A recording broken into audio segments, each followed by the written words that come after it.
And I guess we're live now. Hey everyone, if you can hear me or see me or can hear me and see me well, please give me plus wave or say something in chat. And we're about to what that? That's your plus. I thought you can hear me. And we're about to start. And this is a really exciting event for me. This is JavaScript Global Summit 2023 by Geekle. And we are about to start all this great and interesting and really beneficial event with lots of insights and the best practices and everything new that Nick, our event manager, have found with our speakers for the last 6 months. Hey everyone, I would love to introduce here our team. Here is Nika and Paul. Nika is an event manager who actually cooked up this event and delivered to us. And Paul, he is VP, as you see in his descriptions. Yeah, he drives all the all our partnership. He drives lots of interactions with I know enterprises, and he's really deep into this content and agenda and this technical stuff. Hey everyone, and say hi to our audience. Good morning, everyone. JM, and we're happy to have you. And yeah, as Ed mentioned, if you need something, if you need any partnership opportunities, or if you need any involvement with the community, let us know. Hit us up. Contact our beautiful Nika or contact me. I'm not as beautiful, but I can still provide some cool integrations and partnerships for you. So yeah, absolutely. No, you're in a fancy capsule. You're pretty nice, pretty nice. It's old, it's like years. This cap like saw better days, but it's a vintage. Yeah. All right, Nika, that's your turn. Yeah, hi everyone. Well, as Paul said, if you're looking for Speaking opportunity, feel free to hit me up, and I hope that you will enjoy our conference, what we cooked up for you. And yeah. Thank you very much. I feel like Nika has not that great connection today, but it's probably because guys, Paul and Nika are still in Ukraine, and it's quite difficult situation over there. So yeah, but we still work. We still hunt for new use cases, new speakers, and new content. Um, Happy to have all of you here. I want to say thank you, first of all, to all speakers who are joined us, who shared with us their um, ideas and time and energy. And also I want to thank to everyone who joined us today. I see lots of people in the audience. In general, we have more than 1,000 registrations for this event, and we expect more and more people coming up. And as we have brilliant tradition, let us join let us share our location where you now, because it's really exciting for us. Wherever you are, in what country, what city, maybe what room. I'm in a bedroom slash working office right now. So in a countryside of England for a while at my friend's house. So share, where are you now, what country, what city, and let us know how big and spread it community we have here. And and also feel free to share your socials in chat, because we're here not only to listen to speakers, but also to communicate, to follow each other, to make new friends here. So feel free, it's absolutely open. And Slava Ukraini, Heroyam Slava, as always. I see this in our chat, so some guys are from Ukraine, I guess. Tirana, Albania, Bulgaria, Munich. Hello, how is it called? This side. Hey, hey, Johannesburg, South Africa, Bristol, working from Nevada, and office converted bedroom. Yeah, that's like I do. France in my room. Yeah, I love the France, especially south of that country. Codeweaver.com. Okay. Ukraine, Poltava. Bulgaria. Sorry? Ukraine, Poltava. That's what I see. Ukraine. Okay. Ukraine, Poltava. Sorry for Poltava. Yeah. All right. Bulgaria again, and Ukraine again, and India, Mumbai again. Hey, from India, it's probably evening over there, or I'm not sure, guys. Yeah, we're all around the world, and that's actually brilliant. Let's go closer to the topic. Actually, why all are together here. It's about JavaScript, it's about coding, it's about engineering. And Nika, could you please share with us about this event? What to expect? How you organize this event? I mean, blogs, speakers, you know what I mean. Yeah, it's your time. Yeah, sure. So today at this conference, we will have 18 amazing speakers that will share their knowledge with us. For today, we will have 3 blocks. The first one will have 3 speakers. Second one will have 4 speakers. And the last one will have 2 speakers. As usual, after each block, we will have a Q&A session. So feel free to ask any questions to our speakers. They will be happy to answer. And don't miss a chance to interact with them. So yeah, we will have, I guess, 9 amazing speakers for today. Yeah. Yeah. What else? Okay. Yeah. The first block is being started like in a few minutes, and we have 3 or 4 speakers. I'm not sure. Yeah, it's 4 speakers. Sorry, 4 speakers today, and in the first block, then we'll have shared Q&A panel discussion. It means we do not have any Q&A session after each speaker. We will have it after the block. So please feel free to ask your questions in chat, and we have a special button to ask question there. We'll gather all these questions, and then our speakers will discuss about this question, not just answers.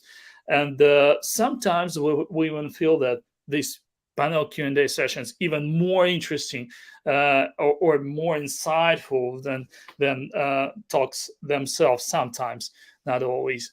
Anyway, your questions will inspire our speakers, will help us understand and feel the audience, feel trends and everything. Well, maybe you, Paul, have something to share with us about?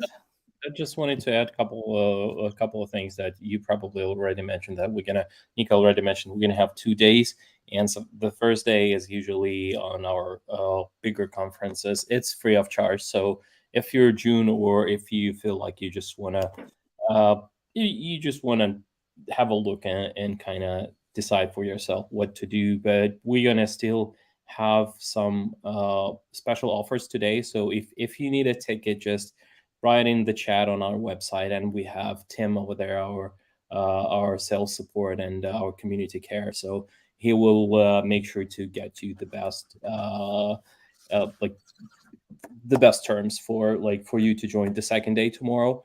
And we will have recordings. If you cannot attend, we will definitely have the recordings for that. And also, we still have this beautiful promo Geek September. So if you want to have a look, or shoot me an email, it's pp@geekle.us. If you need something for your team, for your corp needs, we have special offers there.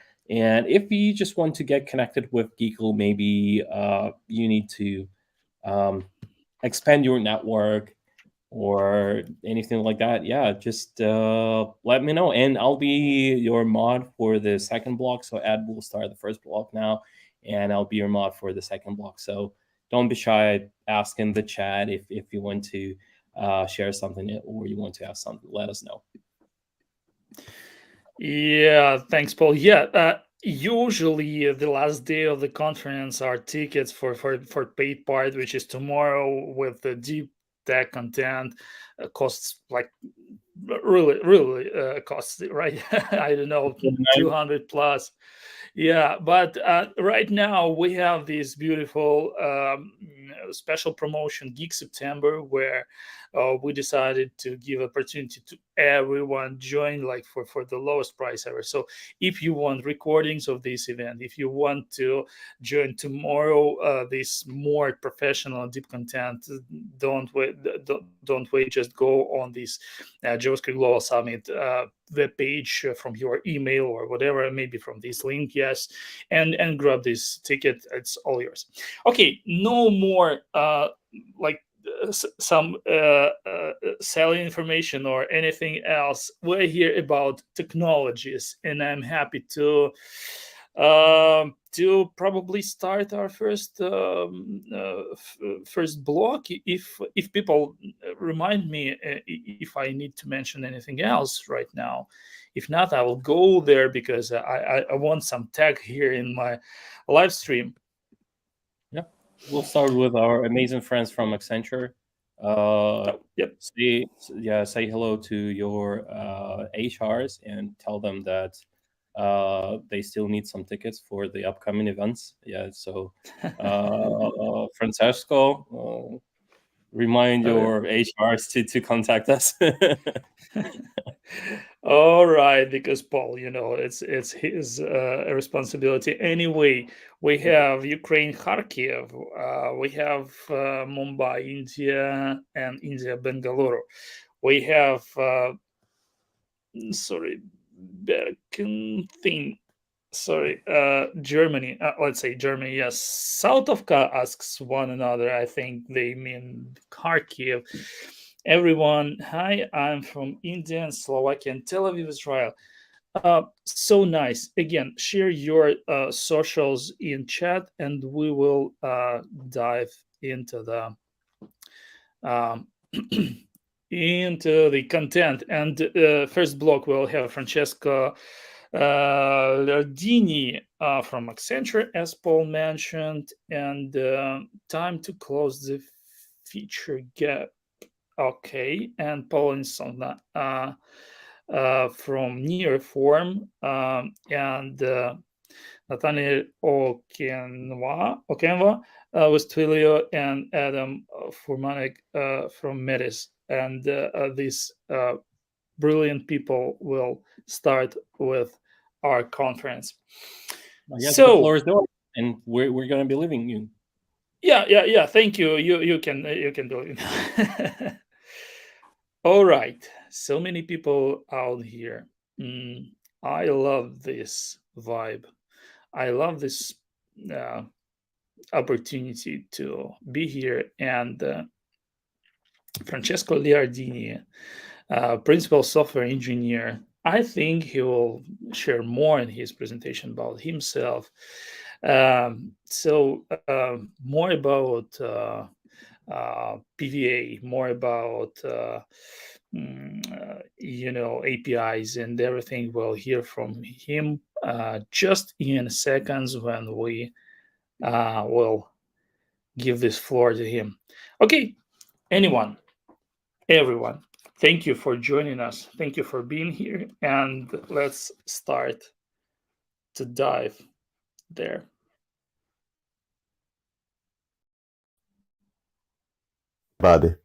In the past, native apps were always one step ahead of web applications. They were seen as the cool technology.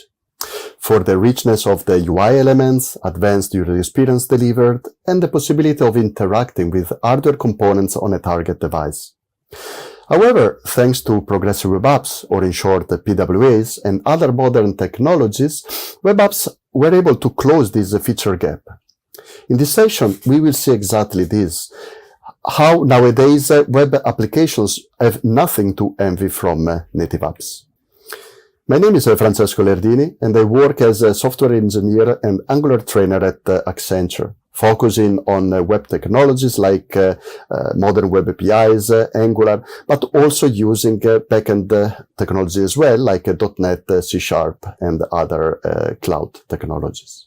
In the past, often companies tend to start by implementing native apps for a product first, sometimes even before having a website for that specific product. And the reason, some of them we already mentioned before, so a richer UI interface that was peculiar of native apps, more computational power that we can deliver through these applications, easy to find on the store because a user can directly go there and browse for categories or search for specific names. And easy to start and open. We click on an icon and the application is immediately open on the device without having to search on an address URL for the specific website. However, in the past, thanks to progressive web apps, our web applications, how we are used to know them, evolved. A progressive web app is nothing else than a website, but uses specific technologies and components that allow to deliver a much richer and deep user experience.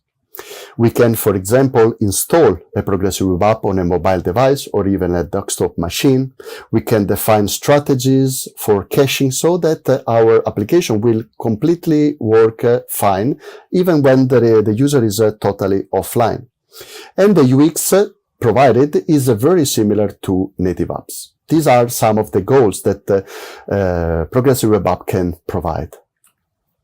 To demonstrate this, let's see a little example where I have a screenshot of my phone with the same application, Twitter, for native app, in this case Android, and the relative version PWA. Both, once installed on the device, they look exactly the same icon, same name. Very, very similar. If we open it, there are some smaller details that differ in the two, but other than that, they are almost identical. However, if we analyze the memory footprint used by the two, we will see that the difference is really huge in this case.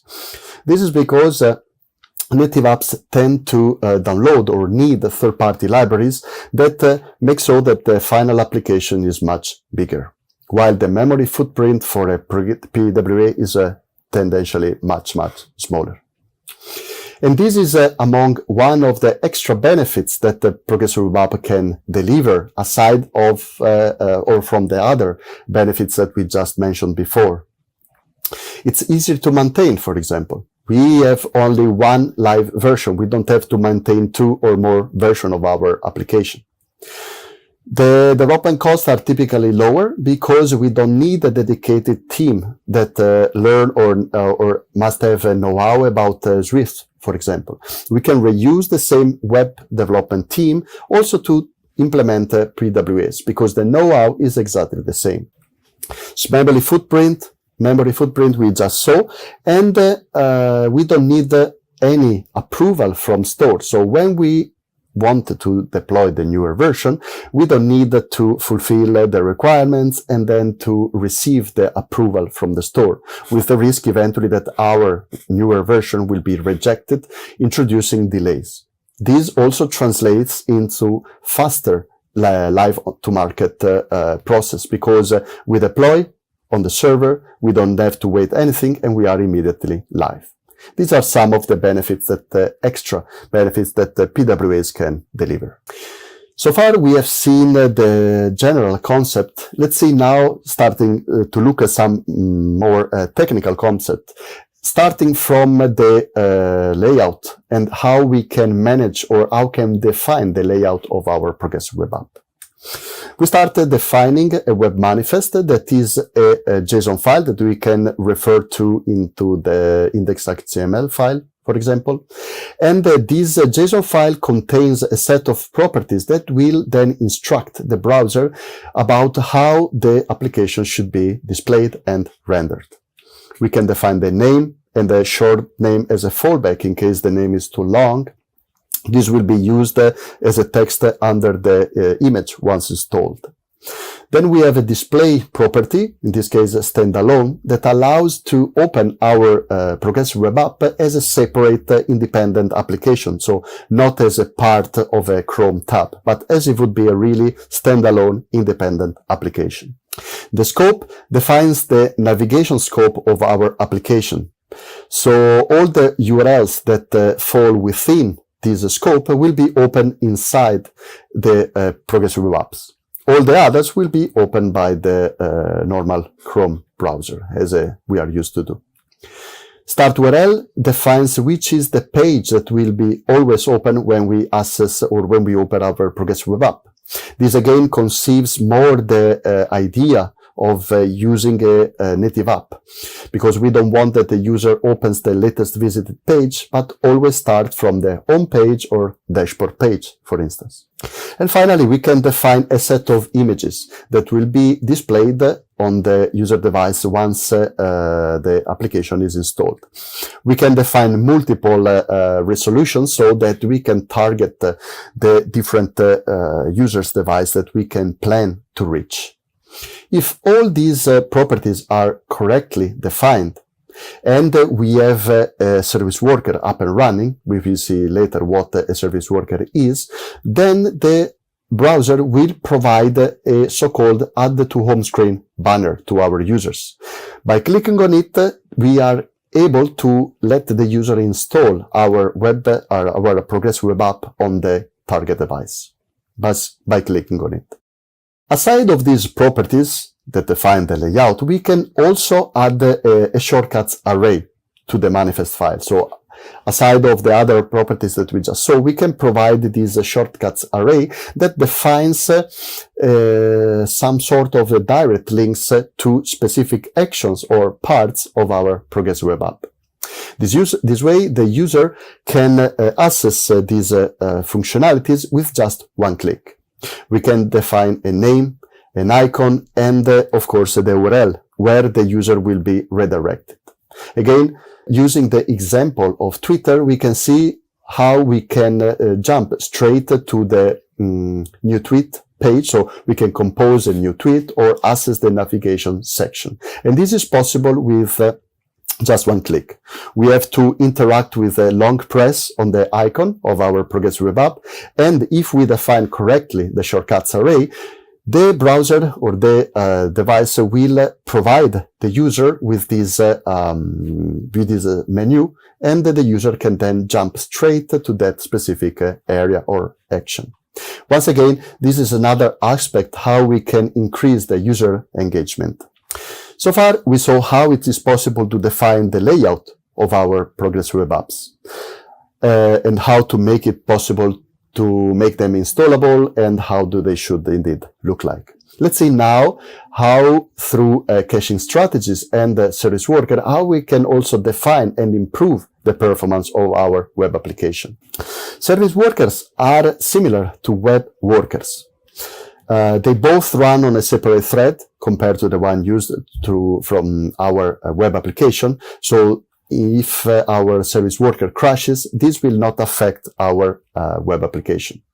However, differently from web workers that simply take a very heavy task off our web application, service workers have a specific task.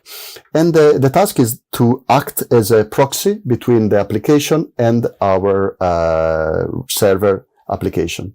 So that every time the client emits or requests some assets, the service worker is capable of intercept these requests and deliver the requested assets or response according to how we define them. This is possible or thanks to caching strategies, is possible to define specific scenarios and functionalities, like we can create or we can store locally some caches so that we can provide this asset immediately from the client, providing a very fast response. This also allows us to create applications that are totally offline available, so that even if the user is not online, still we have some parts of the application cached locally, and we can deliver them or the response of these assets even when the user don't have any internet connectivity. By implementing also some specific caching strategies, we can also cover advanced scenarios that can allow us to optimize the performance for our case, our project. Let's see now how we can register, first of all, a service worker. Service worker that we said is a normal or just a JavaScript file. We can invoke the register method that points or accepts as a parameter the path to the service worker. The scope attribute or object as an attribute is optional, and if it's not provided, is by default the physical location where the JavaScript file is saved in our application. We always have to check whether the service worker is allowed or is supported by the current browser, even though nowadays all the major and modern browsers support them. So it's still good to check it. We register the service worker, and then the service worker, before getting activated, go through different lifecycle steps. First of all, it will be we will cross the installing phase. During this phase, the service worker is downloaded to the local client and be installed, so saved locally. In this phase, we can decide to prefetch some assets. Could be, for example, an offline HTML page with a company logo, some CSS styles, so that once the service worker is installed and the user tries to access our PWA again, but is offline, we can provide this offline customized page from the cache. So we can provide at least something that is richer in terms of user experience than the classical default offline page. Once the service worker is installed, then it has transitions into the waiting phase or waiting step. This is because the service worker remains in this state until there are no more pages under the control of a potential old or the previous version of the service worker, if there was another one installed. This is the way the browser can ensure there is only one active or running version of the service worker. So only one only. So if we close all the tabs, or in case there is no other instance running under the old service worker, then we transition into the active state. So once the service worker is activated, then we can take control of all the following fetch requests, and we can start acting or applying the caching strategies according to how we implemented them. So these are the steps where we can define the different stage or life cycle stages of the service worker. Caching strategies allow us to achieve very interesting possibilities and features. There are different. One of them is the cache first strategy. Allow us to maximize the performance because we can target specific assets or responses, and we want them to be stored in the cache, so that when the user then requests these assets a second time, we can deliver them immediately from the local cache. This brings also the benefit that we can provide these assets even when the user does not have an available internet connection, therefore totally offline. Another possibility is the network first strategy. In that case, we want first to go to the network because we have to implement this strategy for cases where the freshness of the information is crucial. We can imagine of a stock exchange market website where we have to define and deliver the latest value of a specific stock on the market. In that case, we go first on the network and we deliver the freshest value. But we can improve the user experience by defining a timeout so that if the response is very slow or if the user is completely offline, we can still deliver the response from the cache, so even offline.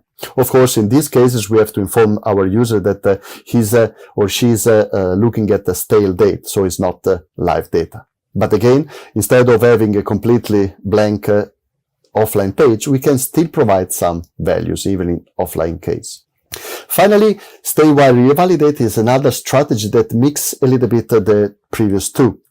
We will see the code how we can implement this strategy. So when we request first of all, we can implement all these strategies into the service worker file where we can listen to fetch events. That means that the service worker listening to the fetch events can detect that a request has been triggered, and then we can apply the specific strategy we want. Service worker implements and uses the cache API interface that allows to deal with the local cache. In this case, we can open a specific cache and we can check then the requested assets are available in the cache. If this is the case, then we can provide the response immediately from the local cache. So we can deliver a very fast response. However, in the meantime, we can also fetch the response from the network so that we can update the local version with the newer, fresher data. That means that if the data is not available on the, or if the data is available on the local cache, we deliver it immediately and we update the version with a newer one so that the following request will benefit from, again, a newer, fresher version. And this is possible by implementing this stay while revalidate strategy. However, we can, the cache API allow us to store, to cache only GET requests. In case that are a little bit more advanced, where we would like also to cache GET, put or post verbs, this is not possible by default with the cache API. In these cases, we have to implement some custom solution that, for example, need to use the background sync API together with an IndexedDB, but this has to be done completely manually. Or we can rely on other technologies like Cloud Firestore. Cloud Firestore is a NoSQL database that belongs to the Google Firebase platform that provides a set of services and tools for web and mobile development. In this case, this NoSQL database allows us to store different stores in terms of JSON documents or objects. And what provides us is the capability of also store these documents while the user is offline. And to do this is very simple. Once we downloaded and install the library, we can initialize it and we can opt in for the local persistence. That means that once we opt in for the offline persistence, all the other all the calls that we do to the documents stored in the Cloud Firestore will be also persisted locally on the client device. This allows us to access them when we are offline, but also to edit, modify, delete them, and all this operation will be kept pending locally while the user is offline. And then once the connectivity is restored, Cloud Firestore will detect that there is a network connectivity again and will automatically synchronize these changes for us. Therefore, we will save on the server the applied changes that we did locally and then synchronize with all the other clients connected to our database. Let's see an example of how we can implement this and how can we mix these technologies. So we will have an Angular progressive web app, but Angular, just for convenience, can be done even with vanilla JavaScript or React that uses Firestore as a NoSQL database with offline persistence enabled. Let's see the demo. So I have side by side the mirror of my phone, and on the left side is the progressive web app.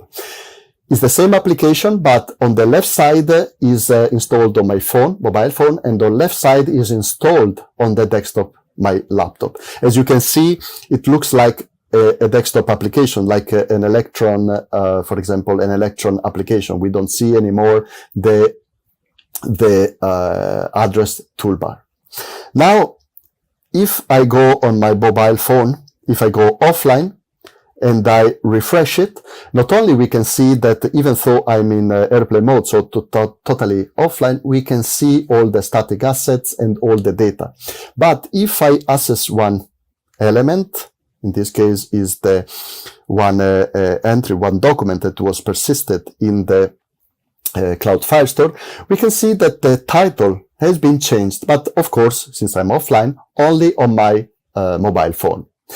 If I now switch off the mobile phone and I go online, as soon as Firestore detects that we are online, it will synchronize this change. We can see indeed that on the left side also, that is another client that also uses the same NoSQL database, Firestore, received the changes that I did on my phone.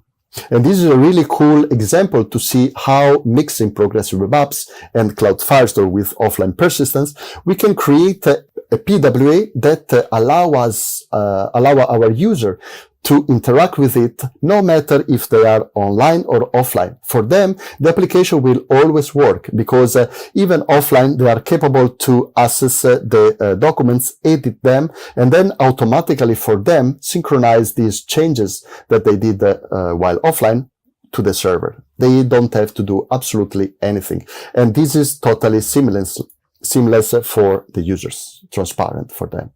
But the good news don't end here. We can go even further.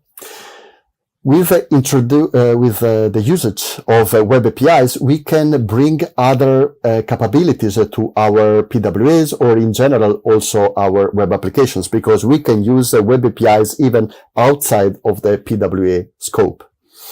Web APIs are a rich set of functionalities that we can use in our web applications.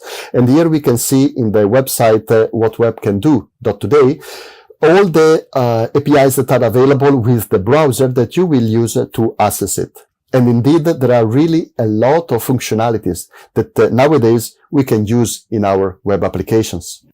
In this session, I chose two that I found the most interesting. One of them is the ambient light. Ambient light allows us to interact directly or to use the hardware light sensor of the target device.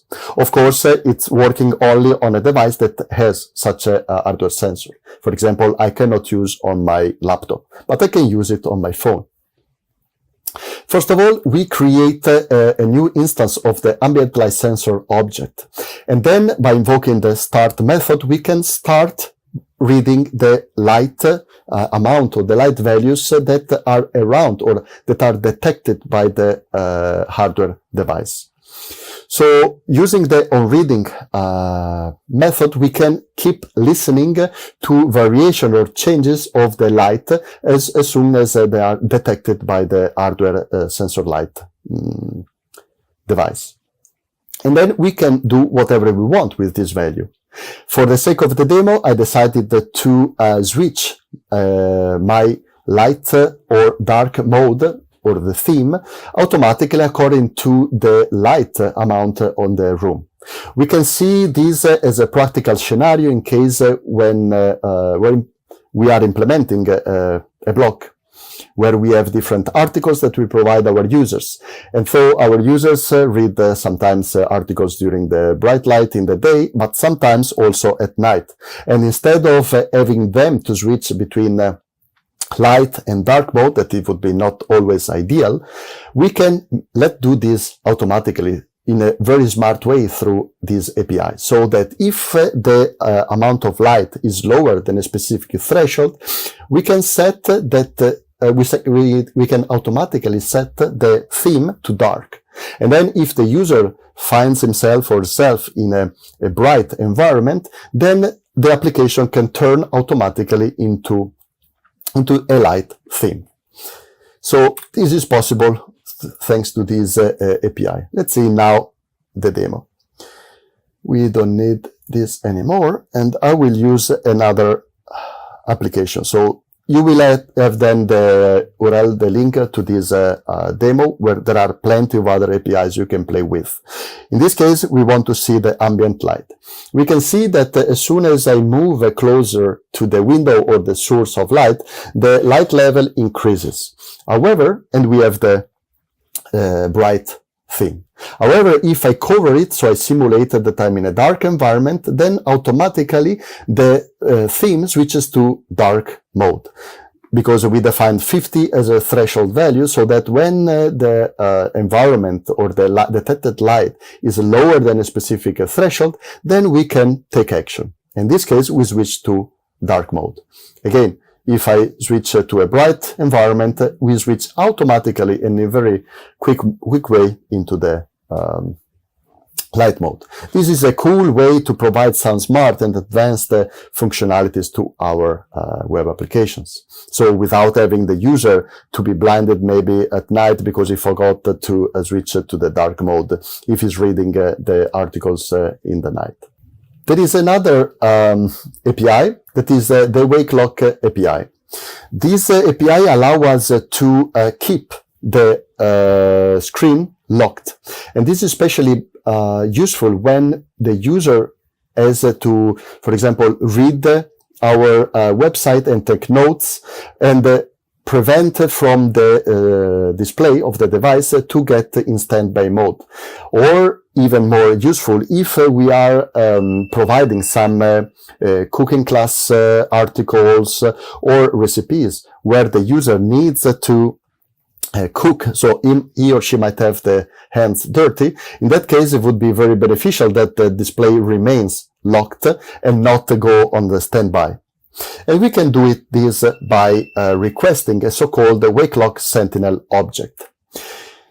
We can provide this invoking the request method on the wake lock object, and at the moment only the screen value is available. Once we requested and the promise is fulfilled, we requested this screen lock, then from that moment on the target device screen will be locked. That means that as long as we don't minimize the page or navigate to another application or another page, the screen will always remain active. And then we can keep listening to eventually the cases where the lock has been released. Again, if the user closes the page, or it could also be that in some cases the browser closes the page or releases the lock automatically because the device is low in battery. This can also be done automatically. So we have to take care of that as well. But let's see now another example of how beneficial this would be with another demo. Once again, I use the same application, and this time we check the wake lock case. Here, just for the sake of a demo, we have a very long recipe. Let's imagine, okay, we start looking at it. We didn't request yet the wake lock. So we start mixing dough, flours, and everything. So after 15 or 30 seconds, according to how much we define the lock time on our mobile, we will see that the screen on my mobile will go blank. And of course, yeah, here it is. And of course, now think about, you are mixing the dough, or in any case, you have no possibility of having the hands free, and it would be not very convenient. But with the lock sentinel, that has to be requested by, or first of all, by a user interaction. So button click, or like in this case, we interact with the UI elements by a user gesture, in this case, the checkbox, then we can acquire this wake lock. And now I can keep on talking, and we will see that the screen will not go, even without interacting it, will not go on standby anymore. So this is very convenient, especially in cases where we have to deliver content, recipes, or in general content that we want our user to be able to have it open and not constantly having to interact with the screen in order to keep the screen active. So this is another very interesting API that we can put in place. As you can see, I keep go on, and the screen will not go on standby. So we are getting closer to the end of this session. And I would say that indeed the future of progressive web is quite bright, especially with the latest iOS version. There are another big gap that has been filled in terms of feature missings in the PWA tool belt. And this was the web push notifications that were not supported by iOS devices.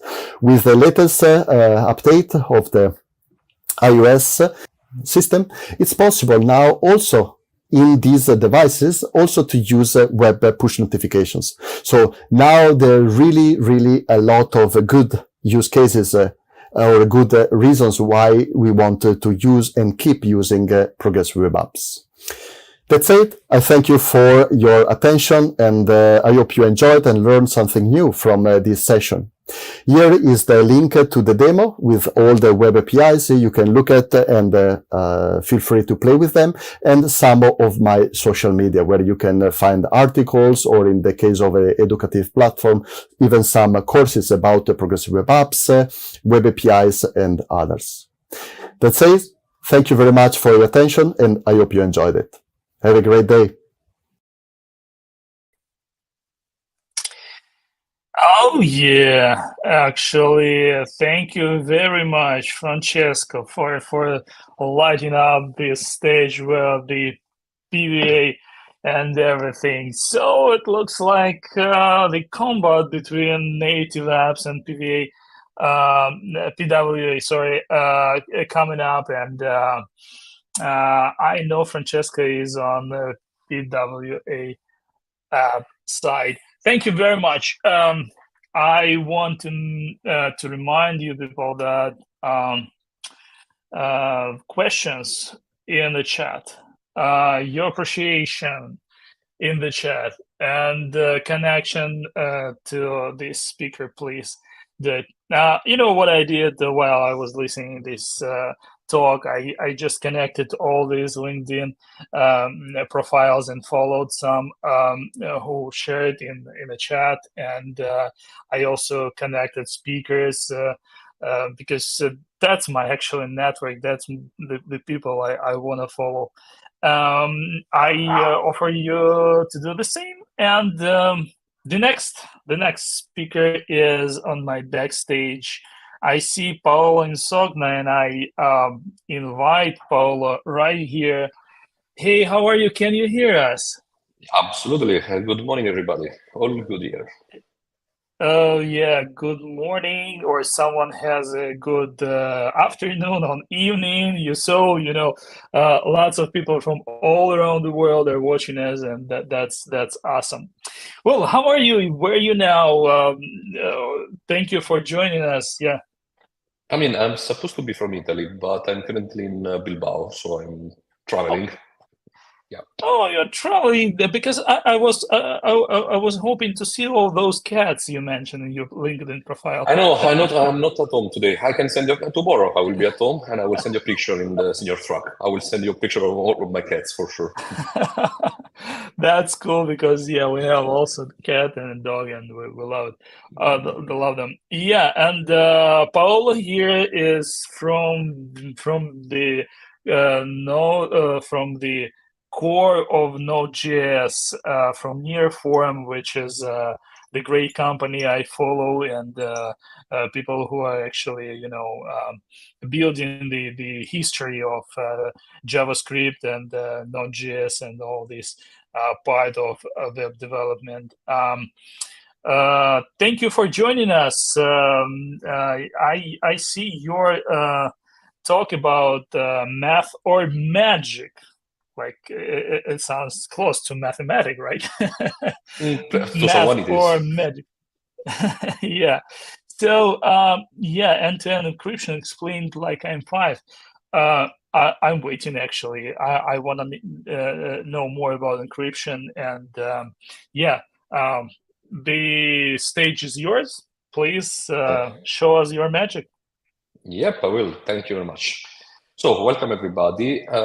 Actually, this session has 2 titles. One is end-to-end encryption explained with Dart, and one is explained like I'm 5. Today we're gonna do with the like I'm 5, but we'll explain you later why it was originally called with Art. There is a reason for that, which is amusing and scary, depending on which side of the audience you were. But let's move on. So let me reintroduce myself completely. I am Paolo Insogna from a little tiny dot in the middle of Italy, which is called Campobasso. And I have no real idea why, but the rest of Italy pretends my region does not exist. Whatever. Anyway, I'm a Node.js core member, and I'm staff DX engineer at Nearform. And you can find me on the handles on the slide. Ignore my website for now, I'm redesigning it. Take a look, but it's boring a lot, so just skip it. But you can find me on Twitter and GitHub as usual. And let me also thank Nearform, which is the company that enables me every day to do my DX activity. We are a professional services company, completely remote, 300 and counting people, and we're always looking for new talents. If you're interested, just join us. Consider that if you are in the JavaScript ecosystem, you can't really avoid us because we have 1 billion monthly download and 8% of our own MPN modules are somehow related to us. So I'm sorry about it, you cannot escape. And originally, I want to give credit for the original creation of this talk, which was by my former colleague and current friend, Michele Riva, which also means that whatever goes wrong today, reach out to him on Twitter. I'm not responsible. I'm just the messenger, but I'm not responsible for any content. Just kidding, obviously, but kind of. Let's move on. Let's establish a common baseline here. Why do we need end-to-end encryption? I mean, that's obvious for privacy reasons, for safety reasons. We have privacy if somebody can read our, for instance, WhatsApp conversation, which might not like it. And for safety, our health data or the government safety data and so forth. Now, when you think about remote communication, is insanely complex. It starts from For instance, I'm in Bilbao, you are somewhere in the world, and in order for me to reach you, we have several hops of and segment of network we need to cross, right? The problem here is that any segment of network communication can be compromised and the data can be read by anybody. I mean, I don't know why somebody might want to read my health data, but they might. If you switch to a closer range with wireless networking, even worse, if the standard is not secure, or remember about the WEP, then anybody can easily sniff any byte going on that network. So we're not really, we cannot really protect the data like that, because we can't rely on the safety of the medium we use for transfer the data. Lately, I have a question for you. Do you believe in conspiracies? Because if that's the case, even LAN cables can be hacked. In theory, somebody could replace your legit RJ45 connector with a very nanometer device which can sniff your data. I mean, I don't even know if such a thing exists, but you wouldn't be surprised that it might exist, right? Nobody would basically believe that it cannot be created. We created pretty much everything, so why not, right? Okay. Now, let's imagine about sending a message. In the past, in the medieval era, it would be sent by, I don't know, messenger pigeon, for instance, the one in this the nice picture. Now, you easily figure that this medium is not secure, because if you shot the pigeon down, you steal the message, done, and the other person is not even receiving the communication, even worse. It's not just about reading, but you're not even receiving the communication. Nowadays, we're in a more civil era, you probably will just attract the pigeon with food, but nothing changes. The idea is that the recipient receives a compromised message, if receives the message at all. That's why, of course, that was an encrypted channel. Obvious. Now, what is encryption? Why we need encryption to protect our data? Encryption, according to the Oxford Dictionary, is the act of putting information in a special code, especially in order to prevent people from looking at it without authority. And that is the idea. That's exactly the idea. Let's start simple. What is the easiest encryption algorithm we can possibly use? The Caesar cipher. That's the easiest one you can possibly create. Let's see an example of that. That's pretty easy. You pick up a message you want to encrypt. You choose a parameter, which is the shift, which can be from the +1 to +26, or the reverse, -1 to -26, because we just have 26 letters in the alphabet. I mean, you can also consider number, other symbols, but that's another thing. Once you agree on the shift parameter, you just start encrypting the message. So for instance, we have the word London. We choose a parameter to be +3, so the L becomes a NNO, so becomes an O. The O becomes a PQR. The N becomes a OPQ. The D becomes EFG. The O, as we already saw, becomes an R, and the N, as we saw, becomes a Q. That's it. So London, in encrypted with Caesar cipher of +3, becomes ORQ, GRQ. That's it. Now, question for the audience. Do you see any problem in this algorithm? I'll give you a few seconds if you want to example. That's why I purposely chose this word, basically.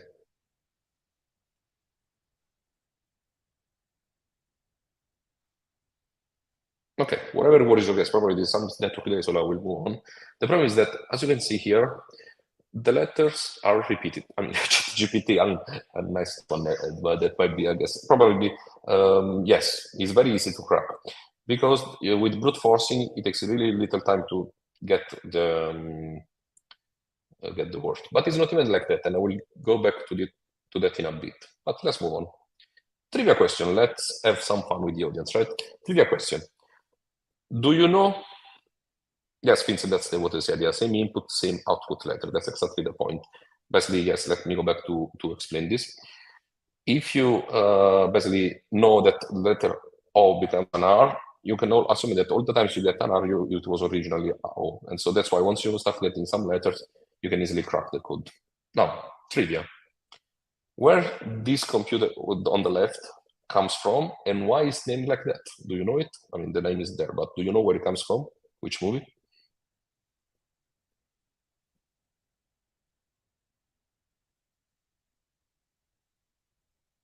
Come on, don't disappoint me, folks.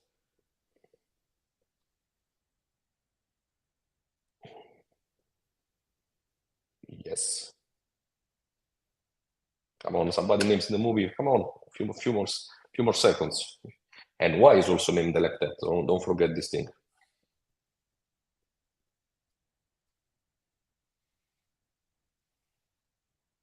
Okay, I will move on. So this computer is called HAL 9000. Comes from the space 2001 Space Odyssey, and the name, the reason is named like that because it's a Easter egg, is a Caesar cipher -1 shift of the word IBM. So the I becomes an H, the B becomes an A, and the M becomes an L. So that was a trivia question. I mean, it was just basically an Easter egg. And again, it's a Caesar cipher. Even more, pain for the older of us. Before the internet was a very well-structured thing and we had so much technology like we have today, it was impossible to have like accordions or collapsible boxes in BBS or newsgroup. So in order to share some encrypted data, we use the ROT13 algorithm because basically it's a Caesar cipher with a value of 13. So people that can eventually scroll, read something, and not be spoiled with some serious penal. Yes, Murat, I can encrypt it.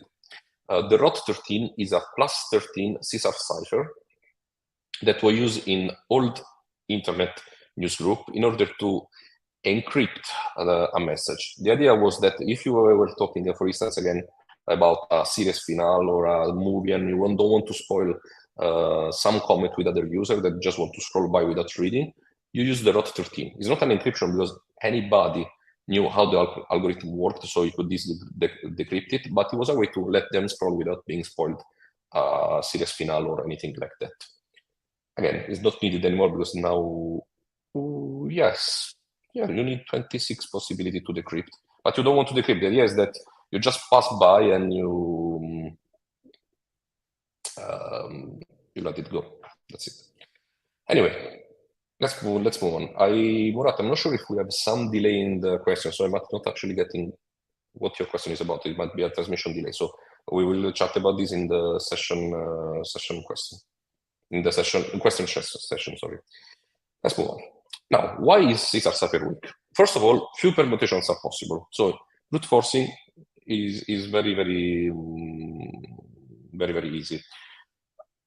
There is also something more. Even if you don't want to do brute forcing, you can start analyzing the letters that are in some message and start looking for the most frequent one using language analysis. And when you decrypt one letter, you have all of those decrypted. So Caesar cipher is very weak. It's not a valid algorithm anyway. But let's put in a better way. What is a good algorithm, first of all? The good algorithm must have only two characteristics to be a good encryption algorithm.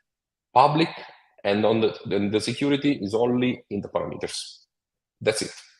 The first one, public, must be a public algorithm, is because if you have a private algorithm, once the algorithm is breached, you're hopeless. You cannot do anything. Think about the Caesar cipher.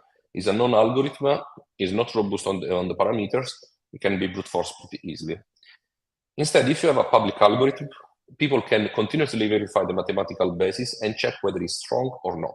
For instance, MD5 and even SHA-1 were supposed to be secure for a long time, but now they got cracked, and nobody recommends to use MD5 and SHA-1 for professional use. Of course, if you need to MD5 a file for your database, it's fine for a toy project, but not on the security one. So you don't use MD5, you don't use SHA-1. Why? Because people continuously verify that algorithm and found that it was breachable. So a public algorithm is more secure than a private one. The security is not in the mathematical formulas, in the parameters. If you have parameters strong enough that brute forcing is unfeasible, then your algorithm is strong as well. Remember that when I say unfeasible, I don't say impossible. Brute forcing is always an option. But the thing is that if you make it unfeasible, which means that brute forcing eventually will return a result in 100 years, then it's fine. For instance, I do not care if my health data can be brute forcing 100 years, because in 100 years, I will be longly gone and I don't give any, I don't care if people are reading my health data. If they wanted to know if 100 years ago I was overweight, who cares? I can live with it in probably my grave, right? So it doesn't matter. The thing is that is unfeasible, brute forcing, so people will lose interest in doing that and they will not crack your data. That's the idea, pretty simple.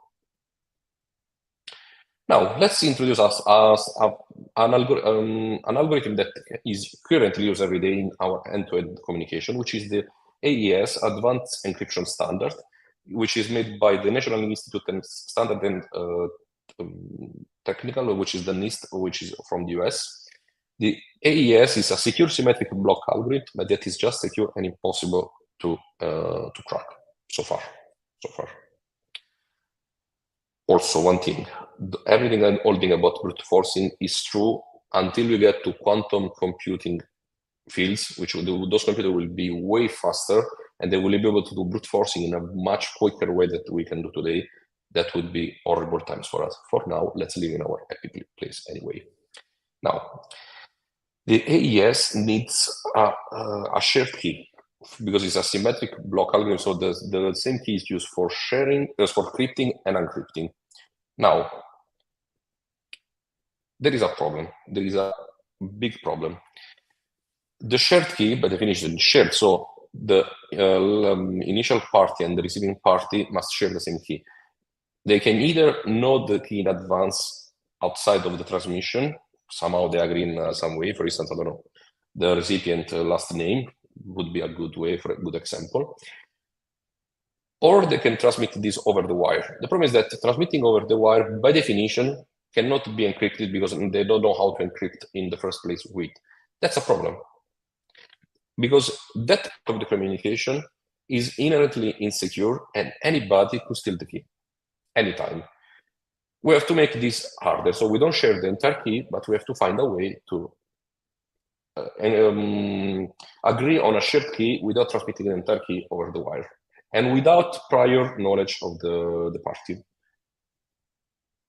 The thing is that, do we have a solution for this? Since I'm here, I can tell you that, of course, we have a solution. Thanks to these two wonderful guys that I will show you in a bit what they worked on. And that's insanely wonderful what they've done. The two guys before are Diffie and Elman. So you might know the Diffie-Elman algorithm. This algorithm is just wonderful because it brings security in the insecure world. Basically, it allows to securely exchange cryptographic key over a public channel. It has an insanely strong mathematical basis, very, very strong. And on the same time, the mathematics that is used is also insanely stupid or trivial, and it's very easy to implement, very, very easy. I have a workshop online that shows how I easily implement the thing using Node. But the idea is that it's insanely easy to implement. So far that I was able to actually implement on paper, for instance. Let's see how it looks. Which brings to the original thing. You remember that at the very beginning I told you, originally this talk has two titles, Encryption Explained with Art, or Explained like I'm 5. In the very first time we gave this talk was live in a dev fest in Bari last year. It was me and Michael, the original creator of this talk, and we actually explained what is going to follow with brushes and colors, paint colors. It was a miserable experience because I cannot really, no, actually, I'm just kidding. I'm very bad in painting, but the audience was amused on this. But we are online, so I cannot really paint now. So I translated that live brush and color paint to very horrible handwritten on iPad. So forgive me in advance for my art ability and for my handwriting. I'm very sorry about that. Let's see. Here's the idea. The Diffie-Hellman algorithm works by creating a shared key out of a pair of public and private keys from the transmitting parties. Doesn't resemble anything like SSH. You think about anything? So that's the idea. The idea is that Alice and Bob, which are the two transmitting parties, generates a public and private key, and they all exchange with them the public part and some parameters. That's it. That's the idea. So let's see how it works. Alice and Bob starts by having a common blue part, which are the parameters of the transmission. I will show you in a bit what these parameters mean. But for now, bear with me that they have common parameters for the communication that are not affecting the security of this communication. These parameters can be public, doesn't really matter. They have this parameter, they generate a private key for each party, which in this case is red for Alice and yellow for Bob. I mean, that's reversed since we are mirrored, but whatever, you get the idea. And basically, they mix these parameters with the private key with the parameters, and they get a public key, which is represented by purple and green. Notice that I use the color theory to add this color. So we have red and blue makes purple, and blue and yellow makes green, as we all were taught in second grade school. Then they exchange these parameters over the public channel. So Bob receives the purple from Alice, which is the public key, and Alice receives the green from Bob, which is its public key. Then, once they exchange the public keys, they generate the shared key. I mean, I say keys because they generate twice the same key, but whatever. And the idea is that you mix up red and green and you get brown, and you mix up purple and yellow and you get brown as well. Remember that, I mean, first of all, bear with me that the mixing those colors will get this exact same shade of brown. I'm not really good in art, so please forgive me for my art errors eventually. But there is also one thing that you probably already realize, that once you get the brown, which is the shared key, you have no way to reliably get back to the building colors. You cannot go back to the red plus green, or at least you cannot go back to the same shade of red, the same shade of green. That was the idea. That is the brute forcing. Eventually you can get to the same shade, but it takes a lot of time, and it's not possible. You can keep trying. Brute forcing, feasible, but we want this to be unfeasible. Remember, we were talking about keys that are several bytes long. That's the idea. Now, that was the art part. Now, let's go. Since it was maths or magic, let's switch to the mathematical part. So let's make some math. So how it works? Let's create what Alice and Bob created earlier. So first of all, we have to Alice must choose 3 parameters, which is A, G, and P. A is her private key, which is the private key that's never gonna send to Bob. Then it chooses 2 parameters, G, which is the base for all the power operations, which we will see in a bit. Usually, for sake of simplicity, chosen to be 2, because as you know, in our computers, multiplying by elevate to the power of 2 is just but shifting, and is an easy operation for computers. And a modulo, which is another integer, which is P, which can be anything. The biggest it is, the more secure communication is, because it is basically determines how hard it is to be the brute forcing. So Alice chooses G and P. That's it. One important thing, G and P are the only insecure parameters transmitted over the network. And if they are eventually cached by a man in the middle, they can completely mess up the communication. But there is a very tiny fraction of time within this can be actually intercepted, so it should be fine. But that's it. Once Bob's give this measure, nobody was listening. That's it. These parameters are never sent again. Then Alice calculates her public key, which is a derivation from those parameters. So he makes the operation G elevated to the power of A modulo P.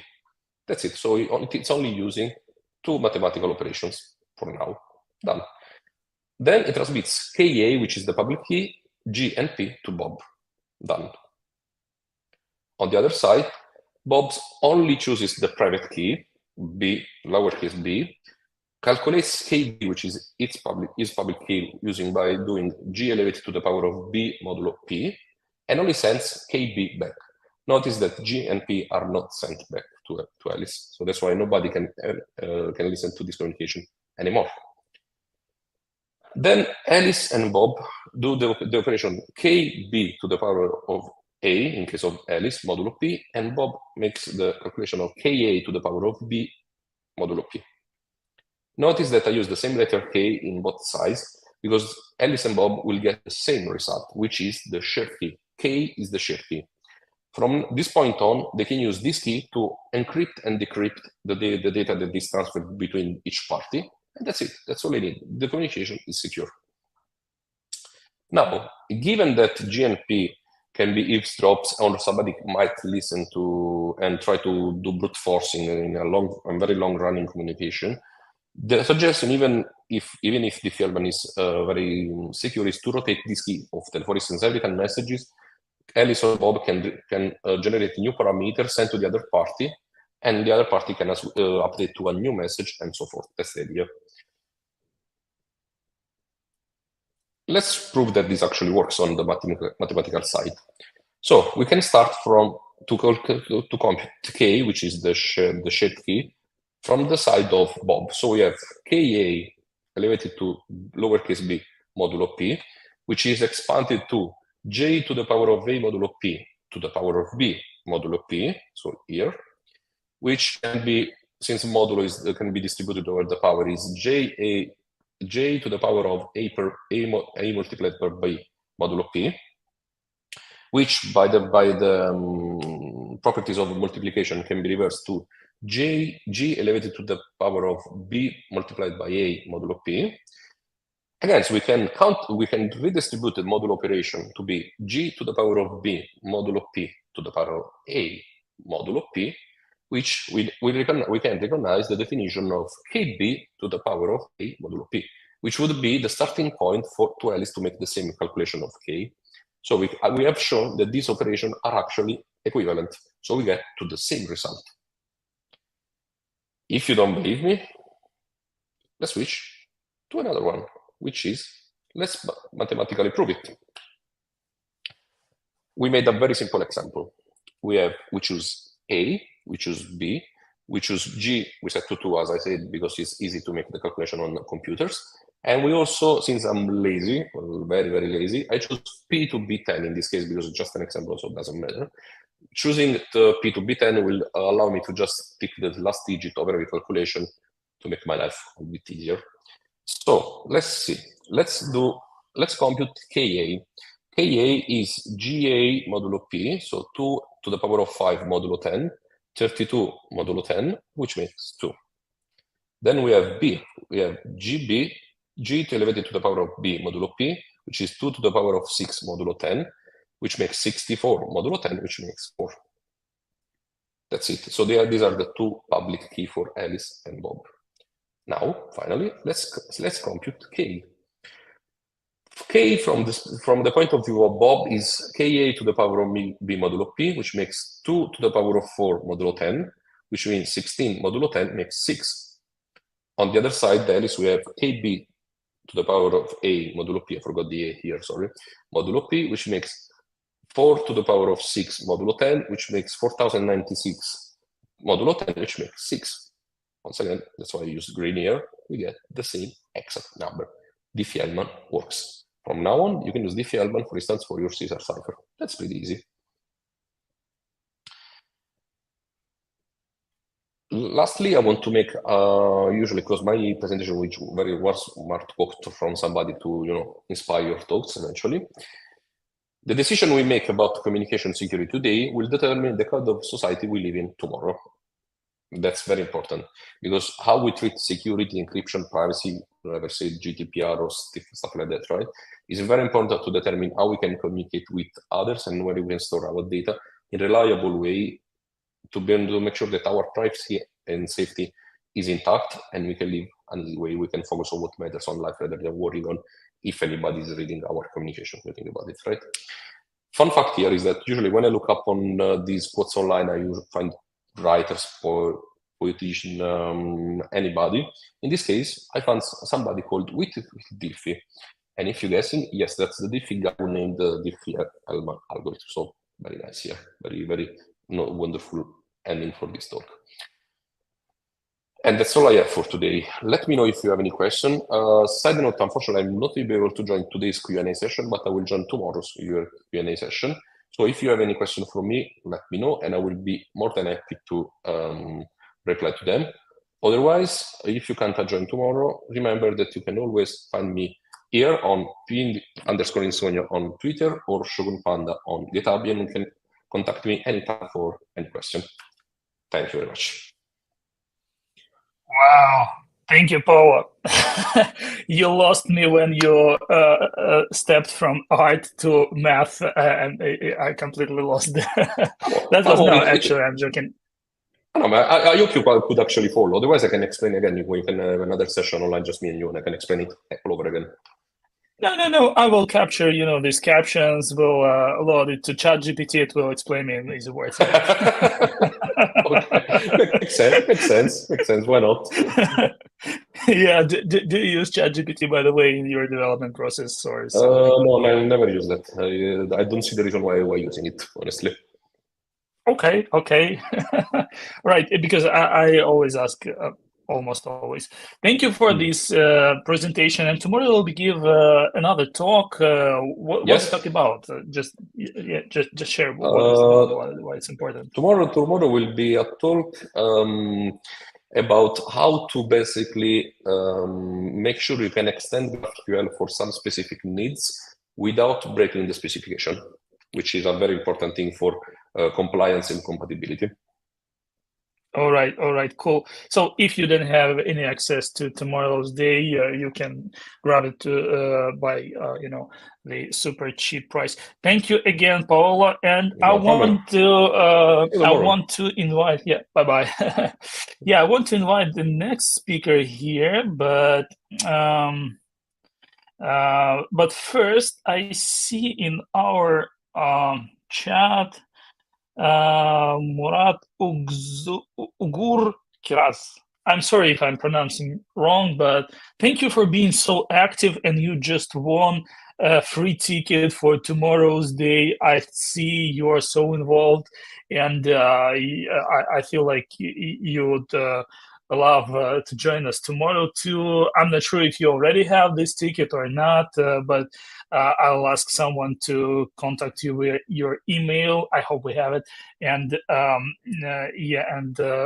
provide this ticket for you, because we always try to deliver this content to anyone who really enjoys it and really need it, because Geekle is all about spreading the word around the world. Sorry.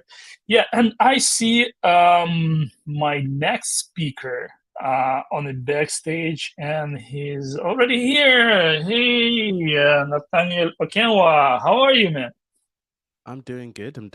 I'm recovering a little bit from being ill over the weekend, but being better feels good. So I am ready to chat with all of you folks in the audience. Wherever you are, I'm waving to you. If you can wave back or drop a comment in the chat, just to let me know where you're joining from.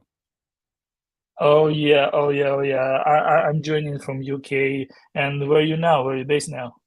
I'm also based in the UK. I have lived in London all my life. I now live just outside of London, on the outskirts.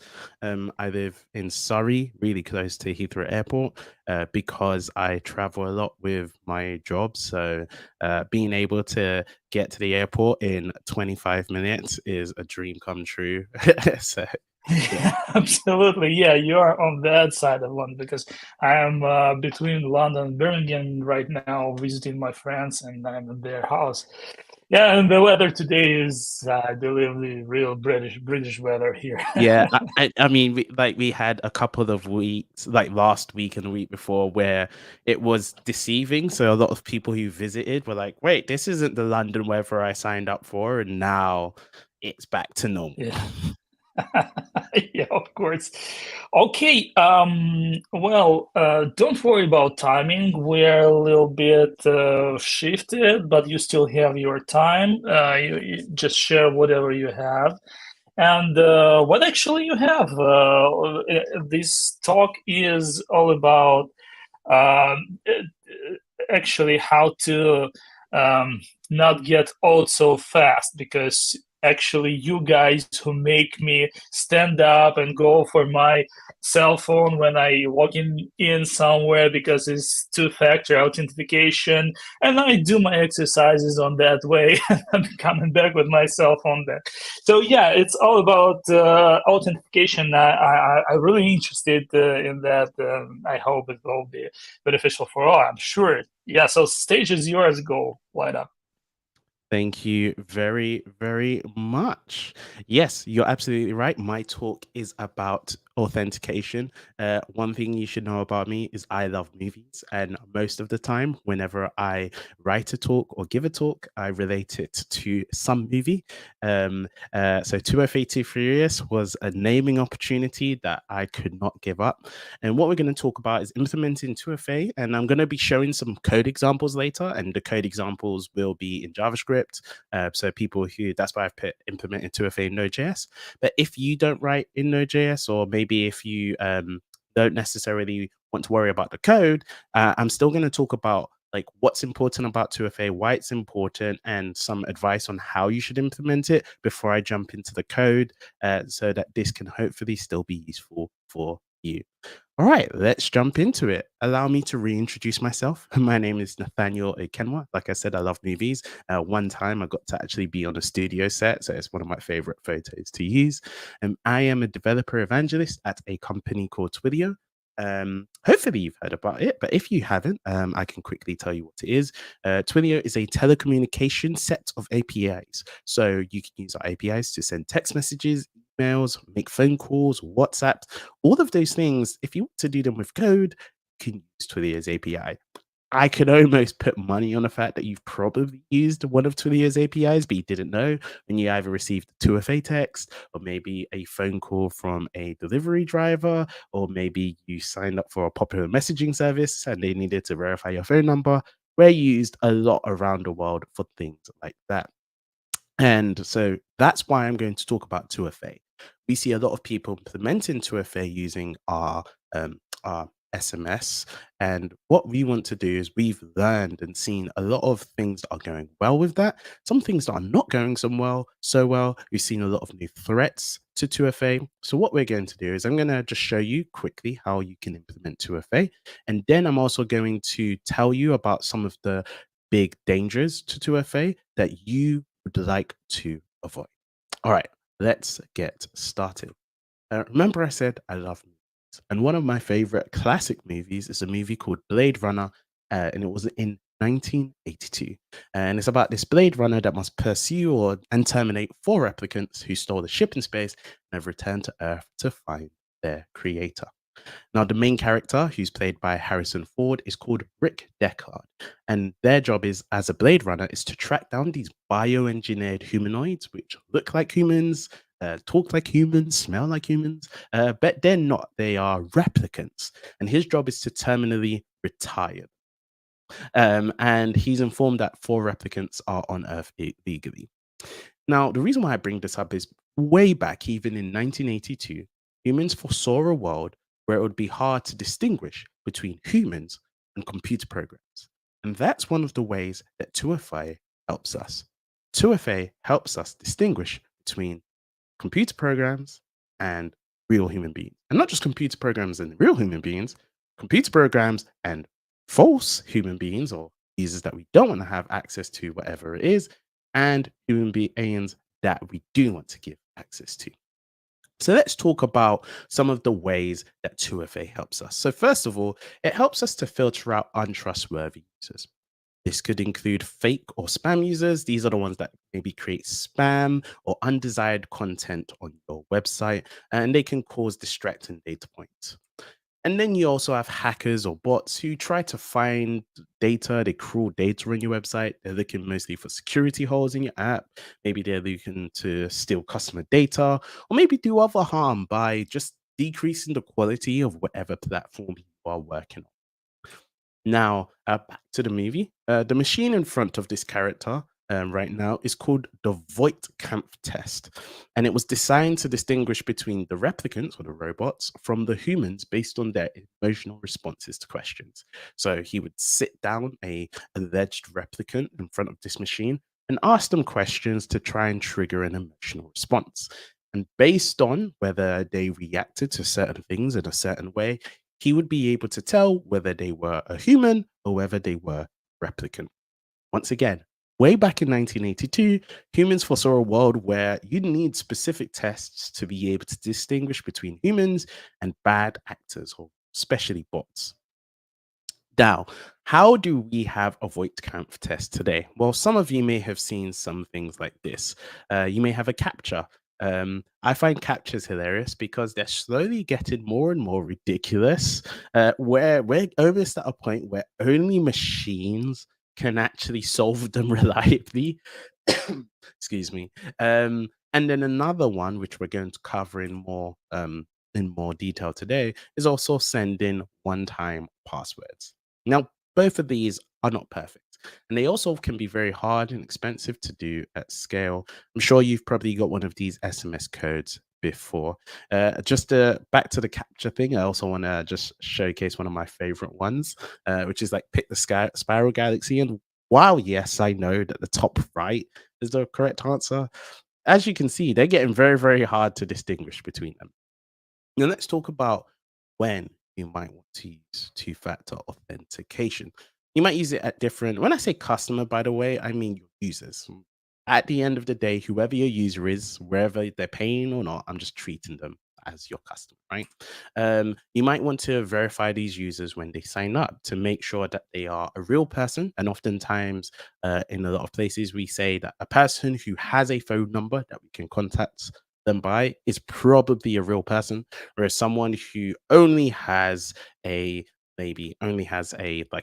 email that could be easily generated via code may not necessarily be a real person. So we want to check that they're real, especially in certain industries such as finance industries. This is actually regulated, and there are rules where you have to know your customer and you have to know certain things about your customer, and a phone number could be one of them.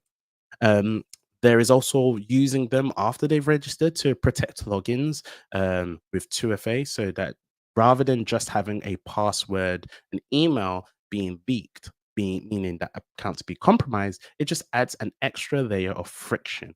This is really, really useful. I'm not sure if any of you have seen the website Pwned. Actually, let me just show you right now. You should definitely check it out, pwn.com. I think that they are down today. That is funny. But anyway, pwn.com is a website where they actually have a public list. Well, it's not a public list, but they have a list of all the websites, emails, and password combinations that have been leaked. It's actually really useful because you can pop in your email and it will tell you all the places where your email and password combination have been leaked. So you should check that out as well to see if maybe some passwords have been leaked. So you don't just want to use your password and email. You also want to have something else that will verify users. And then lastly, a lot of places may want to use it to authorize specific high value transactions. So for example, lots of banks use 2FA at this point. Maybe if you're about to transfer a lot of money, you may want to say, okay, if you're going to transfer this big amount of money, we need to just verify you are who you say you are, rather than someone who's just logged in and is trying to make off with a couple of thousand, whatever currency it is. But yes, so we can see here that we have different steps at which we may want to add verification. Now, you may want to build your own one-time passwords. And I'll be honest, it can be challenging and difficult because You have additional dev requirements. It can be costly in some countries. There's lots of regulations in different countries, and there are oftentimes security gaps that you may not be able to foresee, or new security gaps that are coming. I'm actually going to talk about one of these big security gaps because we've noticed that this is a new kind of attack vector that a lot of people who have implemented 2FA into their applications, and well done to them, they haven't actually stopped this from happening, and it's causing them to lose a lot of money. And this new attack is called SMS pumping. And this is what happens when fraudsters request one-time passwords over and over and over again in order to just generate SMS traffic. And they're incentivized to do this by small local carriers. Let me just show you exactly how that works. So you have a fraudster and you have a mobile network operator. Now, this isn't usually the big ones like maybe a T-Mobile in the US or a Vodafone in the UK. I'm not sure what big networks they are in Ukraine, but maybe like one of the big networks, right? And what happens is sometimes it's smaller ones in more obscure countries. And what happens is a fraudster goes over to this mobile network operator and they make a deal. The mobile network operator says, if you can get anyone to send lots of SMS to specific phone numbers, we're going to charge extra for that. We're going to give you some of that money. So now this fraudster has a reason to make lots of SMSs somehow arrive at this particular phone number. They're not going to send SMSs themselves. They need someone else to pay for those SMSs. Now, your application is just sitting there sending SMS one-time passwords to users that want to sign in. Sounds good. But what they do is they go and they write code that triggers many verifications all the way to many verifications from your app to these phone numbers. So it happens over and over again, over and over again.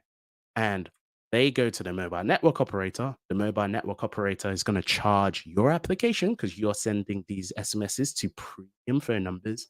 And the fraudster gets a healthy chunk of the money, and they're going to keep doing that again. We don't want that to happen.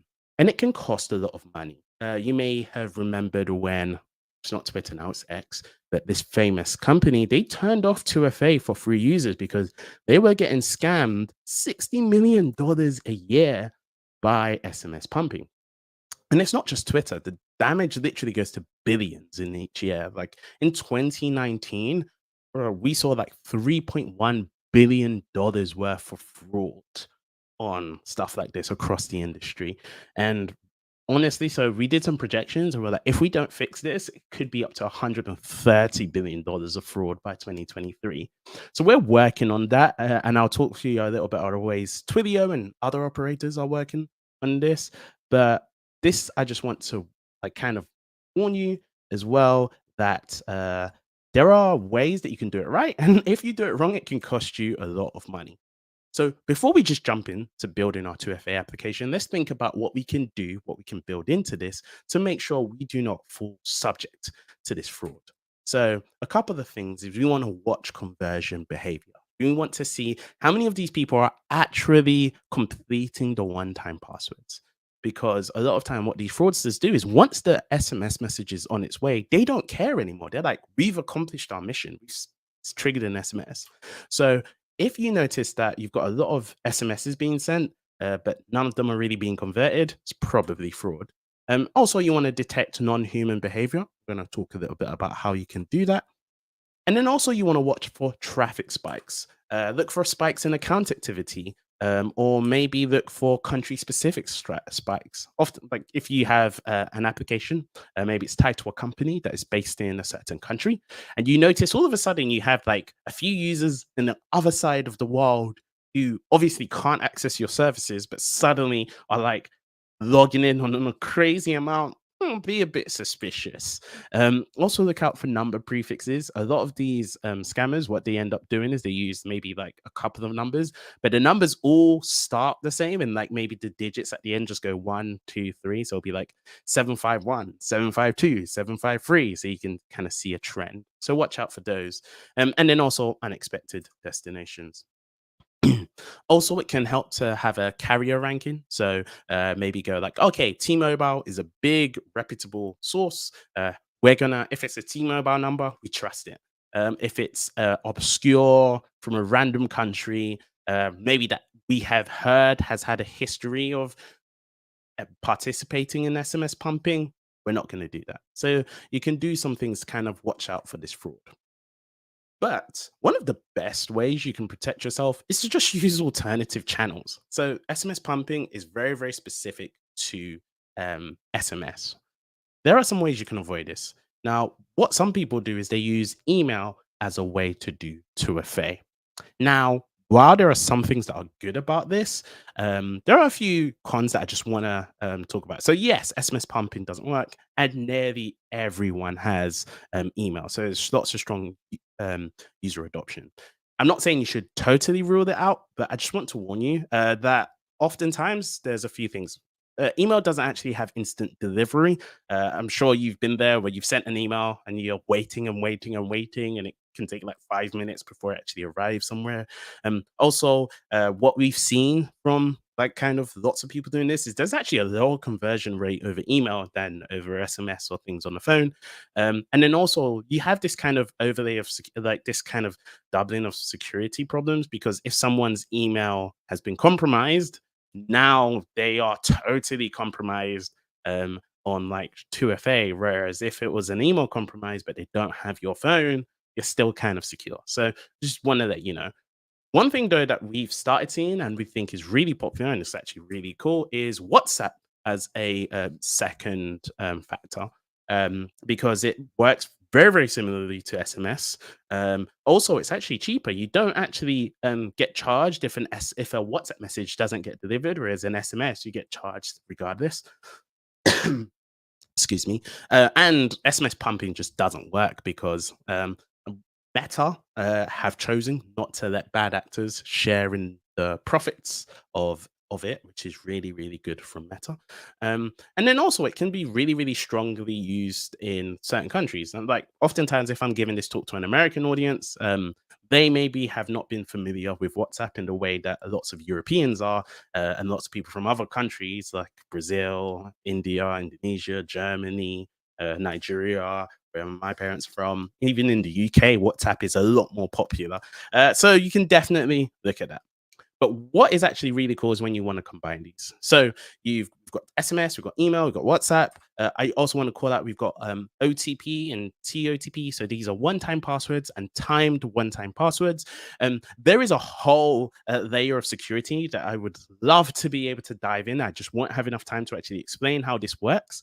There are other talks, one by a legendary human being called Phil Nash, called 2FA Too Furious, so you can remember it. The title is very similar to this, and he literally talks all about how to generate your own OTP and TOTP codes.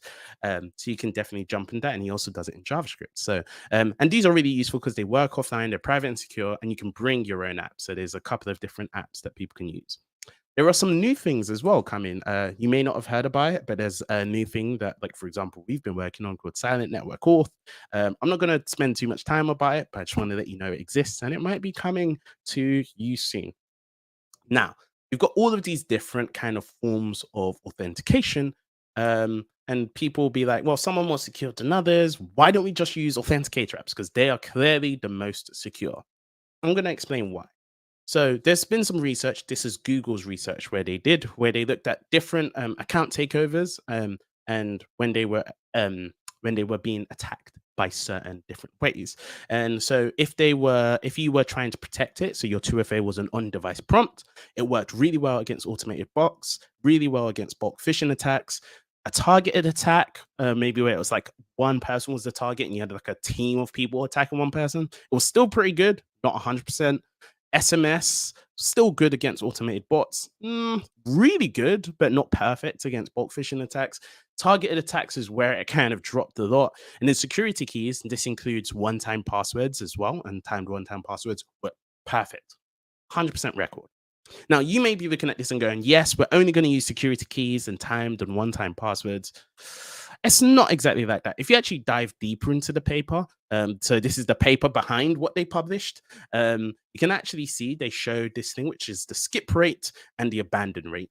And they showed that when people were unfamiliar with the two-factor authentication method, they actually either skipped or abandoned it or tried to turn it off, which meant they were less secure in the long run, or they abandoned using this application and went for one that was easier to use. And this just tells us that usability is imperative. We don't want to introduce too much friction because users become likely to skip or just turn off these features, which just leaves them less secure. This is a real Slack by someone. I've blanked them out, but I find it hilarious. It's like, my personal email provider is way too intense about 2FA. Getting hacked should be a risk I'm allowed to take. People want to kind of choose their own risk. And this is where it is all a balancing act. So here's a little bit of information from my side to just kind of help you. I say you should implement the bank security model. It's not trademarked. You can use this. I tried so hard to find real banks blueprints online, but I mean, for obvious reasons, it's very, very difficult to find bank blueprints online. So I got one from a game called Payday 2. If you like Payday 2, let me know, because it's one of my favorite games. And in this, it's kind of shows a bank, and most banks have like a similar kind of idea of setup. So at the front, you have, now remember, a bank in itself is still very, very secure. But inside, you have the bank tellers. They all have a bit of money in their cashiers. And it's for those high frequency, low risk activities. This is where you maybe want to get users verified easily. Maybe a user who's just signing in, like they usually do, maybe once a week, or maybe they are just signing up. This is where you maybe have the lowest level of 2FA, still want to make it secure, it's still in a bank, but you're not necessarily going to go overkill with the security. It's something that they're going to need to do often, and you want to have less friction. And then you have the vault. So this is maybe where the higher risk activities go. Maybe if somebody wants to change some security settings or do something that can cause a lot of trouble for them in the future, you want to make sure it's them absolutely, and they're making a choice. Like a lot of maybe tech companies, if you want to delete, like for example, a server, you actually need to do 2FA to kind of turn it off because it's quite a big thing and you can't undo it. And then what I call is the safety deposit boxes, which is the highest risk. This requires quite a bit of user education. So this may be where you have security keys. You may want to definitely use timed one-time passwords because this is like the most sacred of security things that you want to protect.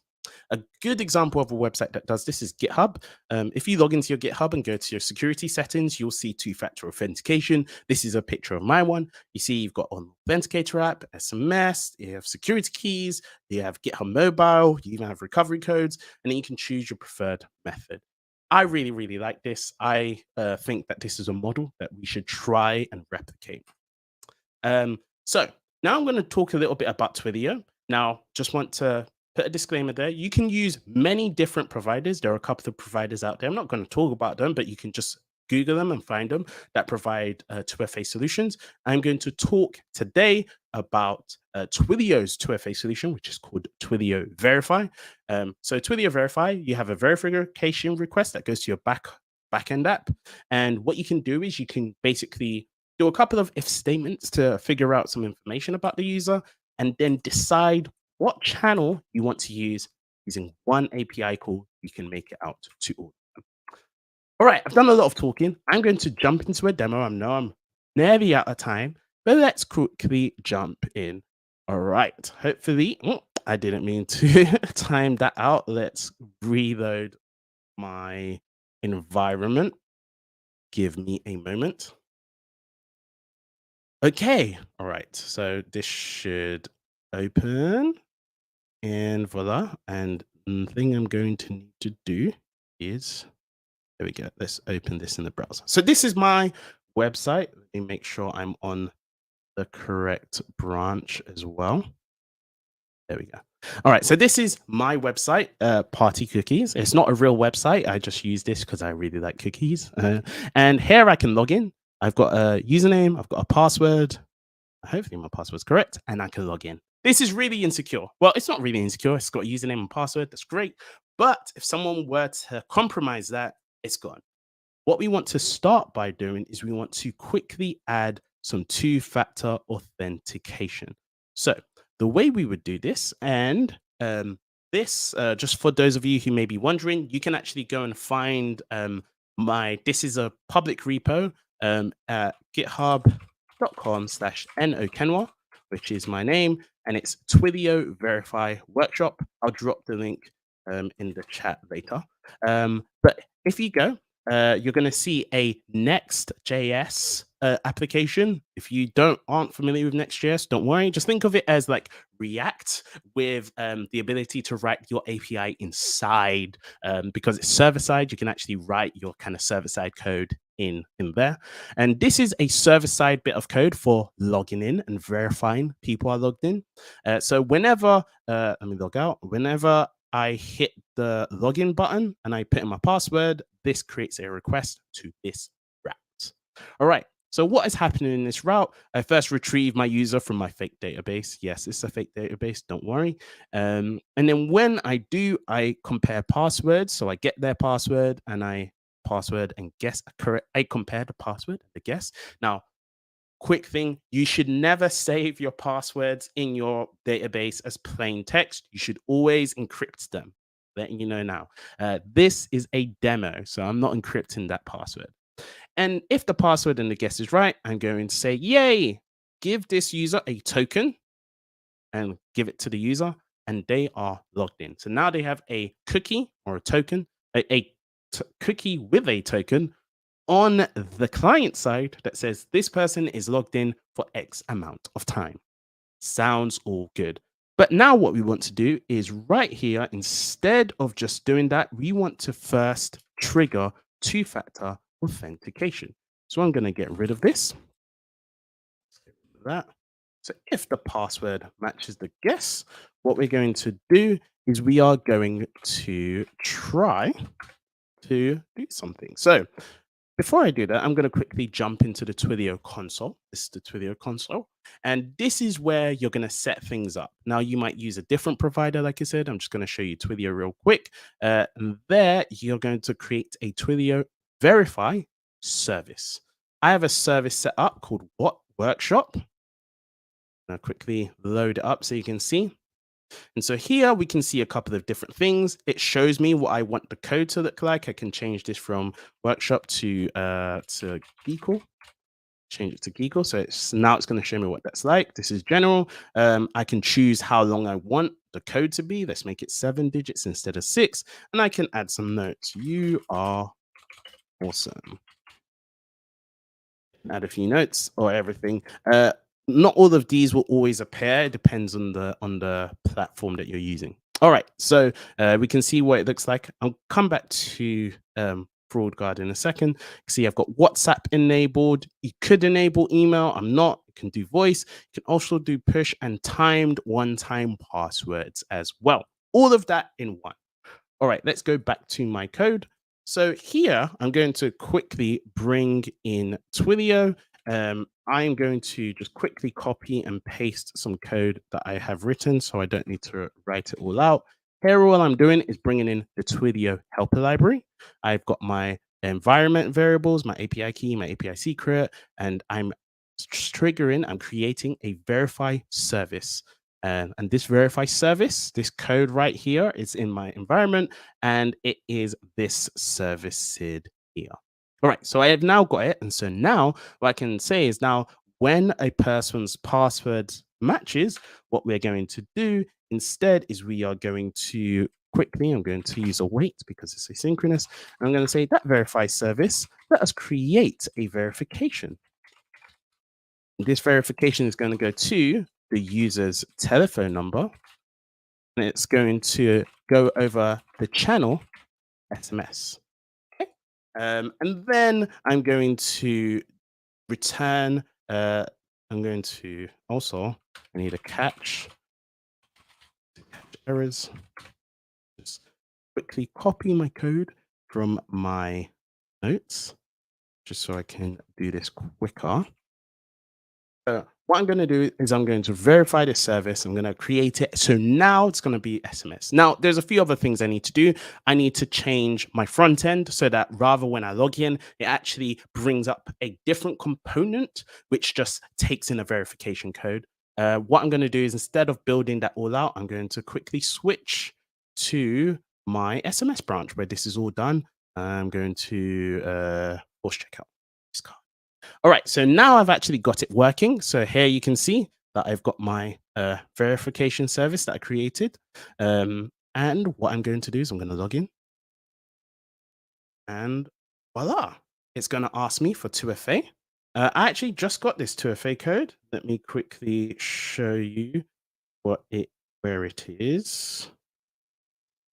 There we go. Let me show you on the screen. Hopefully it kind of focuses. See, it just appeared right at the bottom.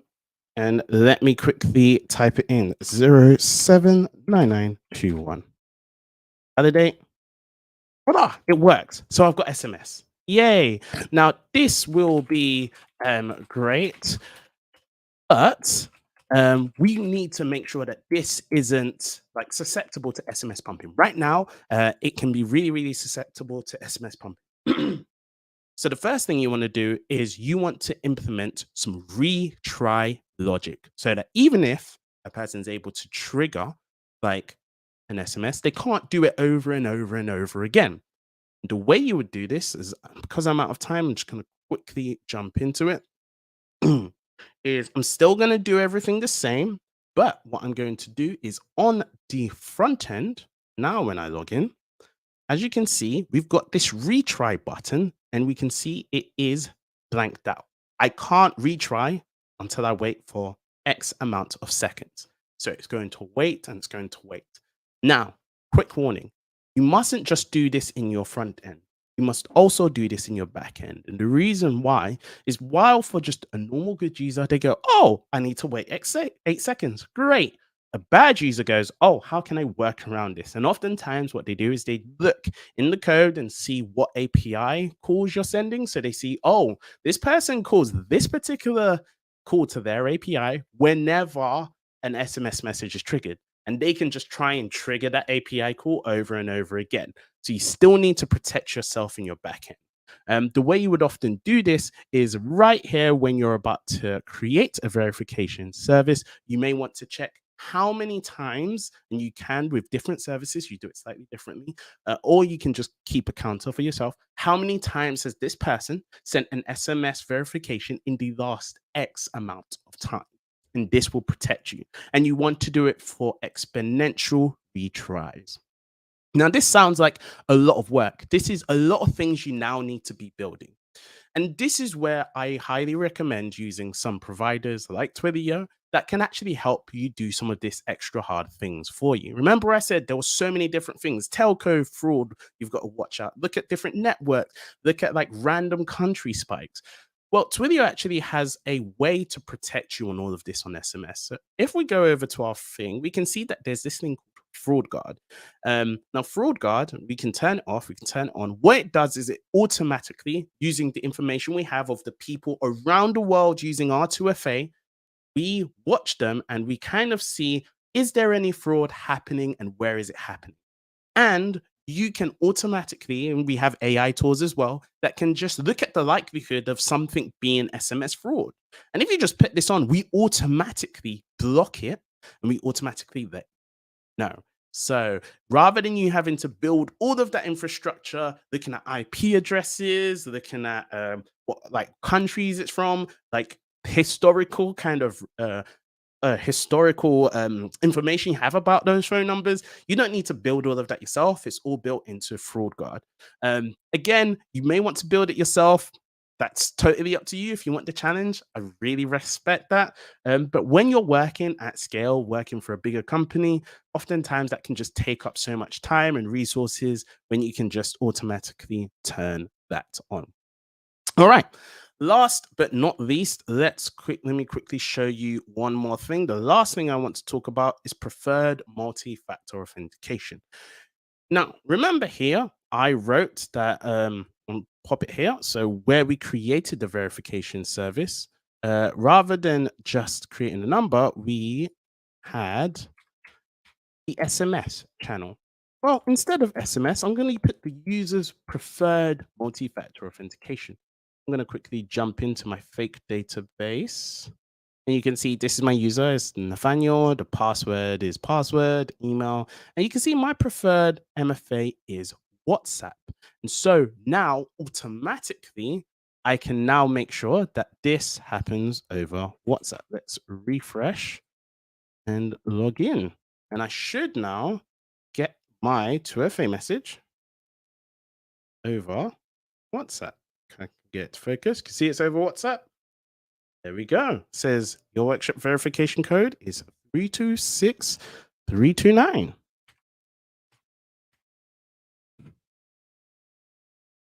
And validate. And now I'm logged in. I can go over to my account, etc. So here we see a couple of different things, right? So first of all, I just wanted to quickly show you how you can use Twilio to implement this 2FA, right? So when you're using 2FA with Twilio, there are literally only two calls that you need to care about. The first one is your login call, where you're going to create this verification. This triggers the sending of the text message or the WhatsApp message or whatever. There is one other time you need to use the Twilio call that I didn't actually talk about, which is when you're validating this multi-factor authentication. And so here, what you do is when that person puts in the code, you grab the code, you grab their telephone number, and then you're just going to do a verification check. So here you're going to check that their code matches the code that Twilio sent them. And if it's approved, then we go, yay, we get the user, we give them a token, we say this person is logged in. All is right in the world. Now, that is mostly what I wanted to talk about. Let me quickly wrap up. All right, so you could use SMS or WhatsApp one-time passwords to keep yourself secure. There are so many different ones, and there are different tools you can use. Verify is hopefully one that you can use in Node.js. If you do want to find out more about Verify, you can watch this video by my colleague Kelly Robinson, all about Twilio Verify as well. And even if you don't have time for watching that, still, I would like to say thank you for listening. If you have any questions, send me an email or hit me up on the social medias at Chatterboxcoder. Really appreciate having you as an audience today, and I hope you are doing well. Oh yeah, thanks, man. Thanks for sharing. I hope you survived. You mentioned it was ill this day, but you're still with us. Thank you very much. Thank you for sharing. Especially thank you for sharing this fraud scheme. I probably gotta think about that. No, actually, no, I will not wait here for the security and for Well, for the hopefully, best. if everyone was listening to my talk, even if you tried, it wouldn't work. Yeah, absolutely. You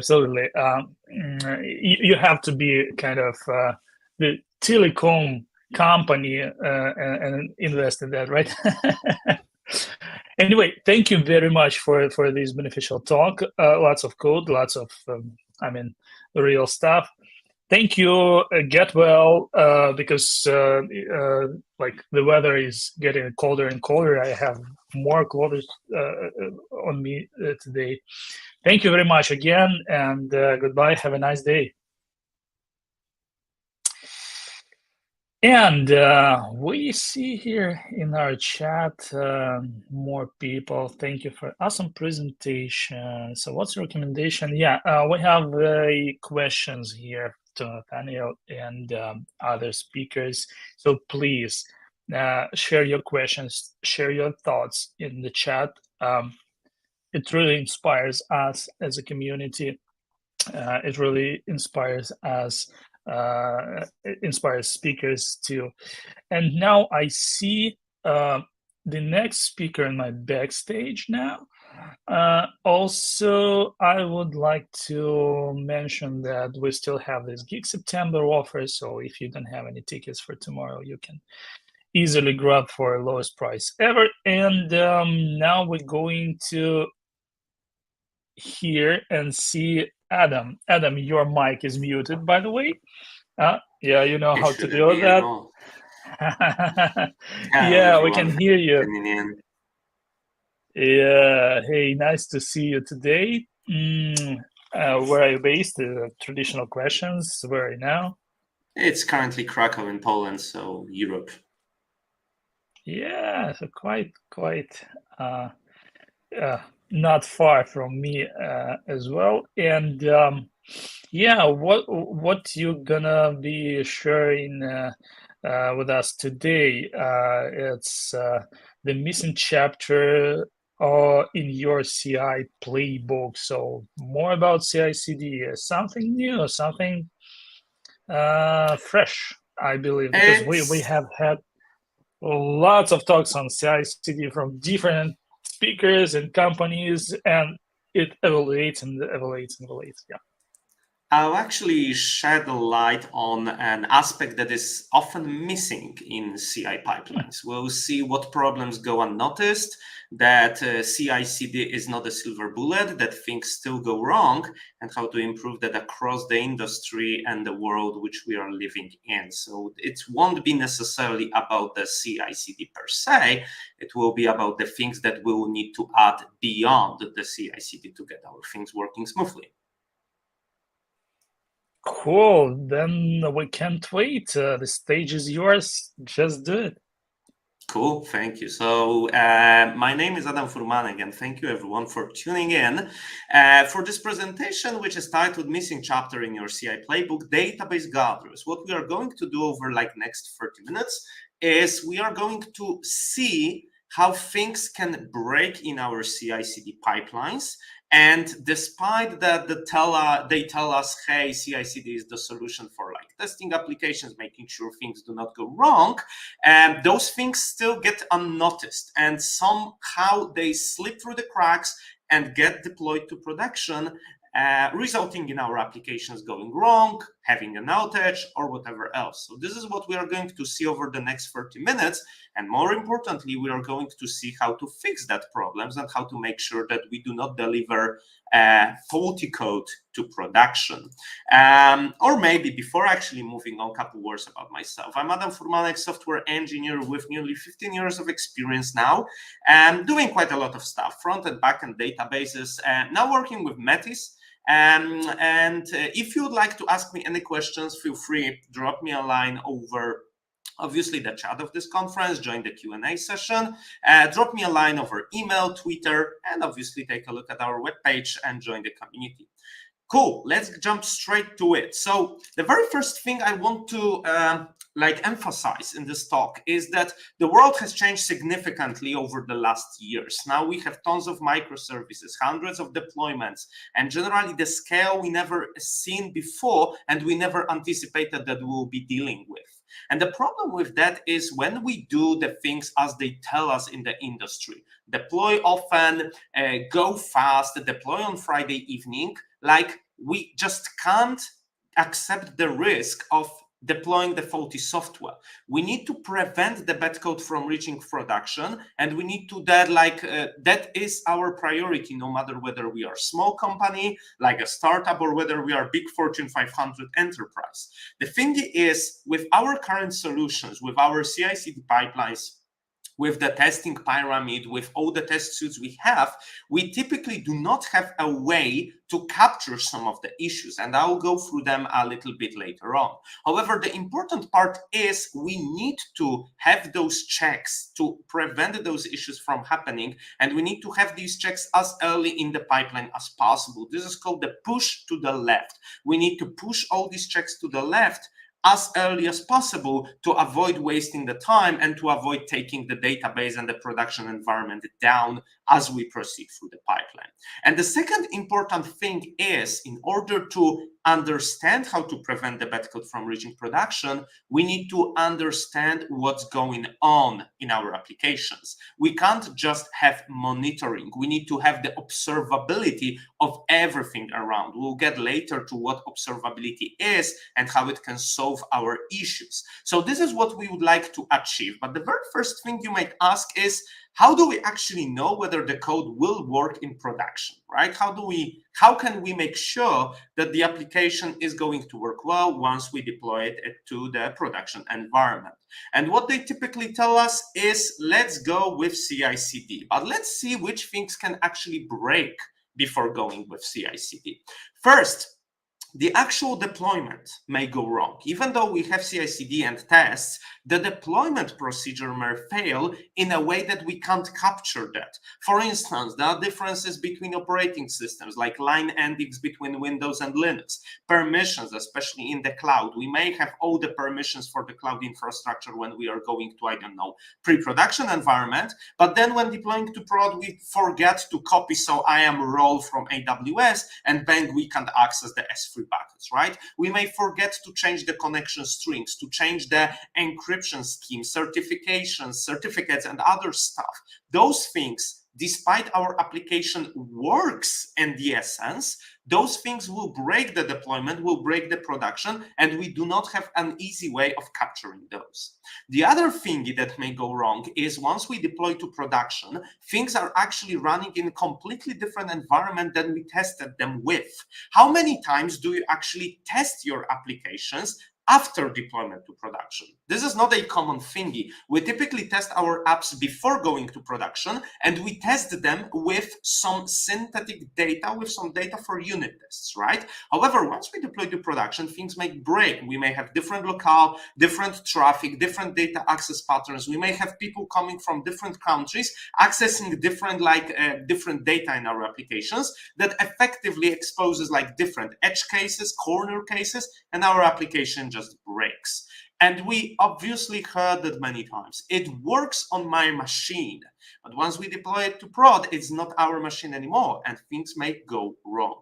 The other thingy that may break is actually our application works properly, but it just can't keep up with the load. We have completely different data distribution because, for instance, we tested the application for, I don't know, European marketplace, and then we decided to deploy to the US, and bang, we have completely different data distribution and different peak times, different hours, and other stuff that may cause our applications to fail. So this is what can go wrong. So how can we prevent that from happening? And what they tell us typically is CI/CD.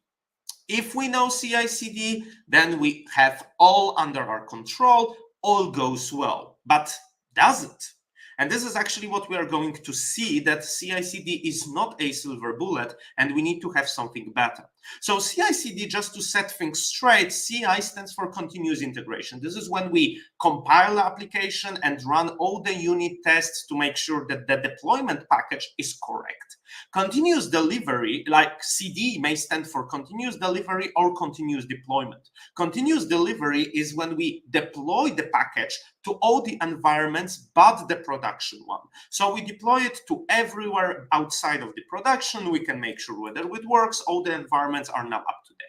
However, continuous deployment is like continuous delivery, but we don't need to manually approve the deployment to production. So it goes to the production automatically, no matter what time of day it is, what time of week, and whatnot. This is the idea. And CI/CD seems like should be a solution for, or a way of preventing the debug code from reaching production. But the problem is there are so many things that can break, and we are going to explore some of them around databases, around object relational mappers, about lack of the context of what's going on inside our application. So let's jump straight to it.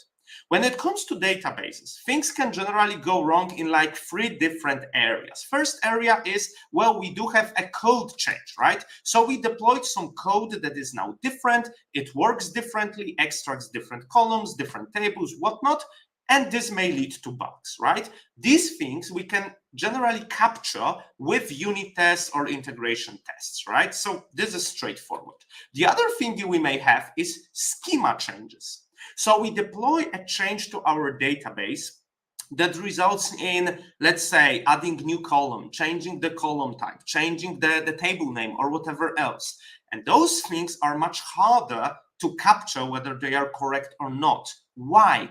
Because our unit tests and our tests that we generally run as the pipeline in the CI/CD deployment pipeline, they work against the latest schema.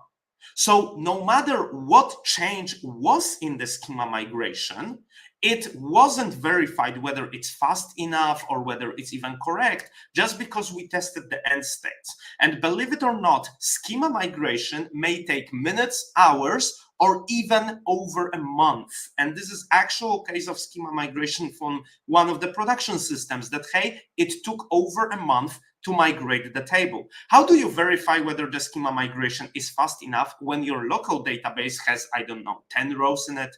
Generally, those things are much harder to be verified. But the last thing that is even worse is like query changes, in a sense that query did not change what it tries to do, but it changed the way it is being executed. For instance, we stopped using an index. We switched from a table to a view. We refactored the code to use common table expressions, which resulted in worse performance. Our tests will not capture those issues again because they are only interested in the correctness of the data, not in the performance of how we get the data. So if something breaks on the backend, for instance, we stopped using an index, query will still continue to work and the unit test will be green, but the application will now get way slower. So let's see a couple of actual examples from production systems showing that things may go wrong and may go unnoticed. The very first thing is we may have a query, and this is a query from some production system I was working with. So we have an application code written in JavaScript that tries to get the aggregate root code user. And this user has some details are associated with them. So for instance, pages, questions, peers, whatnot. So we join all the data, and this results in a query that has some like 8 different tables joined together. And when I run this in production, it tries to extract something like 300,000 rows from the database in total, and was ultimately working for something like 25 seconds. The problem with this query is when I was testing, or when this query has been tested in the local environment, because we have something like, I don't know, 10 rows in the database, then we won't notice the performance issues. Right? It will be when we deploy to production, that will be the moment when we realize, okay, the code is too slow. How can we fix that particular instance? The particular case was fixed by actually splitting the query into multiple ones. So we were getting like user many times and joining one table at a time, which resulted in something like 8 different SQL queries being sent to the database. You might think, okay, 8 queries, this is much worse because those queries, like we have 8 queries instead of 1.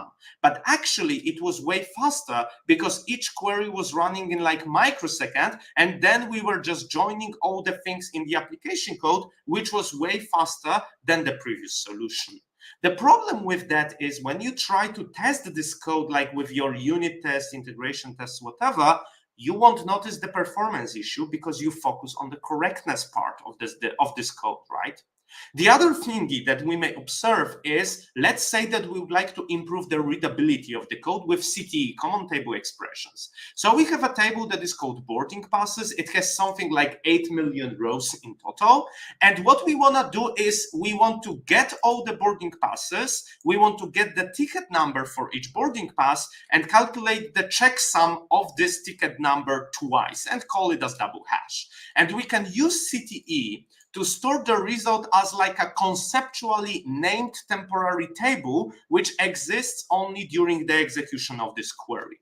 So then we take this CTE, we join it 3 times based on the ticket number, flight ID, boarding number, yada yada, and we look for the rows which have some known checksum of the ticket number. However, we can run equivalent query doing exactly the same, which does not use the CTE and joins the boarding passes table 3 times, and then calculates the checksum of the ticket number twice inside the where condition. So we can see we have some code repetition, code duplication, which we could consider, well, that's slightly less readable. So if we now take the query which is at the bottom and re-implement it as the query at the top, then what happens is the query at the bottom executes in 8 seconds. However, the query at the top executes in 13. So this is nearly twice as long as the original query. And the output of those two queries is exactly the same. Those queries are equivalent. They return the same data. So there is no way we figure out there is a problem with our typical test suite, typical CI/CD, because it's not the problem with what we get, but how fast we get that. Another issue that we may get is changes with schema. For instance, when you modify the table like schema, so you add a column, change the column type or whatever else, what may happen is you may need to rewrite the table. So your database engine may not be able to add the column in place in the table. It needs to copy the data on the side, drop the table, create it from scratch again, and then copy data back. And if your table is small, like 10 rows, then you won't notice the problem at all when running locally. But if your data has millions of rows, which is the case in production environment, then such a migration may take hours to complete. And we won't spot the issue when running in local environment with CI/CD when we create the database from scratch for every single test. So this is something that will go unnoticed through our CI/CD. Yet another issue we may face is, what about indexes? Let's say that we notice, okay, we do have a slow performance, right? What can we do? Let's add an index. The problem with index is, first, we need to understand what index we need to add, like there are multiple different types of indexes. But second, indexes only increase the performance for the reading queries. Because for the update queries, and by update I mean insert, update, delete SQL statements, those indexes will actually decrease the performance, because now we'll need to modify the data in the table and in all the indexes we have. So even though we improved the read performance, we actually decreased the performance in some other part of the application. What also happens often is when you tell to the developer, hey, if you have a slow query, just configure an index. This is what we end up with. We configure indexes everywhere. We index everything and definitely index way too much. So those indexes will kill the update performance. And yes, they may improve the read performance, but generally, well, we shouldn't be doing that. And yet another thingy that is important here is that we never notice that whether the index is actually used in production or not. We may have the case that, hey, we configured an index, it was being used for like 6 months, and then 6 months later, something has changed and the index isn't useful anymore, and the database decides not to use it. What happens then is we have an index that does not increase the performance of read queries anymore, but worse, it decreases the performance of the updates. So just tracking whether the indexes are being used is something that, well, we should be doing on a regular cadence, but CI/CD won't capture that for us. CI/CD pipeline won't notice whether an index was actually used or not. Again, there are other issues. We may have bugs. For instance, one of the interesting bugs in the domain of like databases was a thing that was called Halloween problem. Halloween problem was a situation, I think it was back in the 80s on the October 31st, which is the Halloween. So one company, they wanted to give the salary increase to the employees that earned something like, let's say, less than 10,000. So we run a query like this. Let's take all the employees which earn less than 10,000 and let's increase their salary by 10%. However, now depending on how you configured your database, this particular case ended up in the situation that the rows were ordered based on the salary. So when the database was going row by row and it found a row that wasn't where the salary was below 10,000, it increased the salary, and then the row moved on the hard drive. So the database carried on updating other rows and then found the same row again and increased the salary again. So after running this query, all the employees were actually earning at least 10,000 just because there was a bug in the database. And the problem, even though the databases today, they protect themselves from the Halloween problem, the conceptual problem is still around, because how many times did we actually test the application against different database than we run in production? Like different instance type, different license, or maybe even we used something like test containers or H2 database, not the production component, right? So things that worked locally may not work in production just because the databases are just different. Carrying on, apart from the database issues, we may have issues with ORMs. ORMs, so object relational mappers, those are libraries that are actually supposed to simplify the way we can get the data from the database and operate it. So one of the common problems with ORM challenges is n+1 select. So let's say that we have aircraft table that has many seats. So aircraft is one to many with seats. What we wanted to do now is we get all the aircrafts, and then for each aircraft, we would like to get the number of seats. And the database may work in the lazy fashion. So it will send first the query to get the aircrafts, and then for each aircraft, it will get additional query to get the seats for the particular aircraft. So this will result in n+1 queries, one query for the aircraft, and then n queries for every single instance of the aircraft we have. However, this can be fixed easily by asking the ORM to work in the eager mode, which results in sending just one query with the left join. However, when you look at this piece of the code, you can't tell whether the code is going to do this in like lazily fashion or in the eager mode. So we'll use n+1 queries or just one query. And what's worse, even if you reconfigure your ORM, like going with eager mode is not a silver bullet, because the same issue we saw before, like eager mode may result in getting some like big query with which would be getting hundreds of thousands of rows. So this is something, again, we won't capture with our tests easily and CI/CD pipelines. Why? Because we are only interested in correctness of the data, not in the performance of the data. Moving on, ORMs actually impose another problem, which is impedance mismatch. Impedance mismatch is when we try to push incompatible models on different architecture. For instance, when we take the class hierarchy inheritance from our, I don't know, JavaScript code, Java code, whatever else, and we try to put that on the SQL mode. There are patterns how to do that, but those patterns will result in decreased performance. But it goes the other way around as well. For instance, SQL has something that is called collation. So when you store string literals in the database, you may define a collation in the database, configure the collation, which is responsible for determining how we actually compare strings. Whether, for instance, lowercase letter is equal to uppercase letter, what's the order of characters, and whatnot.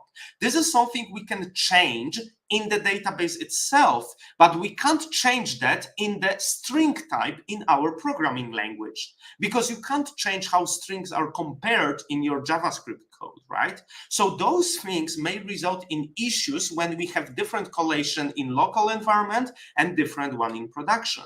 And things can get even worse when we deal with heterogeneous applications. So when we have like one application written in Python, yet another one in JavaScript, something else in Go, and all those applications, they talk to the same database. And because they use different libraries, they may have different results when getting data from the database. Moving on with the ORMs, they also hide the details of how they interoperate with the database. They hide transaction level configuration from you, transaction scope, whether they use indexes or not, whether they pull connections, whether they cache data and other stuff. Do you know how these things are configured in your applications? Can you tell that just by looking at the application code which tries reading from the table? This is not a trivial thing. And yet another thing that may go wrong is, for instance, migrations. Like ORM, what happens if your ORM realizes that there is a drift in the schema? So the schema in the database is actually different from what the ORM would expect. Is the ORM going to change the schema? Is it going to run the migration? Is it going to throw an exception on you? In which order is it going to run the migrations? Those are the things that ORMs hide from us. And there are generally many other things, many other problems that we may have. Like ORMs, they hide the complexity, they hide configuration details, solutions or the settings are scattered throughout the application code, and it's super hard to reason about that, not to mention CI/CD pipelines would capture the issues that we introduce when going through the deployment. So this is what we know. Can we do better? In order to do better, what we need to do is we need to understand the context of what's going on around.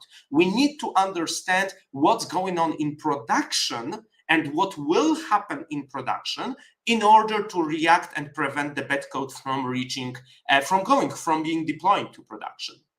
And in order to do that, we could actually use the SQL details. So whenever we take a query that is being sent to the database, the query goes from multiple steps, and one of the steps is called planning. So the database engine takes the query and plans ahead how the database engine is going to execute given query.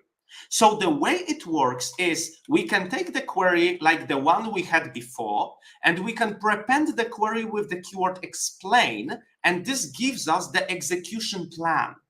And if we dissect this execution plan, we can see that it has multiple things. For instance, every single row in this plan is basically a node representing a operation that will be executed in the database. This operation can be like, I don't know, join, scanning the table, scanning an index, sorting the rows, joining them together, and whatnot. And each operation has a cost associated with it. The cost is basically an arbitrary number, which doesn't mean anything special, but we can use the cost to compare different plans. So that's the idea, and this is how databases work behind the scenes. They take your query, generate various execution plans, and then pick the cheapest plan based on the database configuration, statistics, indexes, and whatnot. And this execution plan tells us exactly which indexes are going to be used, what is the order of the operation, how things are going to be executed in which order, and whatnot. So this is what we can get from the database. Now, how can we get that? In order to get that, we need to have the observability built into our ecosystem. Observability is the collection of various signals, for instance, logs, traces, and metrics, and building the whole story of what's going on behind the scenes. So OpenTelemetry is one of the now modern standards that lets us easily integrate telemetry into our applications. OpenTelemetry is basically a set of SDKs that we can use to instrument our applications, whether it's JavaScript, Python, .NET, Java, Go, whatever else, and we can capture signals like traces, metrics, and logs, and other stuff to build the history of what happened behind the scenes. And this history is called traces and spans. So let's say that we have a workflow going on inside our system. For instance, a user would like to pay for the ticket they bought. So they send a request to our web server. This request goes to the database, which later goes to, I don't know, messaging queue, notification service, payment provider, and whatnot. So each of these services, they actually participated in the whole story, that we call a trace. And this trace consists of spans representing operations performed by all these nodes, where each span is like this big JSON showing something like human-friendly explanation of what happened, the timestamp when it appeared, or maybe some attributes of the operation. So we can use OpenTelemetry to build these things together and create this big picture of what's going on. And now, if we connect the dots and if we get the execution plans with OpenTelemetry, then we have the full picture of whether these things will work well in production or not. The problem is, though, how do we get the execution plans? And well, the typical answer you may have, and the answer that CI/CD would tell you, is just run the load test. So you take your application, deploy it to some pre-production environment, and hammer it with the tons of requests to get the details, to get the execution plans, and to see how things work behind the scenes. The problem with load tests, though, is that first, they are super expensive because they take time and they just cost, right? We need to pay for additional fleet, for the traffic and whatnot. And the other problem with load tests is they happen way too late. They happen at the very end of the CI/CD pipeline, because they happen when we are done with the implementation, when we are done with the code review, when we are done even with merging the code and we start pushing it to production. And this is way too late. We can't let that happen that late. We need to be proactive. We need to push all those checks to the left. And we need database guardrails in our CI/CD pipelines that will let us understand how things are going to work in production the moment we implement the code in our local environment. And how can we get those database guardrails? Metis is the solution. Let me really quickly run you through the application, what we built, and show you how it works. So if you register to Metis, we use the OpenTelemetry to instrument the application and to show you exactly what's going on. So for instance, we can show you the recent activity that, hey, your application exposes this API. When it's being coded, return 201. And once we click on this particular execution, we can see, hey, this is the SQL statement that was executed, right?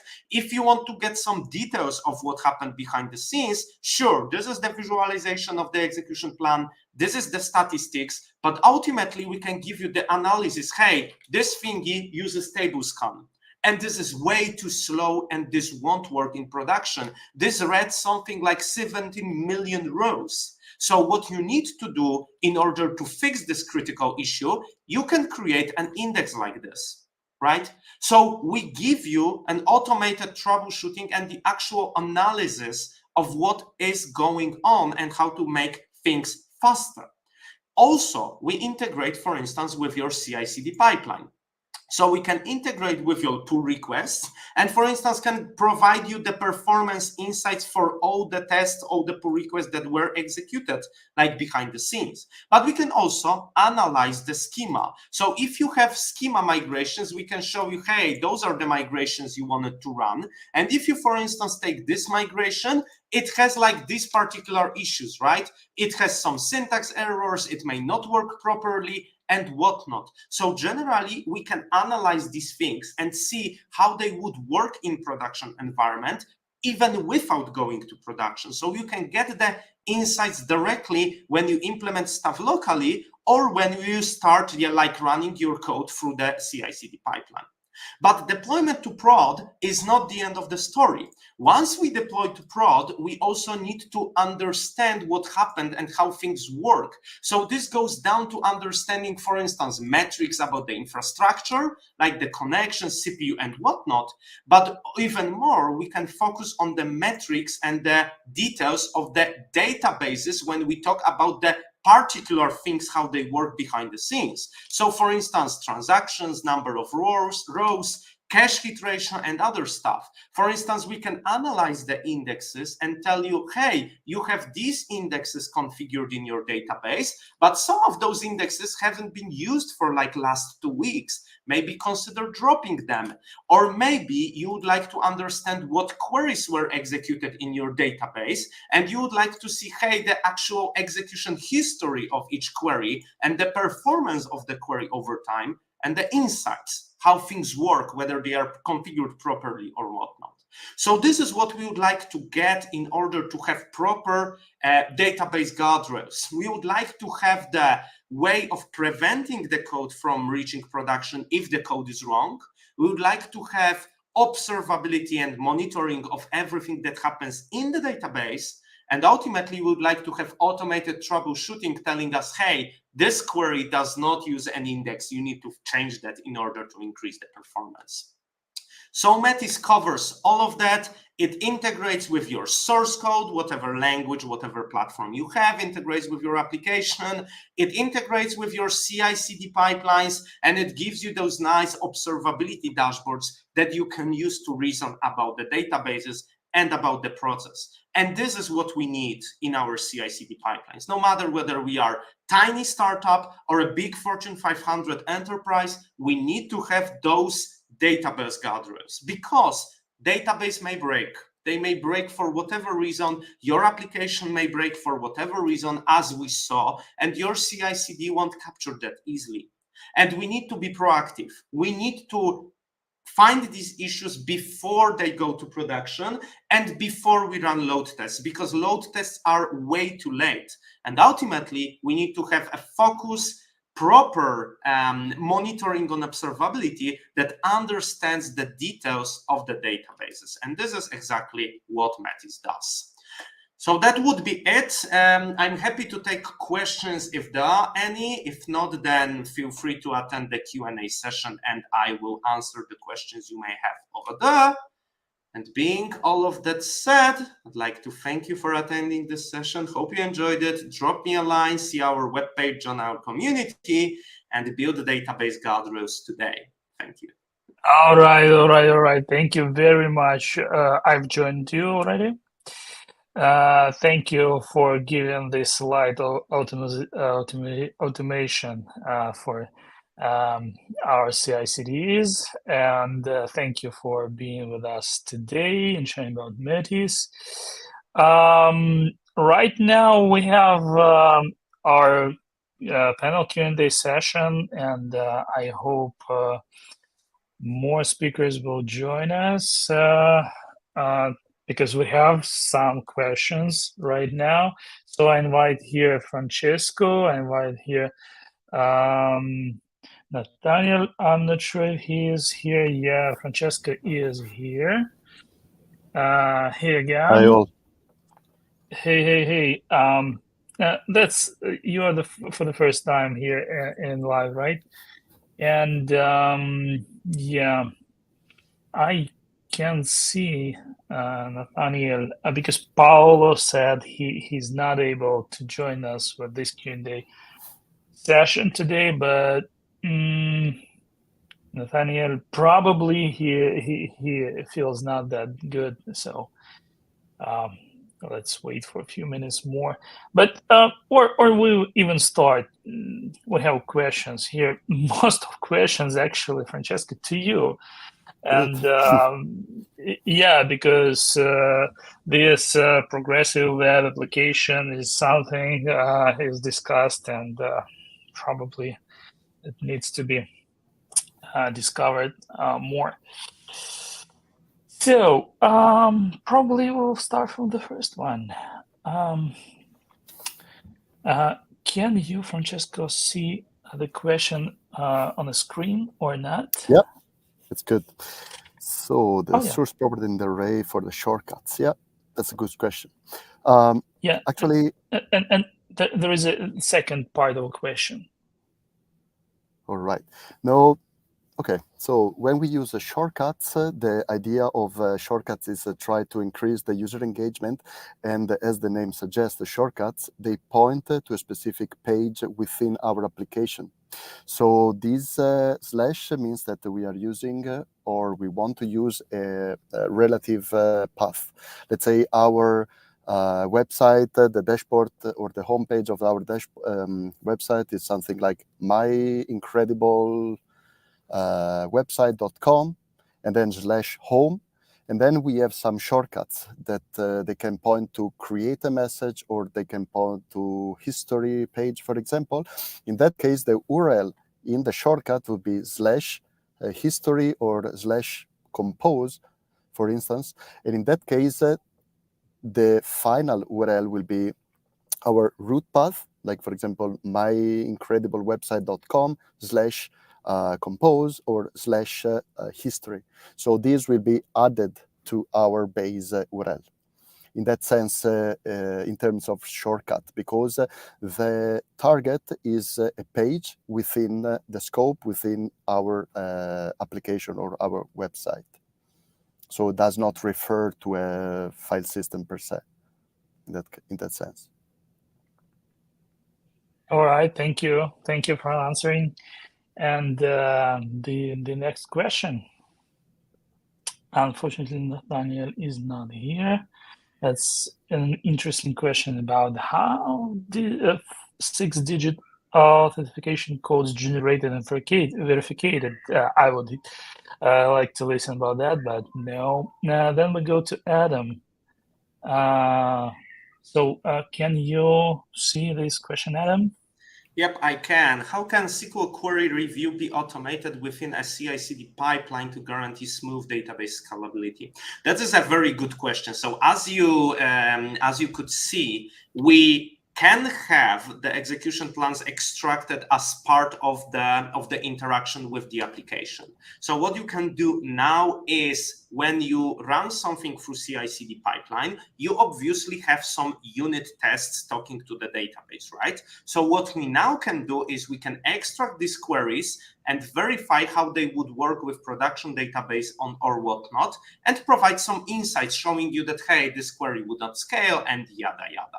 And then we can take that, and for instance, what Metis does at this point is we can integrate with your pull request in your GitHub and comment on this pull request that, hey, Metis found these and these issues. So what you can do now to automate that is you can have a rule that, hey, if Metis found an issue on the pull request and Metis does that automatically, then such and such pull request just can't be merged to the mainline, right? So this way you have automated analysis and you make sure that you do not let slow queries like slip and go unnoticed, because Metis will automatically identify them and mark them on the pull request.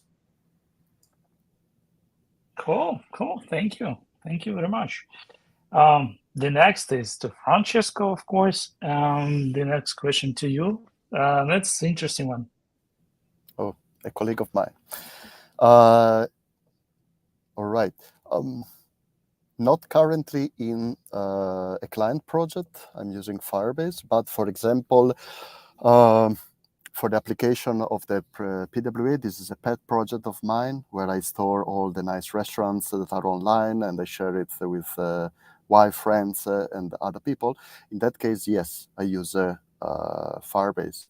I think it's pretty cool solution, and especially this three-way binding solution is also really awesome in the sense that one client can push to the server, to the database, a change, and then via sockets all these changes are propagated to the other listening clients out of the box. This is really cool. About the second part of the question, well, that's hard in the sense that it's hard to say what is the best. They are different. While maybe AWS and Microsoft Firestore, Azure might be similar in big part, Firebase and Firestore are, of course, much different.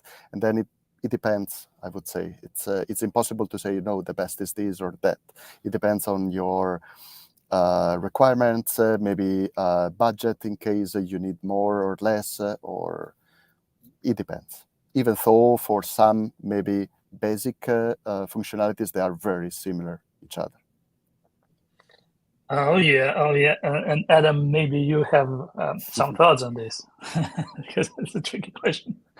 That is obviously, that depends on the particular use case, right? So there is no silver bullet, unfortunately. Like probably there are some safe bets, right? Generally take Postgres and use whatever cloud is common in your company. But in order to make the best choice, you need to measure, and that's it. So not a single solution that would fit all sizes. Right. Yeah, the rich variety. Yep. All right. The next one is to you, Adam. Could you please read that? Yeah. So Adam, could you please give us some input on how good practice, how to prevent these problems without implementing an external tool? Generally, I'm not sure whether I understand the question properly or if it was like asked when I was talking about some particular problem. So I'll just answer in general. I do not see a solution available out there in the industry that would do what I explained. This is the problem. Just like we had to build CI/CD, just like we had to build like testing frameworks. Yes, some of us do remember the days before there was something like Jest or JUnit or whatever. The same way we just need to build things for database guardrails. Depending on the cloud provider you have, you may have those things like available to you like easily.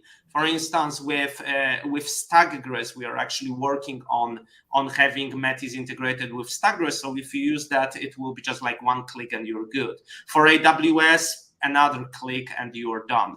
I imagine in the future there will be tools and solutions like that integrated with the providers, like all the providers around AWS, Azure, Google Cloud, and whatnot. And in that case, we won't need to implement them at that point. However, as of today, we either implement that on our own, just like in a way I showed, or just go use Metis, or let's wait for some other tools that will appear in the industry. All right. Probably when you mention some other tools, I have to ask my question. It's not written in a screen, but still, why no one mentioned ChatGPT or Copilot or any hard AI tools? Do you guys use those tools in your day-to-day work? Francesco, what do you say? Yeah, GitHub Pilot, I use it daily. It's in some specific scenarios or so, it might be helpful. Even though at the end of the day, we should still not give it everything that is suggested for granted, or like, oh yeah, this is the best solution, take it. We always have to be critical and, okay, look at it and really think about is really correct or not? Because I found that not in rare case, but in a couple of cases, the suggested solution was actually not correct. So we have to be very careful in blindly accepting the suggestions. So always use our own brain as well. But definitely in many cases, it could be very, very good, especially when it comes to, I found unit test, regular expressions, quite good.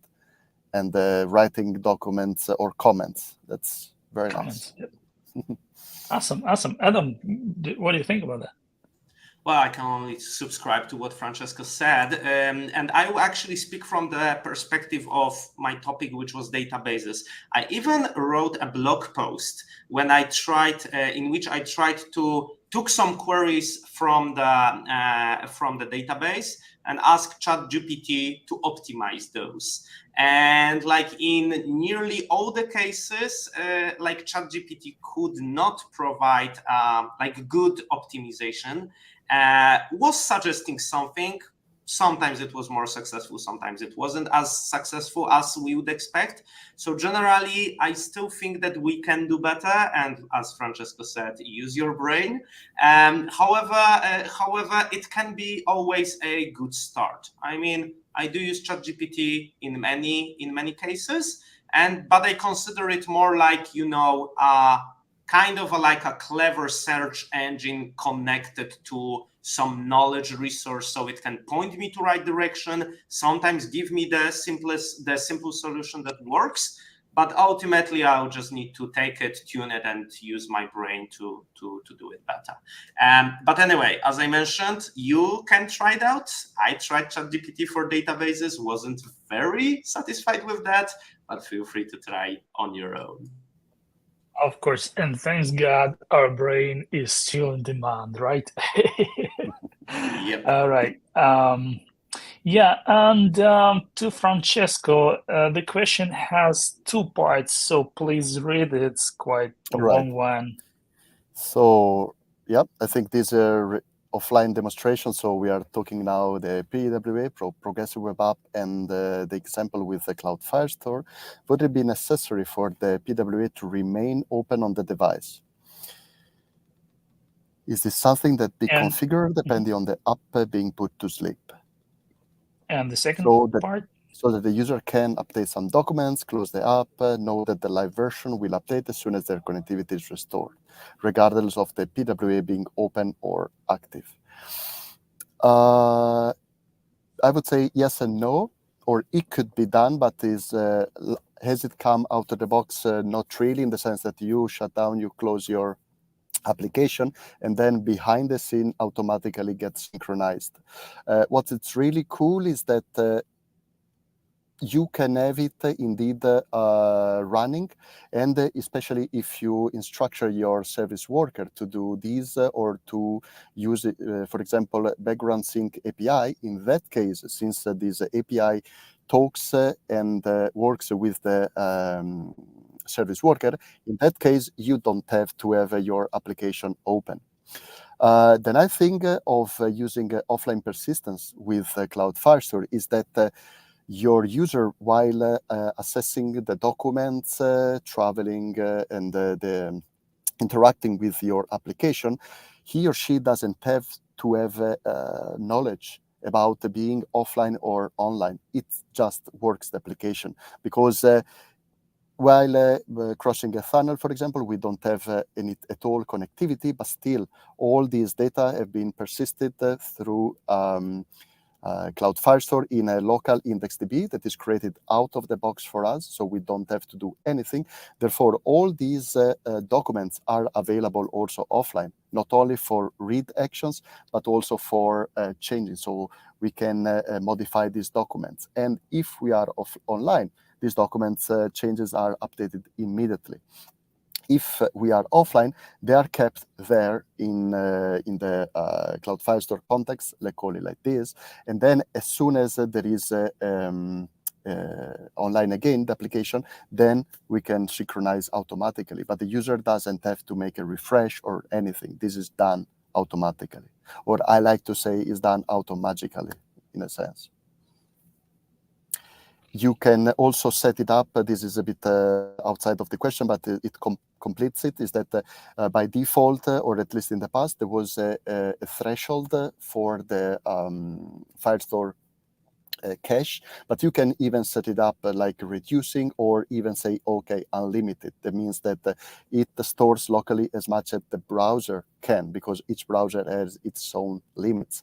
And then let's say we define the specific threshold, and once this threshold is reached, then Cloud Firestore automatically will go through the older not used or not assessed documents that are stored locally on the device and prune them. So it will free space by removing the oldest or the oldest assessed or used documents. And this is also done automatically for us. Yeah, cool. Thank you for answering. And next question, Adam, is to you. Yeah, so ISMET is an open telemetry and open source tool. Open telemetry is open source. You can use it. And I guess most of your applications, if they are not like old dinosaurs, they already use libraries that are integrated with open telemetry. So you can use them easily. Regarding Metis, the web page I showed you is free to use, but is not an open source component. We do have part of the things which are open source, but we also have something that is closed source. When closed source is mostly about the in this part which recommends the improvements, because this is obviously knowledge how to do that based on expertise, yada yada, but everything around is open source. Is there a step-by-step guide to set up these tools? Yeah, sure, there is. Feel free to take a look at Metis page, and for instance take a look at the blog post I wrote, the like instructions how to, for instance, take a SQLize application and integrate it with Metis step by step, walking you through all the steps you may need to build the proper integration. Also, our docs are pretty comprehensive and they show various different languages, frameworks, whatnot. So generally, yes, this is covered and you can easily find those step-by-step guides. If you happen to have any questions, feel free to drop me a line or join our Discord channel and ask questions over there. I'm happy to help you with that. All right. And one more. Yeah, here it is. Is there a way to test the performance of our database besides recreating the production database? And this is actually a very good question, right? Because if we do not have a production database at hand, then the only thing we can do is we can first either guess about the performance, and I tried to show you that's not gonna work well, or we just need to take the things from the production, like statistics, configuration, execution plans, or whatnot.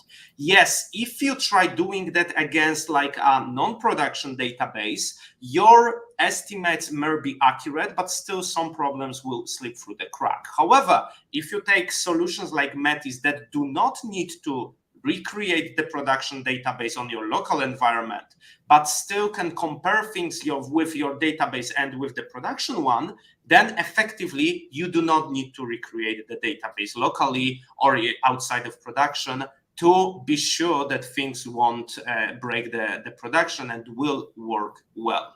Without that, it's generally always guessing. And like we learned the hard way many times that production database and production traffic is always different and may pose challenges that we did not expect.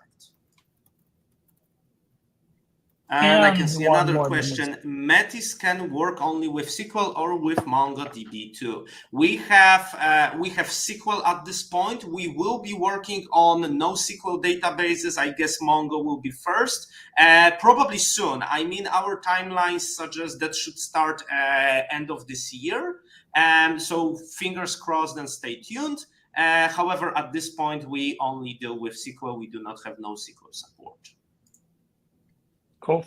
Thank you very much for answering all these questions. And the last question from me. What do you think about progressive web applications in terms of your topic, databases, and what do you guys at Metis do have any in your experience with that? That is always a good question. Well, we can answer that, like consider that on two areas. First, whether the database is like somewhere on the internet and your progressive web application just talks to it over the wire, then it's no different from, let's say, regular web application or whatever else, right? However, if you start running databases locally, for instance, I don't know, on your device or on your mobile device. And we could do that, for instance, to power machine learning solutions, right? Now, vector databases is a blast, and everyone is, so helpful around the topic. So maybe deploying vector database just to improve like your machine learning applications locally so they can work offline without accessing the internet. That could be the case. Something similar to, for instance, on the edge computing, right? But even pushed further.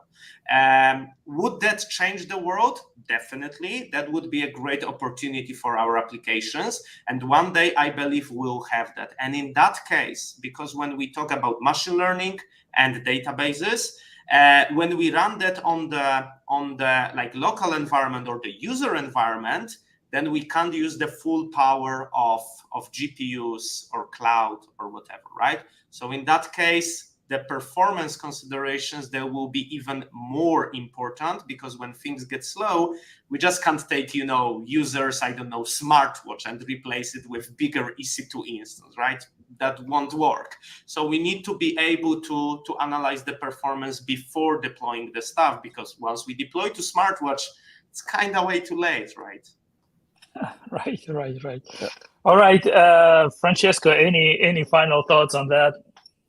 No, it was perfectly good what Adam said, and indeed we don't have to forget that the PWAs look and behave like native apps, but at the end of the day are web applications. So as they used to say, PWA can do what web apps can do. So we are working behind a browser and an agent, so we cannot use the whole power of our device, processor, RAM, and so on, as a native app. this is still kind of a limitation that the native apps have. But for, I would say, nowadays, 80-90% of cases, a progressive app, it's a really, really good alternative, totally valid alternative to a native app. Cool. The future is there. My pleasure, people. Gentlemen, thank you for being here, for sharing, for answering, for communicating, contributing in the community.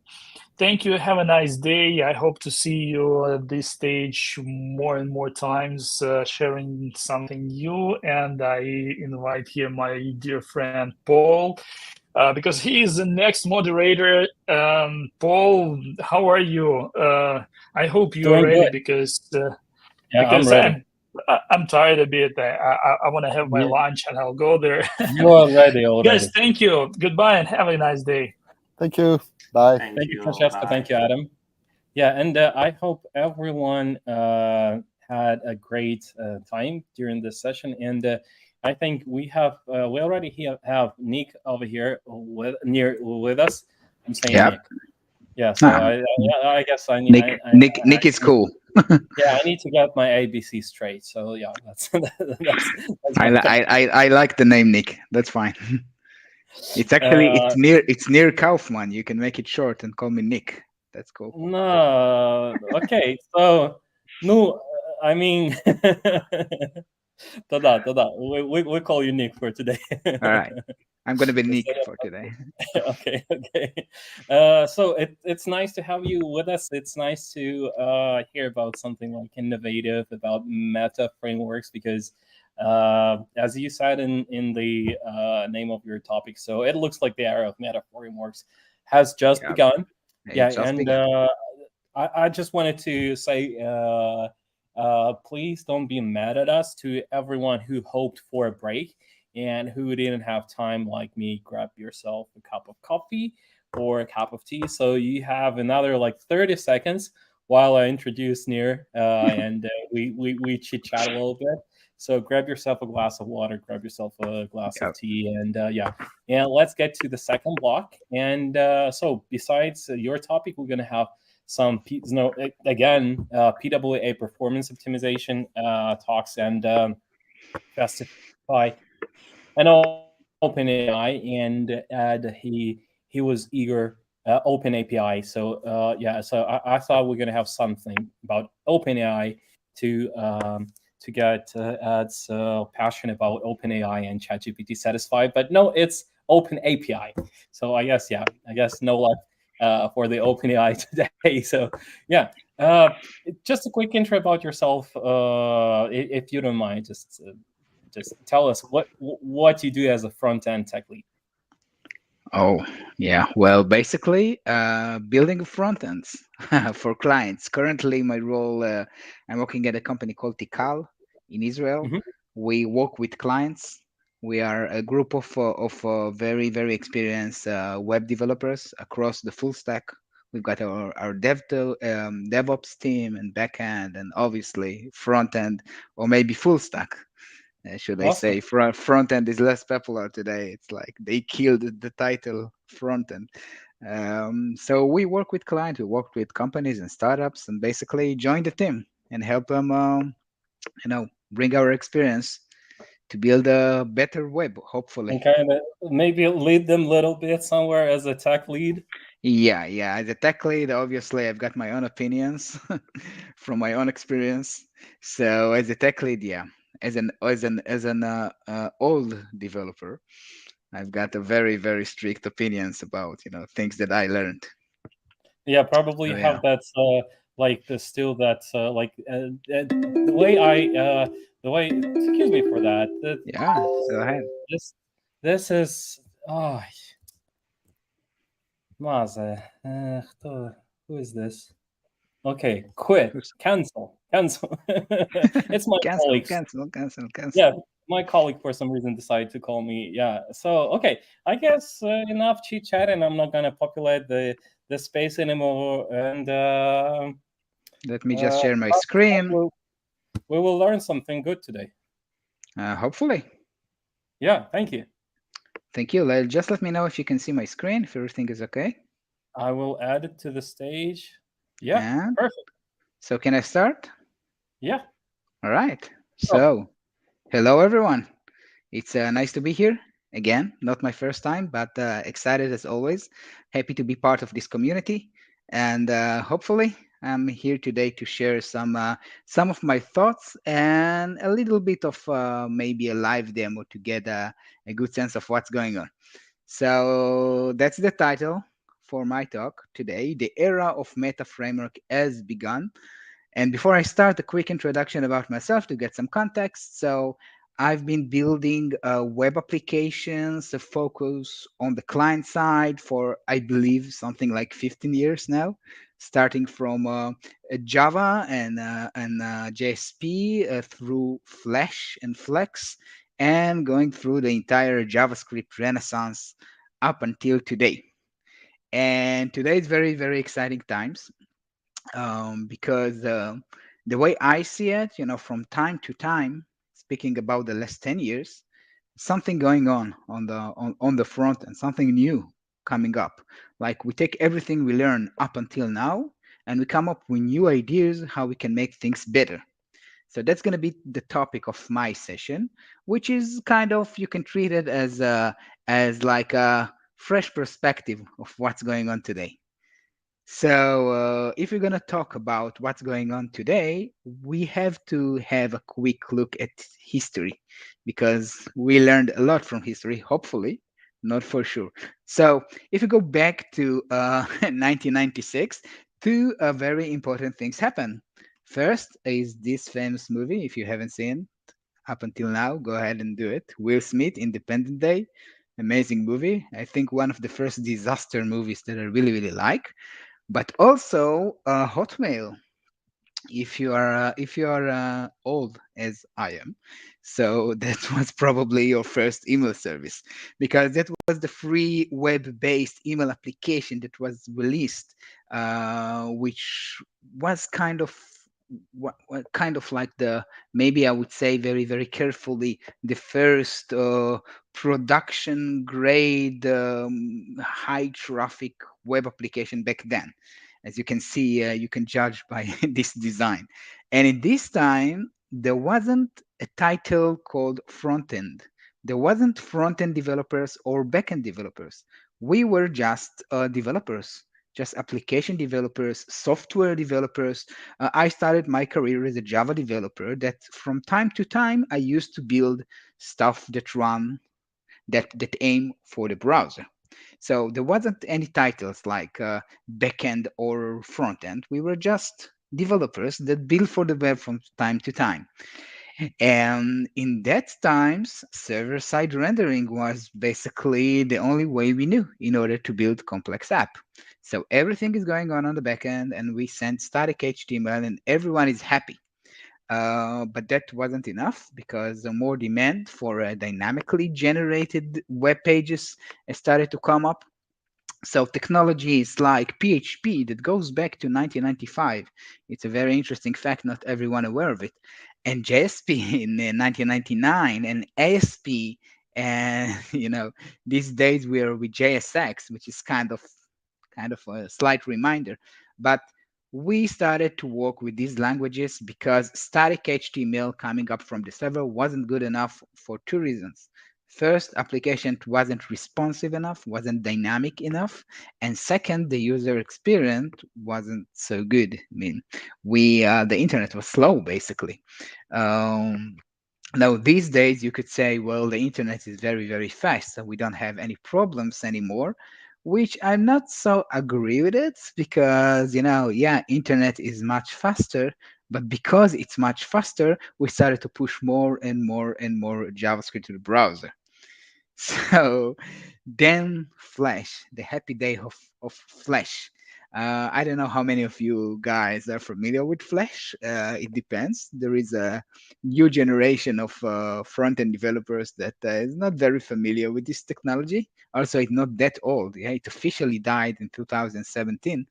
Um, but Flash was the first time that I actually was able to write highly dynamic rendered a front-end application running in the browser, but it required a plugin. and a player to be installed, and then JavaScript. And JavaScript need no introduction, but I don't want to talk about JavaScript. I want to talk about Ajax.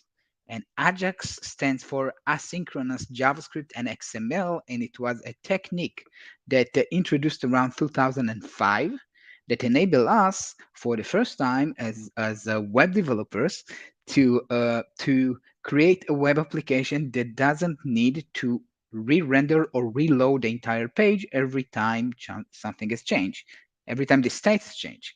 Ajax was the first step toward a single page application. So for the first time, we was able to update parts of the web page without reloading the entire thing.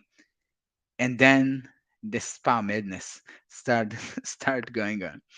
The SPA stands for single page applications, and it seems that like around 2003, maybe 2004 or 5, I'm not sure exactly what was the correct time, but everyone was building single page applications by default. And single page applications that adopted the MVC pattern that we took from the server side rendered full stack framework. We brought it to the client and we start build the enterprise on top of single page application technique, which was good for a time, and actually up until now. And the main reason, if not the only reason, to go with single page application is in the name of user experience, because UX it's everything, and users started to demand more from us as web developers, and we wanted to supply it. And single page application looks like the a very good idea, but again, NPM comes up, dependencies, single page application started to blow, which means that we started to deliver a lot of JavaScript to the browser. And most of the time, if I can be honest for a second, as a JavaScript developer, as a front-end developer, if you want to call it this way, most of the time we build our product and a lot of our development time goes into optimization and not like developing the product, more like we need to optimize things all around because it's not fast enough. And suddenly we've got a lot of aspects to take care of. I believe that most of you remember it wasn't so long ago that state management was the current buzz. So libraries and techniques and framework and patterns and you name it, and then CSS and then styling, but it's all ends up by tons of JavaScript delivered to the browser directly.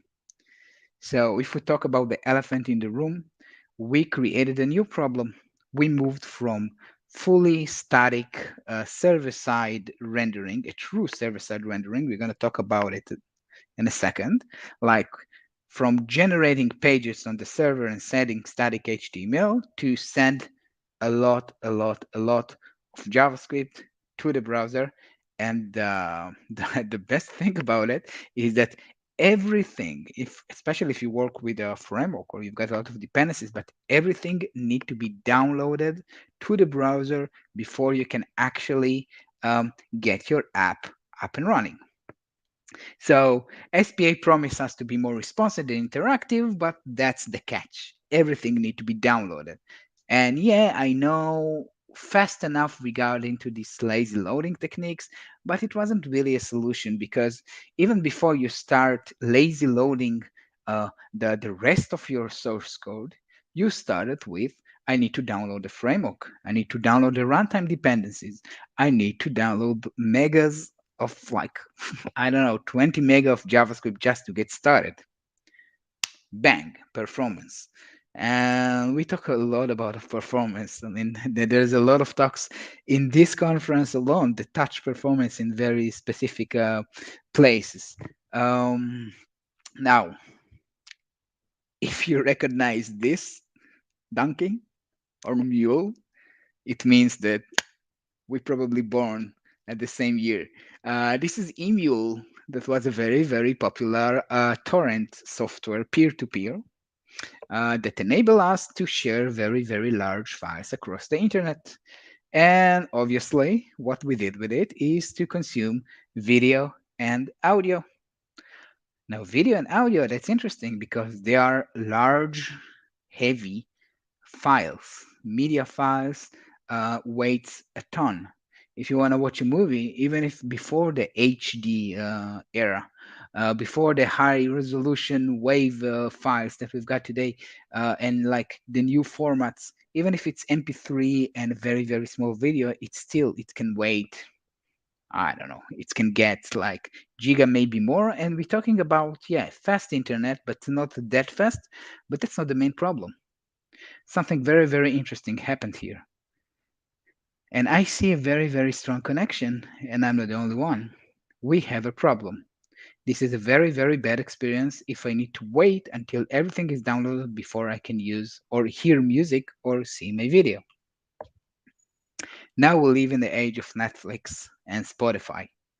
And Netflix and Spotify, both of them, solved the problem of how can I, as a user, how can I consume large file without having to wait until everything is fully downloaded. I want to start hearing the music before the entire album or song is downloaded. I want to start watching the movie before everything is downloaded. All right. So how do we solve it? Streaming.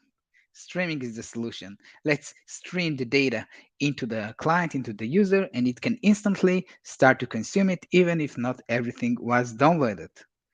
Now, if you're catching up with me, isn't it the same problem that we have with the modern single-page application?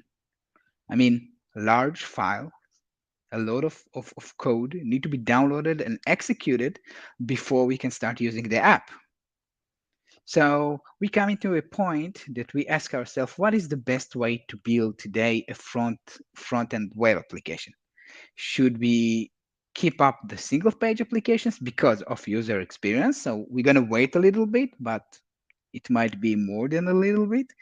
Should we go back to the old model of server-side dynamic rendered? Yeah, but server-side technology. So we don't have to wait and we can get instant UI and start working with it.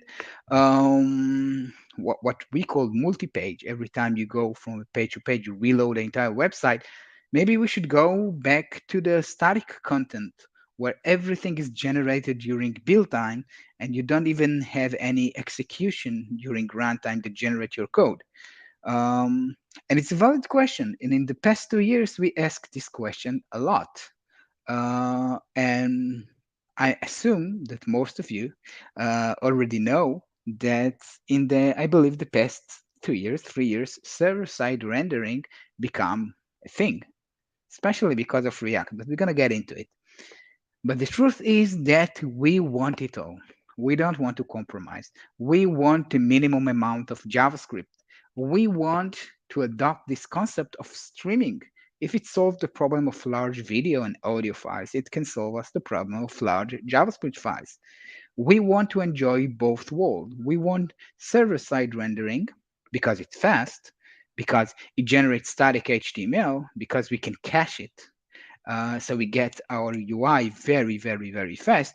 But we also want client-side rendering happen during runtime because it makes our app very, very responsive. But most important, if you ask me, it was all about user experience. But there is more than one user. There are the end users that are actually using our applications, the things that we build. But hey, guys, there are us, developers. We are users as well.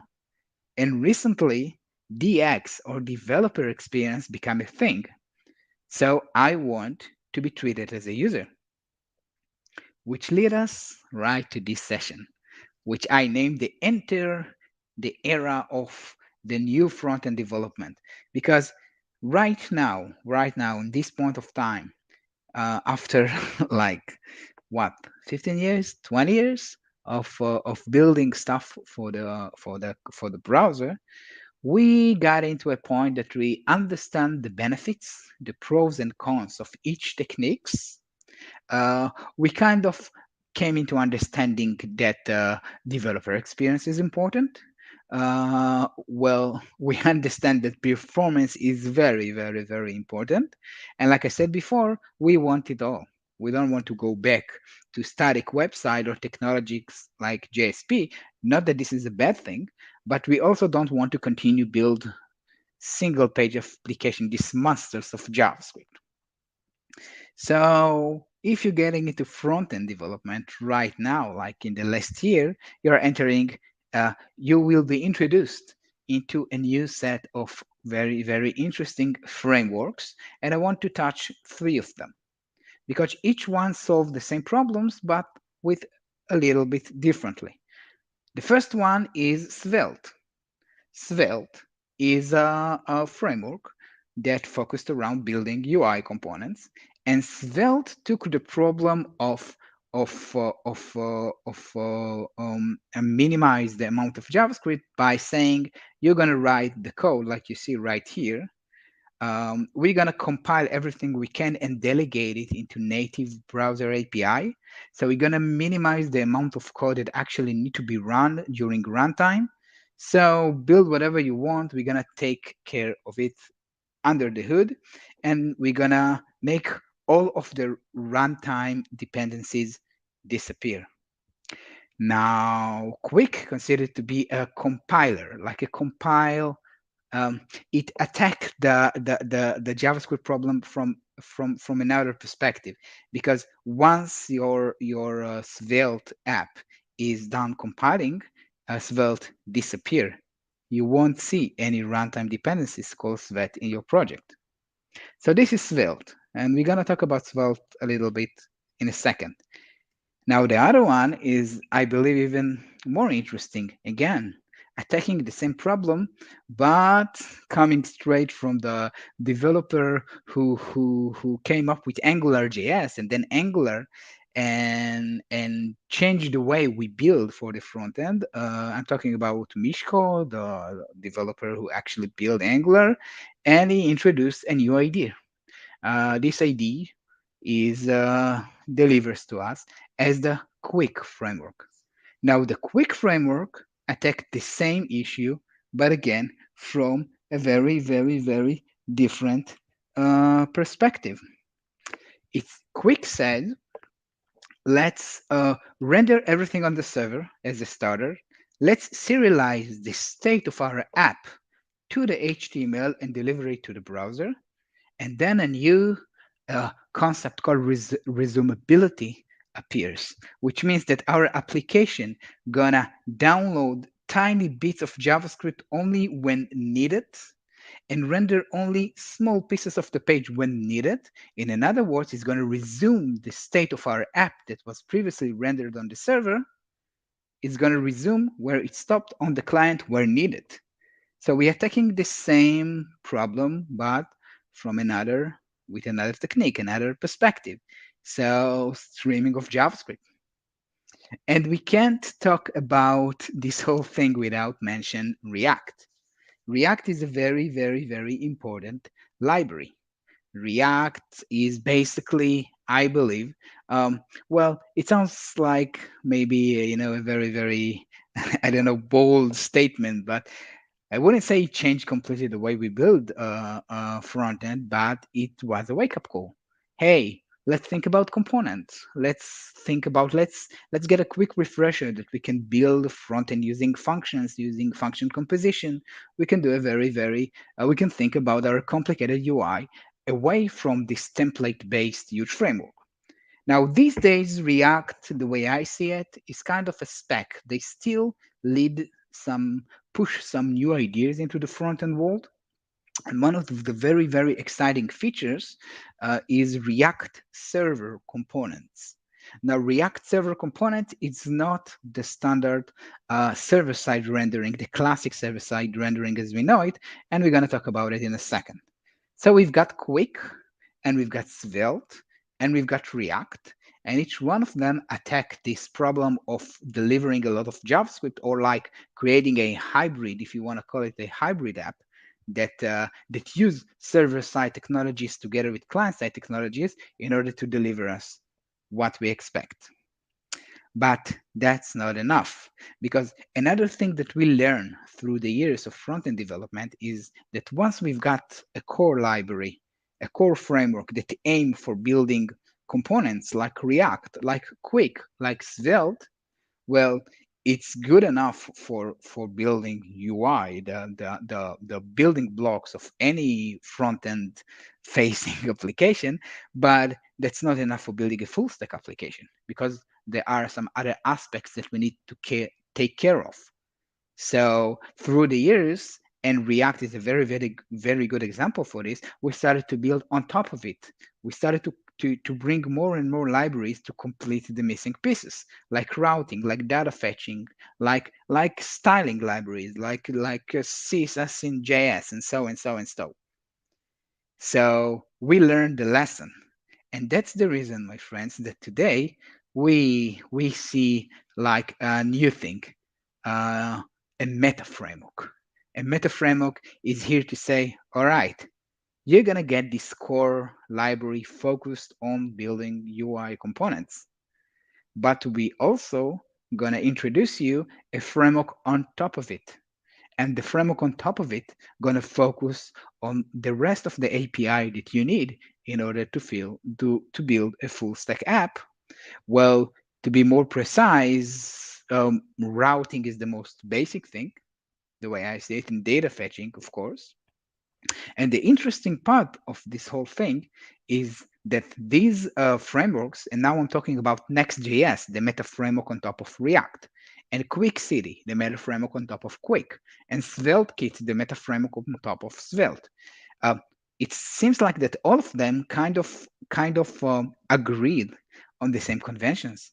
So we find the same ideas, which is an excellent news for us, in all of these frameworks. For example, all of them introduce a file-based router or handling cache for us. Now, if I pick on React, so Next.js, there's also another meta framework called Remix. I'm working with Next.js when working with React, is completing build on top of React and give us optimization, caching, data fetching, and most importantly, it's focused on developer experience and kind of, at least for now, bring us a solution of delivering a lot of JavaScript to the browser. Well, let's take a few minutes to have a quick look at how this thing look in practice. So I'm gonna share my screen. This time it's gonna be the entire screen. So I hope that's gonna be good enough. Let's see. Yeah. All right. So I hope this is big enough. But what you see right here, it's a Next.js application. The first thing that you're gonna notice is this is a React component, as you probably already know if you're working with React. But by default, what you see here is a component that will never going to be delivered or execute or re-render on the browser, which makes things very, very interesting. For example, this is the app. This is the next app. I'm gonna open the console. Let's go to the console, all right? I'm gonna come right here to this home page. I'm gonna do a quick console log and say, well, home page is rendered. Then I'm gonna go back to the browser, hope to see something, but I won't see anything. Now, if I check out the server side console log, I will see homepage rendered. Now, you might be not that excited in this point of time, but what you see right now is called React Server Component, which means that by default, all the code that I'm writing right here is going to be rendered on the server, and only once. And that's the difference from standard server-side rendering, or like server-side rendering that need to hydrate and rerun on the client side. Now, if I want to use this meta framework and make my routing procedure much more developer friendly, I can create a directory. I can call this events. Inside of it, now I've got conventions, so I can use page tsx to introduce a new page. And all I need to do is, again, build a React component that basically renders something to the screen, I'm going to return this page. And now if I go back to the browser, I can go to events and I can see this event page. Again, everything going on the browser, on the server side. Now, because it's a React server component, this code will never rerun on the client if I try to do something like attaching event listeners. I'm gonna get an error saying, well, my friend, this code will never gonna run or rerun or re-execute or even be part of the bundle and deliver to the client. So if you want it to be like this, now you need to say specifically, well, this piece of code should run on the client, which is change the way that we think about web app. First of all, it's transparent for me, but now I can do stuff like, well, if this is run only on the server side and will never run on the client side, it means that now I can create a function like fetch all events and run some code that actually using an ORM and talking with my database, do a find many and use it on my React component, const events, actual events. This component now can be async. Here I can await, and here on my component, I can just render it, right? Like this. And I don't even need to care about state management or use any hook whatsoever. Let's change this to event title because I believe it's a title. And here you go. Well, what you see here on the screen is Hebrew, but you get a point. But what happens if I do need to introduce some dynamic content to my app? How can I solve it if everything got on the server and everyone is happy and it's static HTML and it's never going to rerun and I got it cached and, well, looks like the ideal code? Well, just like in the beginning when we used to build web app and we used JavaScript very, very carefully. We used to build static apps, render on the server, and use JavaScript just for these tiny interactions that the user might need. Now we go back in time, my friends. Now, if I do need to introduce a piece of JavaScript or a component that need to run on the client, first, let me build this component. Let's call this a button. It doesn't have to be that complicated. And then I can write a component, for example, button. I can take this button. Now I'm gonna attach some event listeners to it. So it's gonna look something like this on click. For example, on click and then click me. Only this button gonna run on the client, which means it's a server-side rendered component. It's gonna run twice. It's gonna be rendered on the server for the first time, and then it's gonna be hydrated and rerun on the client side. So now I can come back to my page and just use this button. And something very, very interesting going on. Now, only the JavaScript needed for this button going to be rerun on the client. And now I can use state and event listeners, and I enjoy the entire world. I've got an app running on the server. I've got this new paradigm of like writing code that run on the backend and on the front end seamlessly. I've got these new technologies of ideas of just delivering tiny bits of JavaScript that I actually need and solve the problem of use JavaScript files. And this is where we are. Now, I show you a quick look into Next.js, but every meta framework that I mentioned before introduce exactly the same concept. Deliver tiny JavaScript where it's needed using abstractions and conventions like the file bytes router that become kind of the default in SvelteKit, in Quick City, in Next.js, and enjoying everything that we learned up until now. So let me summarize what we did right here. And for this, I'm going to go back to my slides for a second. So I'm going to share my screen. I'm going to share my window. And here you go. Back to the slides, hopefully. Yeah. Put it on the screen. Yeah. All right. So let me summarize. If you just got into front end in the last year, it's a very, very exciting times. Maybe you're not aware how excited it is. If you're an old developer that builds stuff for the browser for 20 years like me, you're also kind of excited by kind of saying, well, I've seen it before. It looks familiar. But it's a good thing to see that we didn't got back like 20 years, but we learned something. The most important lesson that I believe that we learn is first, let's create tiny frameworks that it's all about UI, and let's create meta frameworks with strong conventions that focus on the most important user, which is the developer. And sometimes, it might be even more important than the end user itself. So that's it for today. If you enjoy it, hopefully, if you've got some questions, I'm here, and we have another Q&A session later on. As you probably can tell, I've got a lot to share with you, and I'm more than happy to hear from you guys.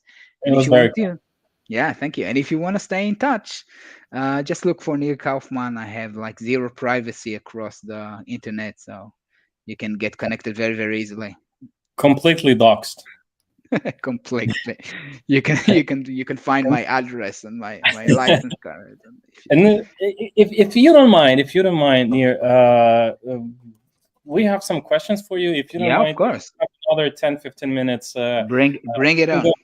Through the questions while it's still hot, while it's still while we still have someone who still remembers what you told us. Like let's not like get it. Pause like for an hour and a half. Like let's do it. Bring it on. So we have the first one. Yep. So I'll show it. If you don't mind, I'll unshare that one. So why all networks is on base front end, not back end? I'm not sure. I'm not sure I understand the question. Yeah.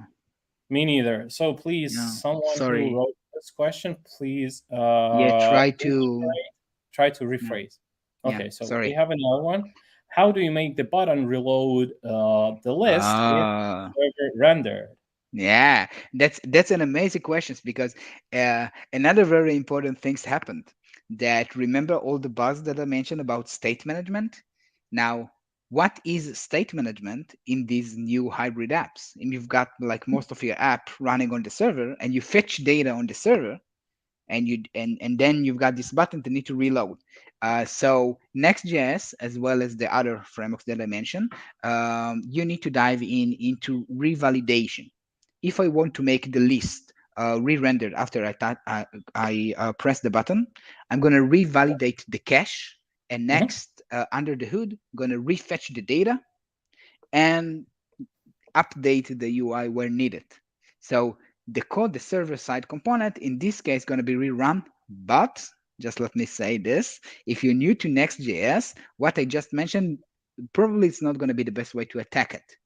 I mean, we need to rethink about how we construct our front-end app. I mean, I believe that if this list need to be dynamic on every button, I will create just the list as a client-side component, and not messing with revalidate. Okay. Right. Okay. So we have Ed on the backstage. Yeah, I don't do this usually, but I couldn't hold myself from it to jump in here and say thank you. Thank you. It was incredible, actually, getting back in time. Very structured history of front-end development and actual development itself. Thank you very much. I would love to see you, invite you on our Angular Summit and React Summit, because I feel like new generations has to hear from you something like your message, and it would be like from you. really... So you just called me an old person, yeah, basically. No, Well, I'm kidding. I'm kidding. as I am, well, I actually enjoy my age. I don't know about you. I'm I very, really very enjoy my... enjoying wage. We much smarter, and we went through a journey in this front end craziness. So yeah, so I'll be more than happy Absolutely, to take part of this absolutely. wonderful community. Yeah. Yeah, Cool. Speaking about the previous question, Yeah. I believe there is a typo there, because I think could you, Paul, get that question back? It's an interesting question. no way. We have Yuri. Yuri, he's like Yes. Well, he basically I think the deleted. question was why all frameworks are about the front end and none of them are about the So back yeah, end. all right. So Yeah, yep. Why all Yeah, all right. so I'm leaving. front end, not back end? You know what? Let's Yeah, I let's believe assume that. that's the question, because it's a good question. And you know, in the introduction, when we have this quick chat, I mentioned that I mentioned briefly that the title front end has died, and these frameworks are considered to be full stack frameworks. Now they Okay. combine the BFF, the backend for front end, like a tiny node application and the front end. And as you've seen, and it's common to all these new frameworks, we write code seamlessly that run both on the backend or on the front end. So I won't call it a front end. I mean, it's still you're building stuff, you know, front facing, but it's considered to be a full stack application. So it's not a single page application anymore. Okay. Right? Now it kind of makes sense. Now I understand. And thank you, Ad, for your keen eye and that you identified this, and thank you for thank you, yeah, for actually pointing our attention to this. So we have another one. Bring it on. Yeah, this is the previous one. I guess we answered this one. Okay, so let's have a look at this one. What technical strategies underline meta frameworks in optimizing JavaScript delivery for improved front-end performance? Yeah, in one word, I mean the most important buzzword is probably streaming. We got into a point that we understand how to construct web app that can combine static HTML and just bring tiny JavaScript as it's not preloaded. It's not like the standard lazy loading. It's much more sophisticated. For example, in Quick, only when you press the button, the code for the event listener is actually executed and might be downloaded in this point. In Next.js, out of the box, only the content that you see inside your viewport is getting loaded. So the concept of streaming, bringing the JavaScript that build the entire app, but bringing it in small pieces as you go, that's the main strategy of these frameworks. Each one of them is attacking it from a different perspective, but that's the main thing. That's the main optimization that they introduced. Awesome. Thank you. Let's check this one. Can you list the trends and frameworks that are currently gaining community attention in the area of meta frameworks and explain their specific performance optimizations? And to add to this question, I'll ask about one specific that I think, like, if I start learning it today, like in 2 years, I can say that I'm proficient in this new. So I have one specific. If I today, in 2 years, I'm gonna be the one who has as much experience with this framework as possible. So I really like these questions, because if we're looking at the previous generation of framework, like for example for Angular, let's pick on Angular. Angular is a framework that it's take some years and experience to get very proficient in it. You need to advance in it. There's a lot of API. There's a very complicated compiler. There's a template language. Now I introduced 3 frameworks. I introduced Quick and Svelte and Next because each one of them is attacking from a different perspective. Now, a lot of attention obviously go to Quick. basically because the person who's behind it, which has a great contribution to the way that we build front end today. So personally, I believe that we trust him, and we're very curious to see what the new idea and this resumability. It's very specific to Quick. You won't see it in other frameworks, so it's very attractive. On the other hand, and Next.js, which built on top of React, and React, no need to say, it's very popular. Next.js is being out there for some time now. So it's stable, it's being used in production, and this is the only meta framework that implement the alpha feature called React Server Components and React Server Actions. And Svelte, it's a completely different animal. Now, if you ask me today, for a lot of years in my career, I believed in focused on one framework and being very proficient in it. But these days, I'm saying, don't title yourself as a framework developer. Learn the concept, learn the ideas, learn the mechanism. These new frameworks introduce a very high level of abstraction, and it's not a bad thing. Learn about the problem, learn about this whole concept of how you deliver JavaScript, and then you can easily move between frameworks. I won't advise anyone these days just to pick up one framework and stick on it and learn it. When once you get the ideas, once you get the concept, you find that specifically these new frameworks are kind of like they're playing on with the same rules. So don't be a Next developer. Don't be a Quick developer. Be a modern JavaScript developer that know about the history, familiar with the problem, understand how to solve the problem high level, and then you can pick up any framework and see what is the specific implementation. Absolutely. Like, comment, subscribe to Mr. Kaufman. Yeah, well, but being honest, these days, but it's not. It doesn't mean anything. But these days, most of my projects they are with Next, but I'm working with clients, so it's not always my decision. But I see a lot of Next.js again because React is popular and it's out there for some years. But I do see a lot of interest around Quick, and there's a good reason for it. I mean, there is something new there. It's not just another solution that we've seen before. It's something completely new. Awesome. So before we start this question next that I pulled out, I want to ask you about this new framework that I mentioned. What do you think about Bun? I'm not thinking about Bun. We don't talk about Bruno. I mean, it's a package manager. It's a new way. Like you learn it now, and then listen. We just left before that. We are like we are all developers. We're like 20 years in the industry. So if there is one thing that I learned in 20 years of the industry is to be patient.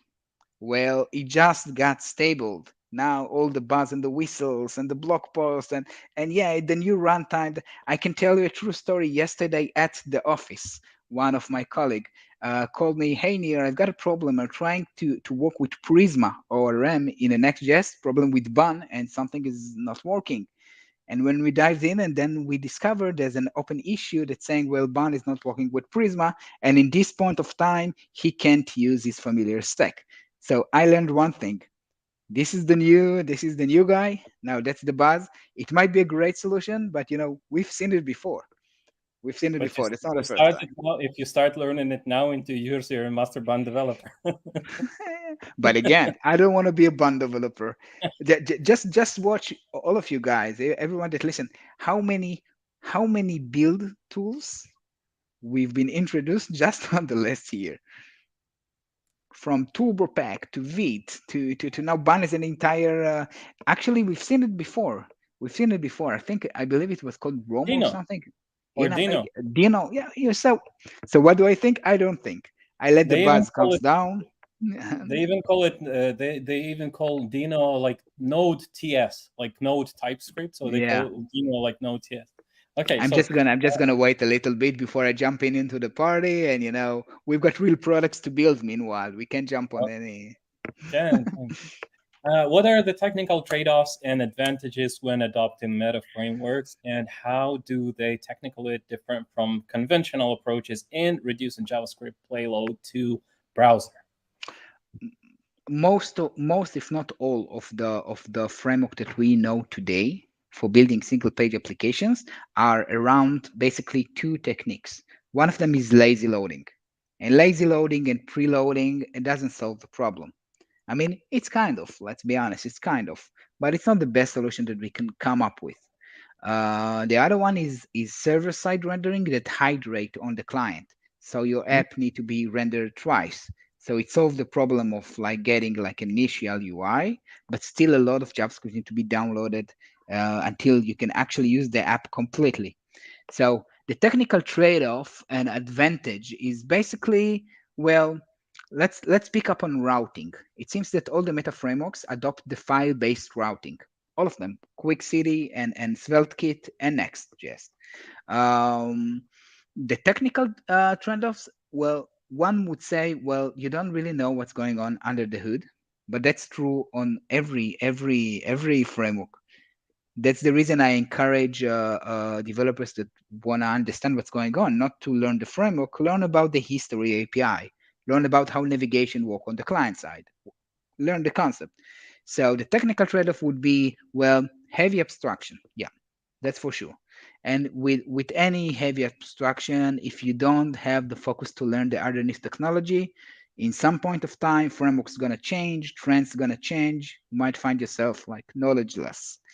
There are some technical trade-offs, but most of them is because of us, the engineers. Because I've seen a lot of people like taking Next.js, for example, and say, well, I've got a backend, I've got this Node server that's running with Next.js. I'm going to build my entire product on top of it. But it doesn't meant to be like this. It just meant to be some kind of a proxy, tiny server that cache your BFF, your backend for front end. So yeah, well, I can't see any reason why not to adopt the meta framework. Just keep a strong understanding of the core web technologies underneath it. Well, what was the conventional? What we talk about? Yeah, lazy loading and SSR, but it's streaming. That's the new buzz, my friends. Just bring a tiny JavaScript bit by bit when you need it. I mean, literally when you need it. When you click the button, it's not even a page anymore. We're talking about tiny pieces. When you toggle your drawer from right to left, bring 3 bytes of JavaScript that needs to order to open this drawer. So it's a completely new approach. Hope it's answered your question. Very interesting. Very interesting. Well, what can I say? This was the last questions that we have, and for now, we eagerly anticipate our next editions. And for now, thank you very much, guys. Toda rabba. Thank you very much. Hope to see you again soon, guys. And thank you for all the listeners. See you soon at our next conferences. See you soon. Bye-bye. Bye-bye. Yeah. So wow, it was a great part of the session, and I'm so glad we did this Q&A right now while it was still hot and well, Nir was still available, and yeah, I hope everyone enjoyed this. So we have the next presentation from Deepa Subramanian from Adobe's Google Developer Expert, and the topic will be PWA performance optimization techniques. And yeah, as we all know, so PWA, they're still popular, they're still gaining more traction. And let's start with this presentation, and yeah, let's dive into some optimization techniques. Everybody, today we will be talking about progressive web app performance optimization and techniques. Thank you so much, Geekle, for having me here. And my name is Deepa. I'm a Google Developer Expert in web technologies. I am also a blogger, a content creator, and an ambassador at Women Tech Makers. Fun fact about me is I'm an avid coffee drinker. Here is a Linktree QR code for all my handles. Also note that every slide will have my LinkedIn handle at the top right. So before we start off with the agenda, I expect you to know a little bit about progressive web app, web development in general, and some performance techniques if you have already used it. And the agenda today will briefly skim through progressive web app, and we'll talk about performance. Why is it important? When do we have to start? And what are the optimization techniques that are available and the tools that are available in the market? And we'll wrap it up with a summary. So with that said, progressive web apps are websites. These are web apps developed using a number of specific technologies and standard patterns to allow them to take advantage of both web and native app features. They look and feel like a native app. Note that when I'm talking about native app, doesn't mean that it has to be mobile. It could be desktop, it could be a browser. So it could be any device specific, right?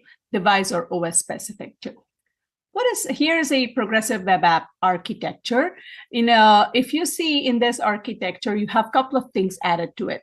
One is a manifest, and the other one is a service worker, which is interacting or which is constantly fetching information from the web server.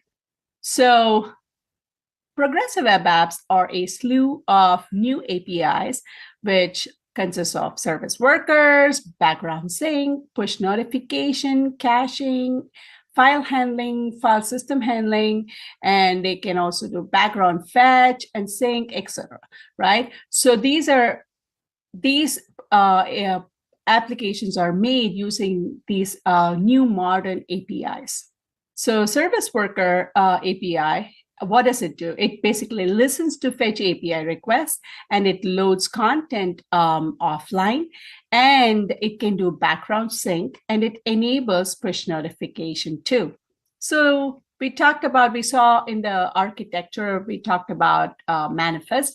Manifest is used for rendering. This is a JSON file that tells the browser how your PWA has to behave when it's installed on a user's desktop or on a mobile device. It could have some details about what is the theme color that you're using, what is the icons, background color, name, etc. And then once you have it defined in this JSON file, you can link that JSON file inside of your HTML file as a link tag. So now let's talk about page load today. In 2023, the average page load on a desktop is about 2.5 seconds, and it's about 4 times on a mobile, according to a survey of top 100 websites done globally. So top browsers like Google strives this load time to be less than half a second. So this is the state of web page load as of today. According to 2023 Statistica survey, single page load on a mobile has a impact, right?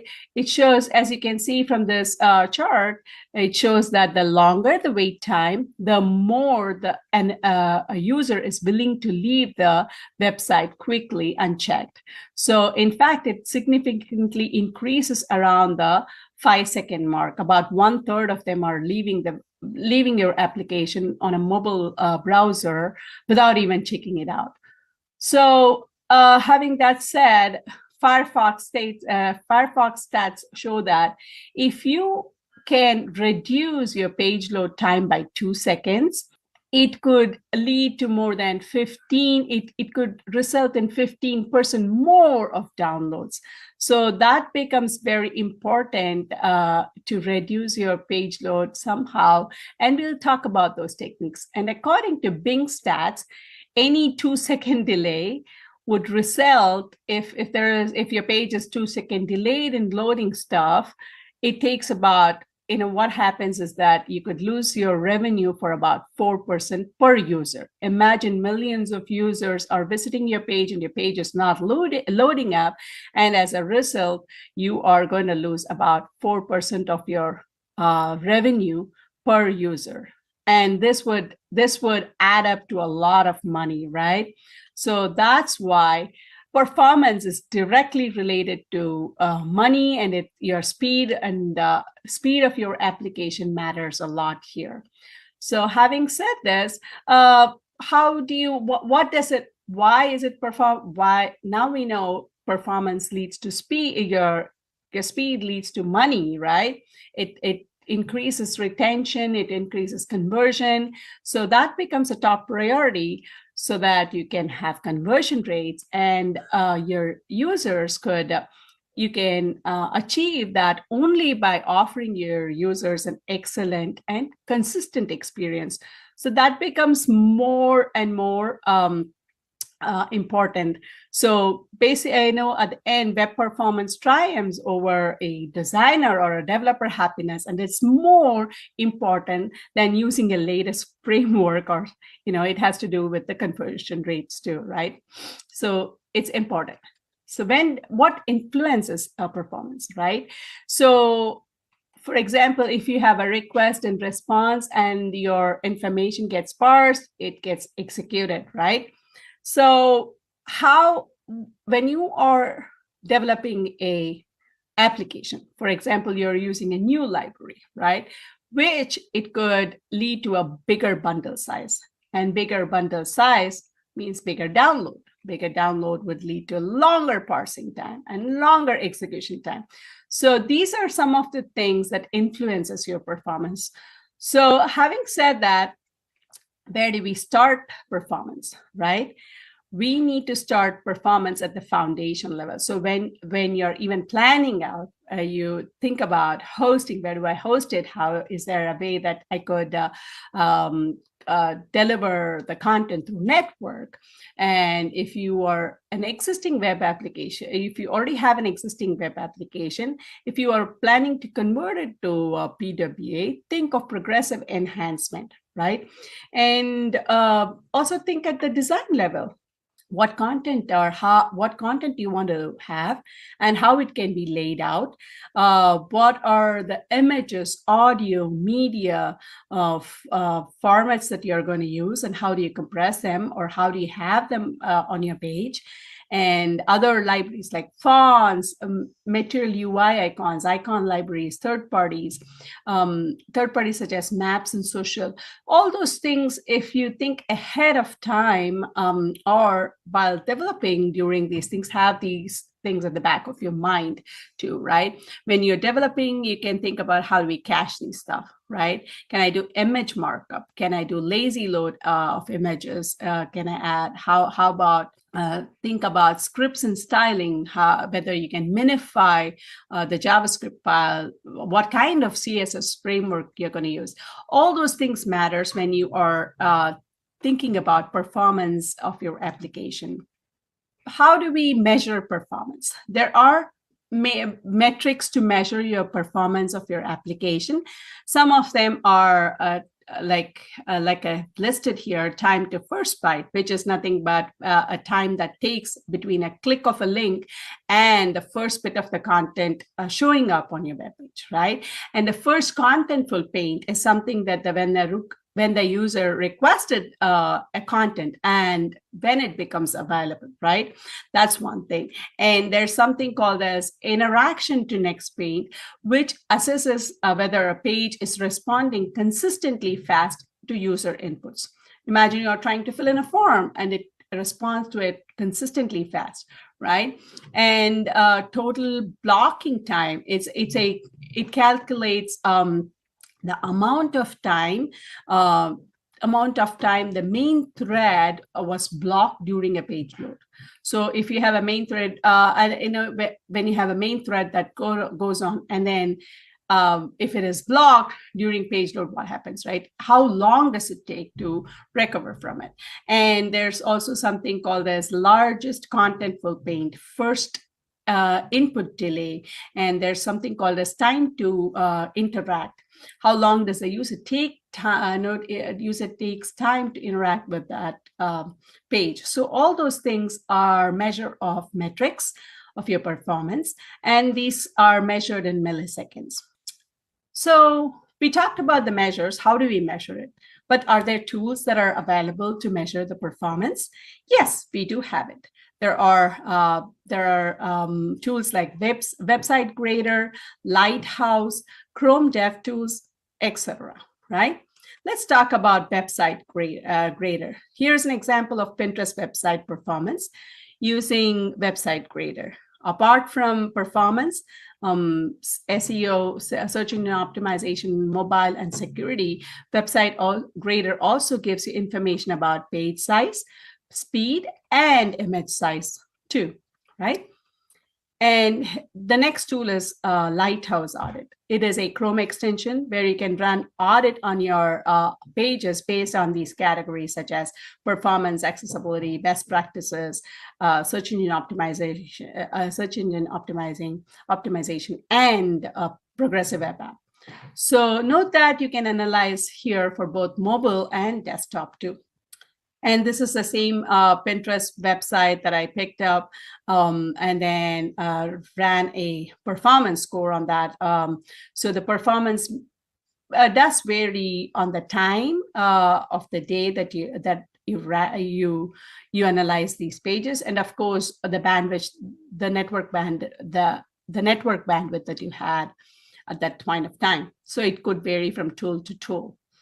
So the next one is Chrome DevTool.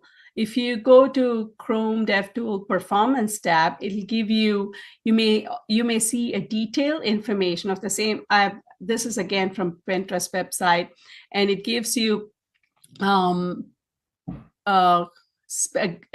in great detail, such as how long did it take for scripting, how long did it take for rendering the page, and the paint, how long did the painting of the content take. So all these measures it does give from frame to frame. So based on that, you can improve your performance too. The next one is Performance Insights. This is still an experimentation. You can record a page load and see the performance information. You can also replay to see where improvements can be made. It also gives those metrics we talked about, such as first and largest contentful paint as well.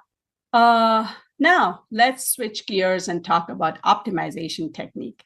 There, we will be talking about caching, code splitting, lazy loading, minify, and compress resources, and other techniques too. Note that there's no one way, there's more than one way to do this. So, well, first we'll move on to caching.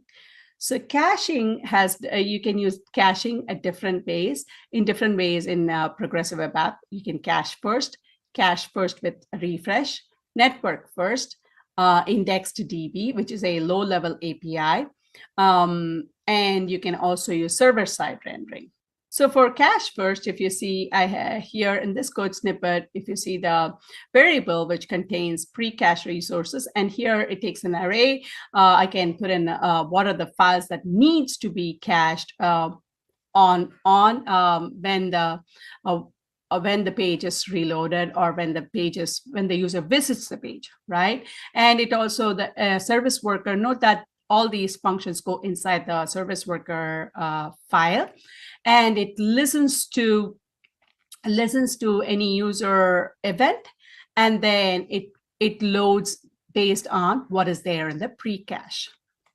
So here's the async function, and it checks whether the cache response matches the current request. If not, it will fetch the new thing and then replace it with the old one.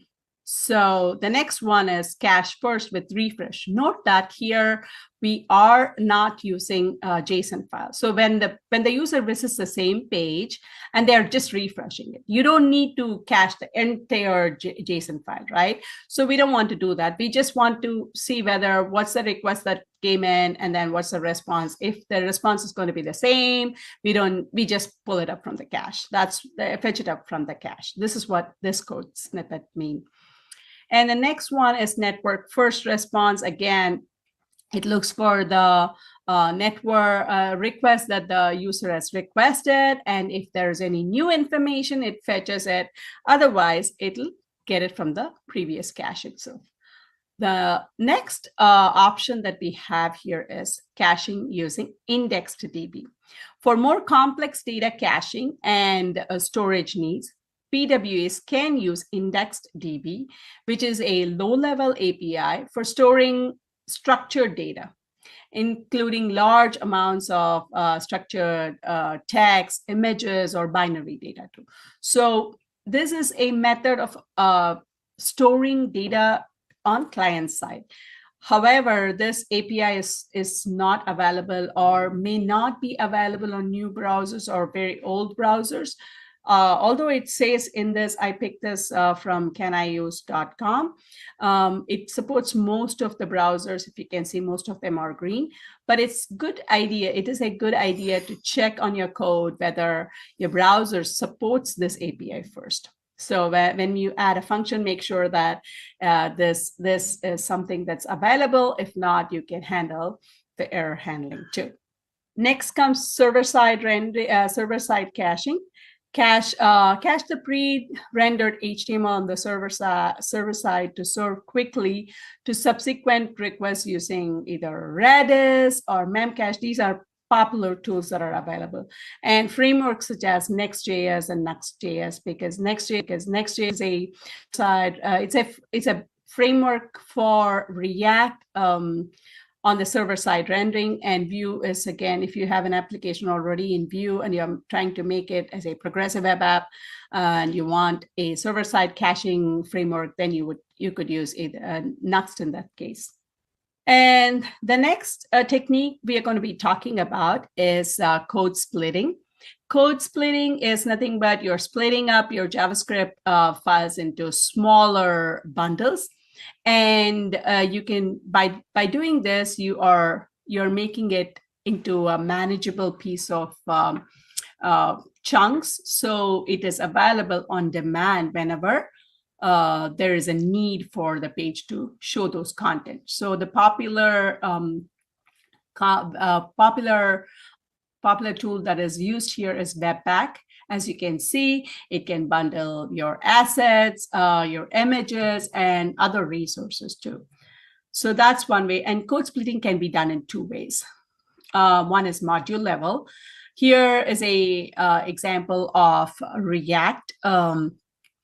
In React that I'm using, I'm using a import function to dynamically import a module called dynamic module, and this module will load asynchronously when needed, rather than being bundled with your main application code. Right inside the use effect, if you see, we are triggering the dynamic module load when the component mounts. So in the return statement, you also see that we conditionally render the dynamic module data based on whether it has been loaded yet or not. So this is one way of splitting your code. This is module code splitting. The next one is route-based code splitting. Route-based can be done for each route. For example, here's a React code for homepage and about page. You could do code splitting based on your routes too. And the next technique we'll be talking about is lazy loading. And lazy loading is nothing but we know it is by deferring the loading of non-essential resources. Right? When you want to load only very specific essential ones, and the rest of the ones that you don't want it to load right away, this way you can reduce the initial page load time. So you could add this inside of a script tag inside your HTML. As you can see, here is a function where this function, this function loads all the images, lazy loads all the image data sets in this inside the script tag. And the next one we will be talking about is minify and compress. For JavaScript and CSS compression, you can, when you use these tools like Webpack, Cursor, or CSS Nano, what these tools do is they remove the comments, white spaces, and then they compress the file size. So that's one thing. And because of the size, the page size, the file sizes are smaller, the page will load faster. And you could also compress images using tools like ImageMagick or OptiPNG. And then for file compression, you could use gzip on the server side. And note that when you update anything on, when you minify or compress any files, you need to update it on the server side, on the service worker side. And other techniques we will be using, you could use to improve the performance, or using content delivery network so that it's closer to your user. And whenever you place content that is available on the cloud, and the users and it's placed near the user's location in the globe, it's easier to fetch information, right? And progressive enhancement, build your progressive web app in layers with basic functionality available even without JavaScript, and then enhance the experience for users with JavaScript-enabled devices. This approach ensures accessibility and resilience too. So you can optimize images. We talked about optimizers that are available. You could also use different formats too. And load balancing is another technique. Consider load balancing to distribute the load evenly when you have traffic. And this way, when it could prevent performance bottlenecks too. So to summarize, there are a lot more approaches. I picked it up from one of the online, and this is for web performance per se. As you can see, there are so many ways to do this, and with new things coming up every day, new tools, new libraries, new frameworks coming up, there are a lot more. You could pick and choose for your application. And I also wanted to mention that there were a couple of case studies here. Cellco and Workware Express, they made some performance optimization to their websites, and they saw that there's an increase in revenue and conversions and transactions on their websites. And the second one, this one was one of my favorites because it talks about optimizing the performance of a React web app, React PWA. And this particular company used strategies. It's a very detailed read. You can look into it in Medium, and it talks about how did they optimize their bundle sizes using bundle analyzer and stuff. So it's a very good read if you want to take a look at it. And with that said, progressive web apps are meant to be reliable, meaning that they load fast, they work offline, they are fast and engaging with you with consistent UI, and they are also responsive to all layouts, right? So performance optimization directly relates to user experience. More money is, you could get more money and better discoverability. And with that said, thank you so much for your time. And thank you so much, Geekle, for this opportunity. I hope this session was useful. Please do connect with me. And if you have any questions, reach out to me either in Slack or in LinkedIn. Thank you once again. I'm going to leave the screen for a second so that you can scan my QR code here. Thanks a lot. Awesome. Thank you very much. And so we are ready to welcome our next speaker. So we're going to have Julián Duque with us, Principal Developer Advocate at Salesforce, and we will be talking about Fastifying OpenAPI creating efficient APIs in Node.js. So let's start with this presentation.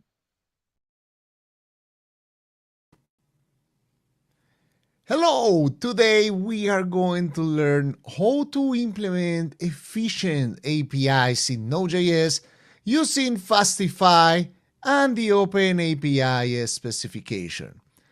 My name is Julián Duque. I'm a principal developer advocate at Salesforce, and thank you very much for receiving me here at the JS Global Summit 23 by Geekle. Let's review what are we going to be covering today.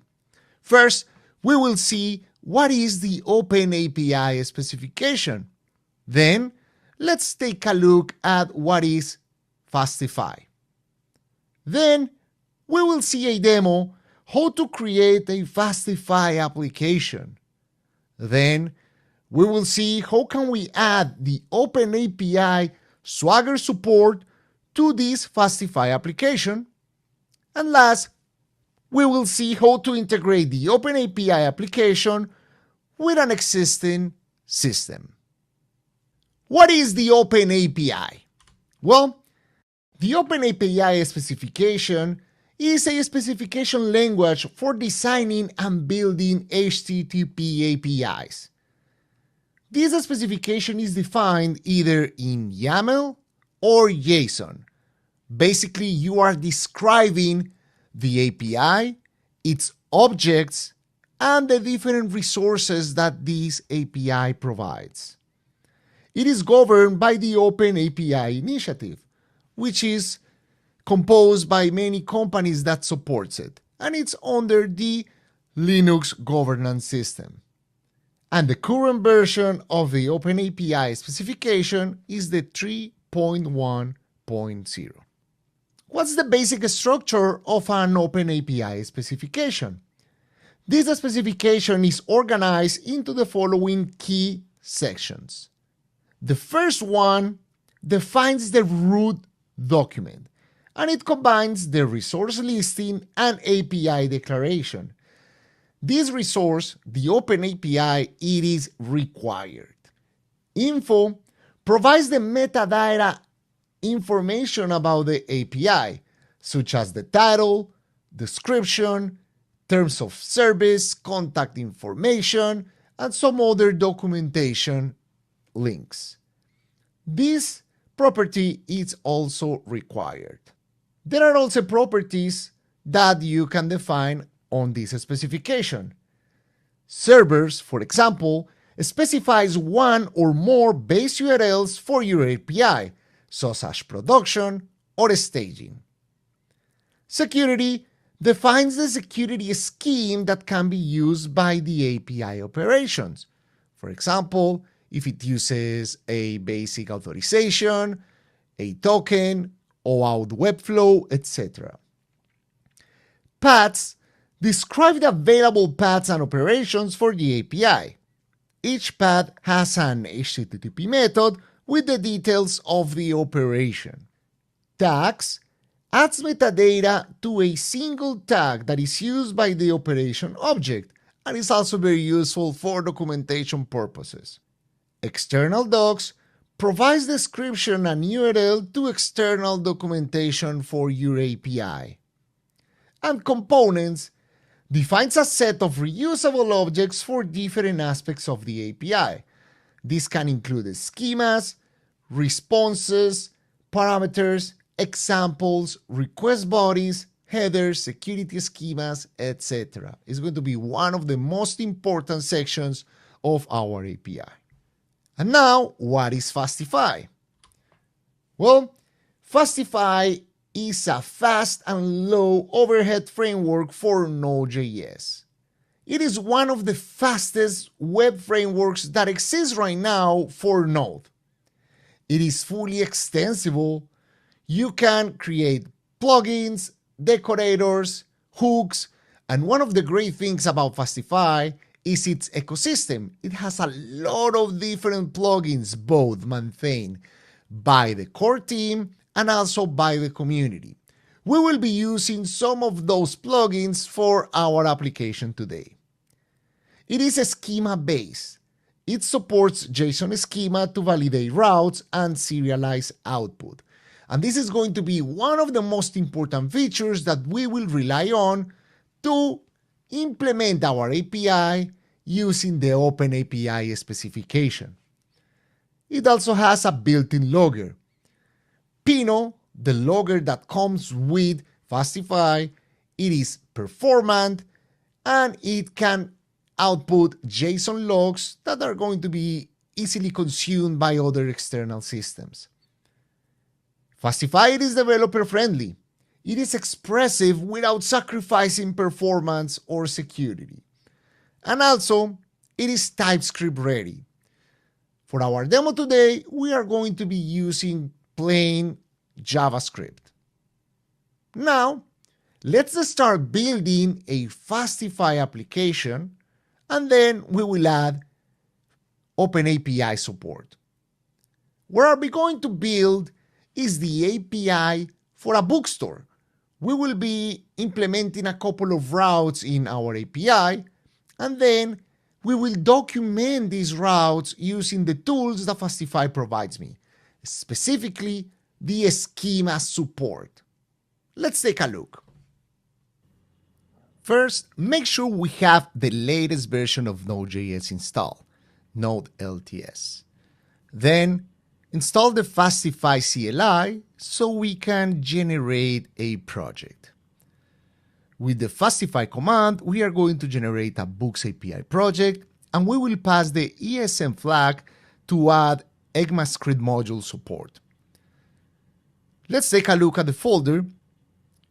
It created a Node.js project, so we can run npm install to install the dependencies. And then this comes with handy commands like npm run dev to start the application in development mode. We can see we have login included, as we mentioned before. Let's open the URL, and voila. We have a basic route that returns a JSON. Let's open this in Visual Studio Code to take a look at the structure. First, we have the app.js file, when we are going to add our custom code to configure Fastify. This also uses some plugins from the ecosystem, for example, autoload, to automatically load and register the plugins and the routes that are going to be defined in folders in our application. Let's take a look at the routes folder. Here we can find the root, and that's the route we previously executed that returned the JSON. This is the main root of our application. If we take a look here, there is an example folder that also exports another route that, let's see how it looks like on the browser. When we go and open /example, it will return the text that we defined previously. Now let's start implementing the shape of our API.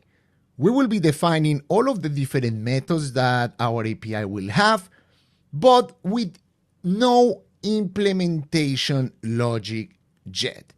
Each of these routes is only going to return a basic JSON object, so we know that everything is working correctly. So we will implement a get route to get a list of books. We will implement a post route to store books. We will implement a delete route that will require an ID as an URL parameter to delete books. Also, we might want to have a getById route so we can return only one book by ID, also relying on an URL parameter. And last, we will implement a put route that will be used to update a book.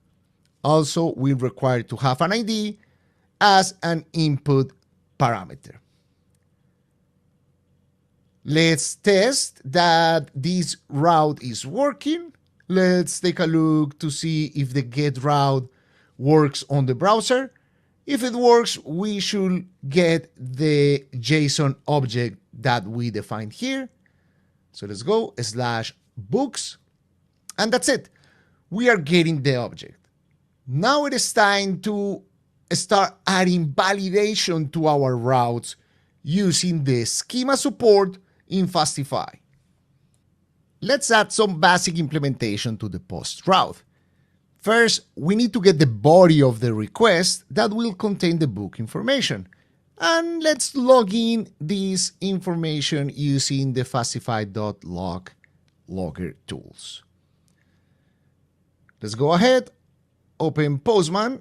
Let's do a post request to that URL. Make sure we are using the /books path, which is the one that we previously created. Click on body, and we will pass a JSON object that will contain some valid properties. Let's say a book has an ID, also has a title. Say we will create a the Da Vinci Code. And it also has an author, in this case is Dan Brown, I guess. So let's click on send. Let's try to store the book. And we have an error. Oh yes, I'm using the wrong port. So let's use the port 3000. Try to send the book information. We are getting the result. And if we take a look in the logs, there we have. We have the body of our book with the ID, the title, and the author.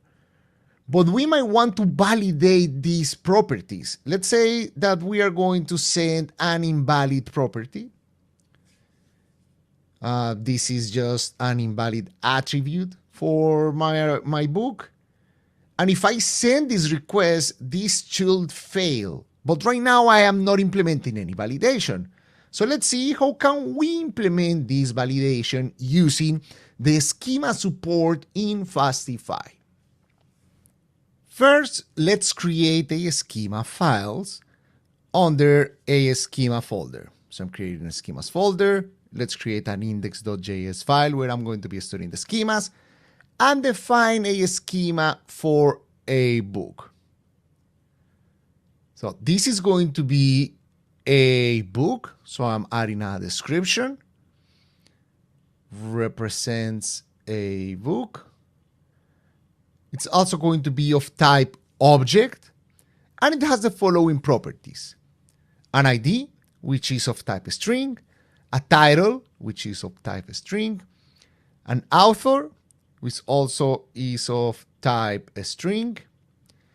I want to add a publish at property, which is going to be a string, but with a specific format.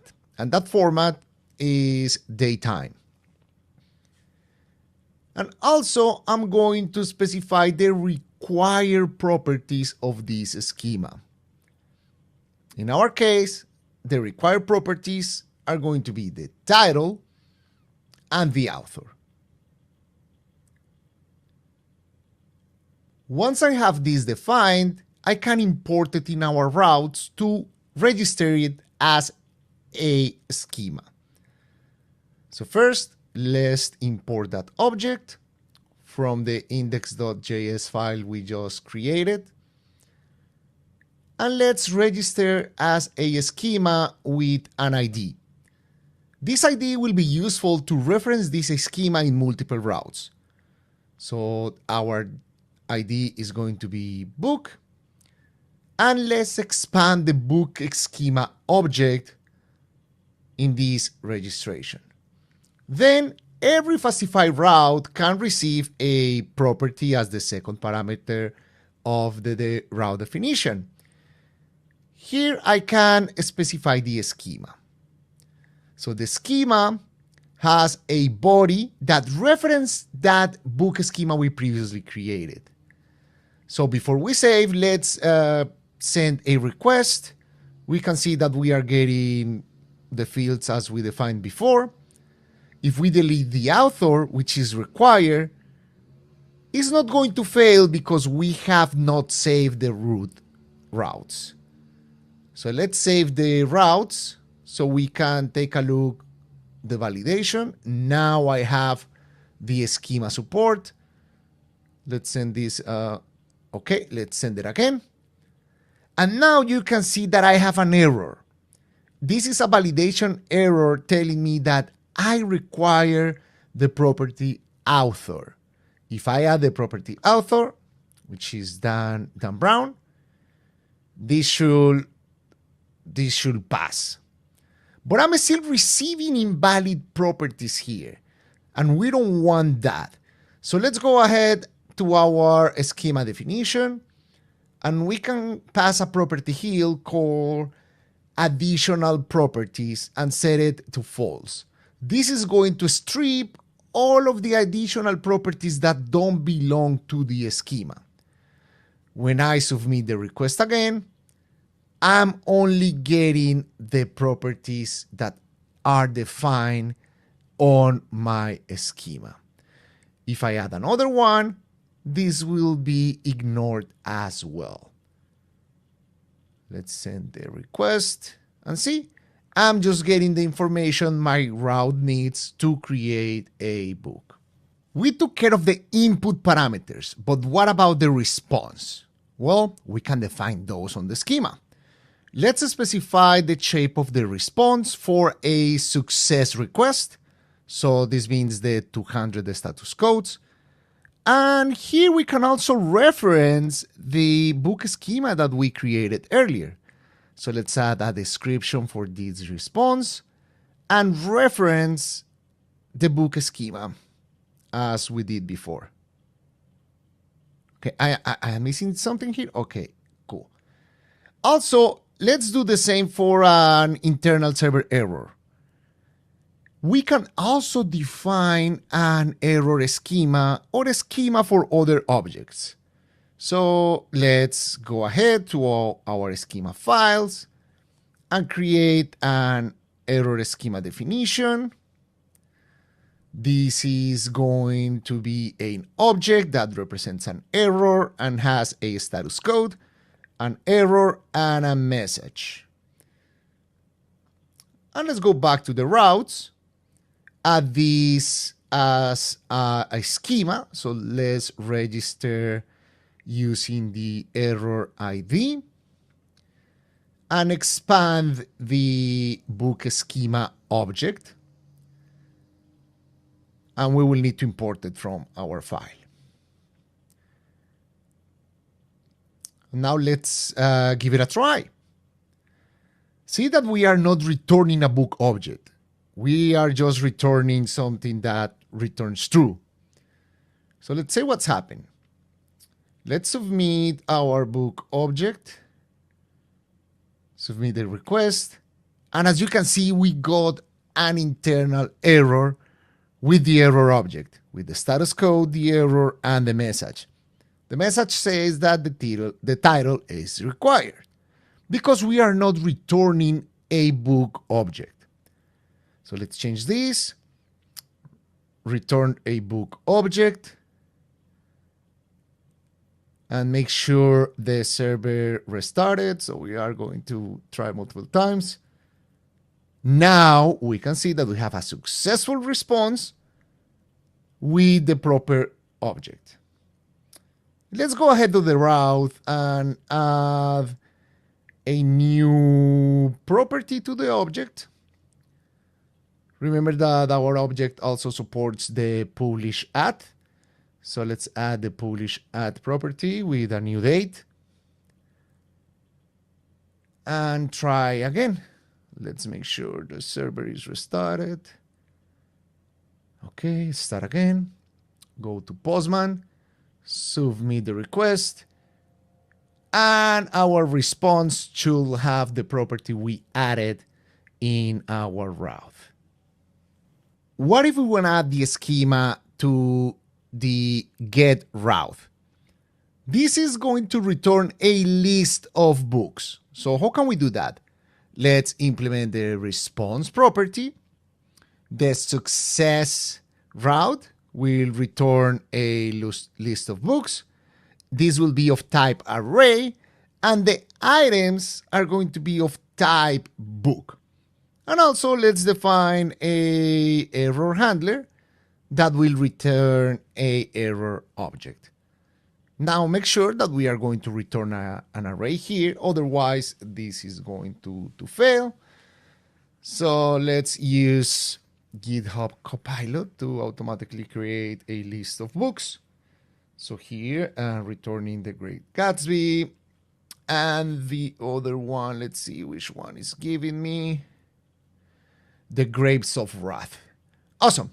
With these two items, we can go ahead to Postman, try the route. Remember, this is the get route.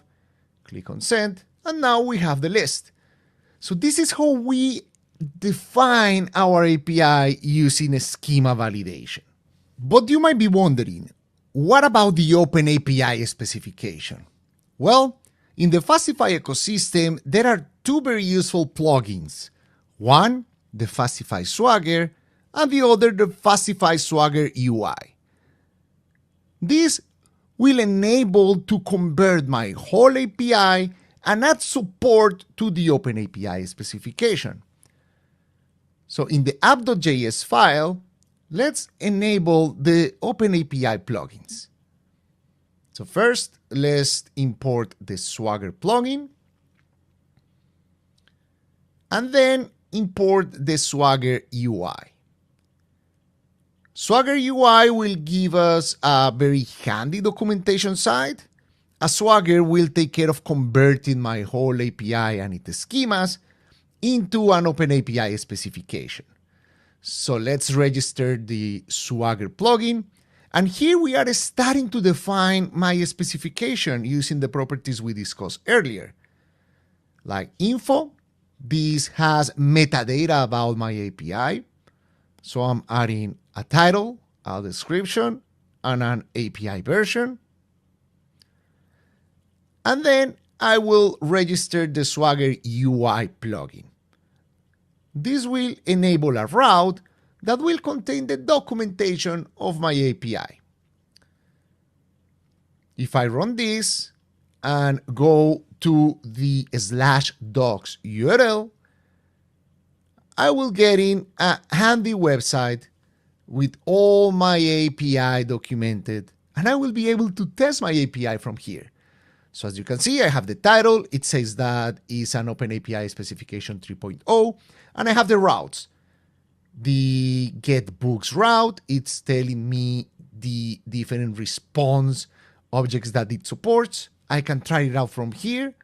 This will perform a request to my API and return the books we defined earlier. I also have the post route. It's telling me the input schema, and I can also change this. Let's say I'm adding a book. Let's call it the Book of Life by Rudyard Kipling. I don't know if this is a real book or not, or if Rudyard Kipling is wrote that way. But to try it out, let's execute, and I'm getting the book here.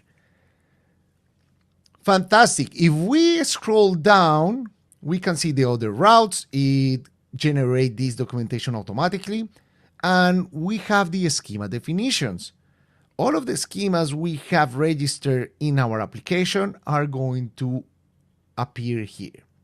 So make sure every schema, every object, and every route is properly documented using the description property. So you are going to get a lot of value from these plugins.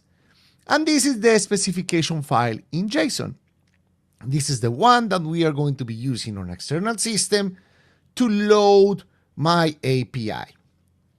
There is one thing I want to fix here, is to add a reference resolver to my API. Fastify, for the schemas, it creates a automatic name. So I might want to use the IDs that I specified instead of that automatic name that Fastify creates. So let's create a reference resolver. So when I'm building the local reference, I am going to return the ID or the automatic definition using that index or that ID. Let's see how it looks like. Let's restart the server. Go to the JSON definition, and you see here I have a def 0. And if I refresh, now I have a book. So my schemas have a proper name. So when I generate code from this specification, I'm going to have the objects properly named. Now let's take a look how can we use this specification on an external system. I already have a version of this API deployed in Heroku with the two routes. I have the get books and the post books with its schema. So let's use that URL with the JSON with the specification to generate a client. We will use the OpenAPI generator to generate a client for our API. So let's execute OpenAPI generate, let's pass that specification file, and let's see what type of generators do we have. I want to generate a Node client. I tried to pass Node, but that doesn't exist. So let's see, we have a lot of different TypeScript options, Rust, Scala, Python, different programming languages that this OpenAPI generator supports. So let's generate a client using TypeScript Node. Let's see how can we do it. Let's run OpenAPI, generate, and then select the generator TypeScript Node and an output folder, which is going to be the client TS. If we open the client TS folder, here we can see the different files. For example, the schema model. Now this is the book representation in TypeScript. We can also see how the models are exported using TypeScript as well. And the API implementation using the request module from the Node.js ecosystem. So this is generating all the code that I need to interact with my API.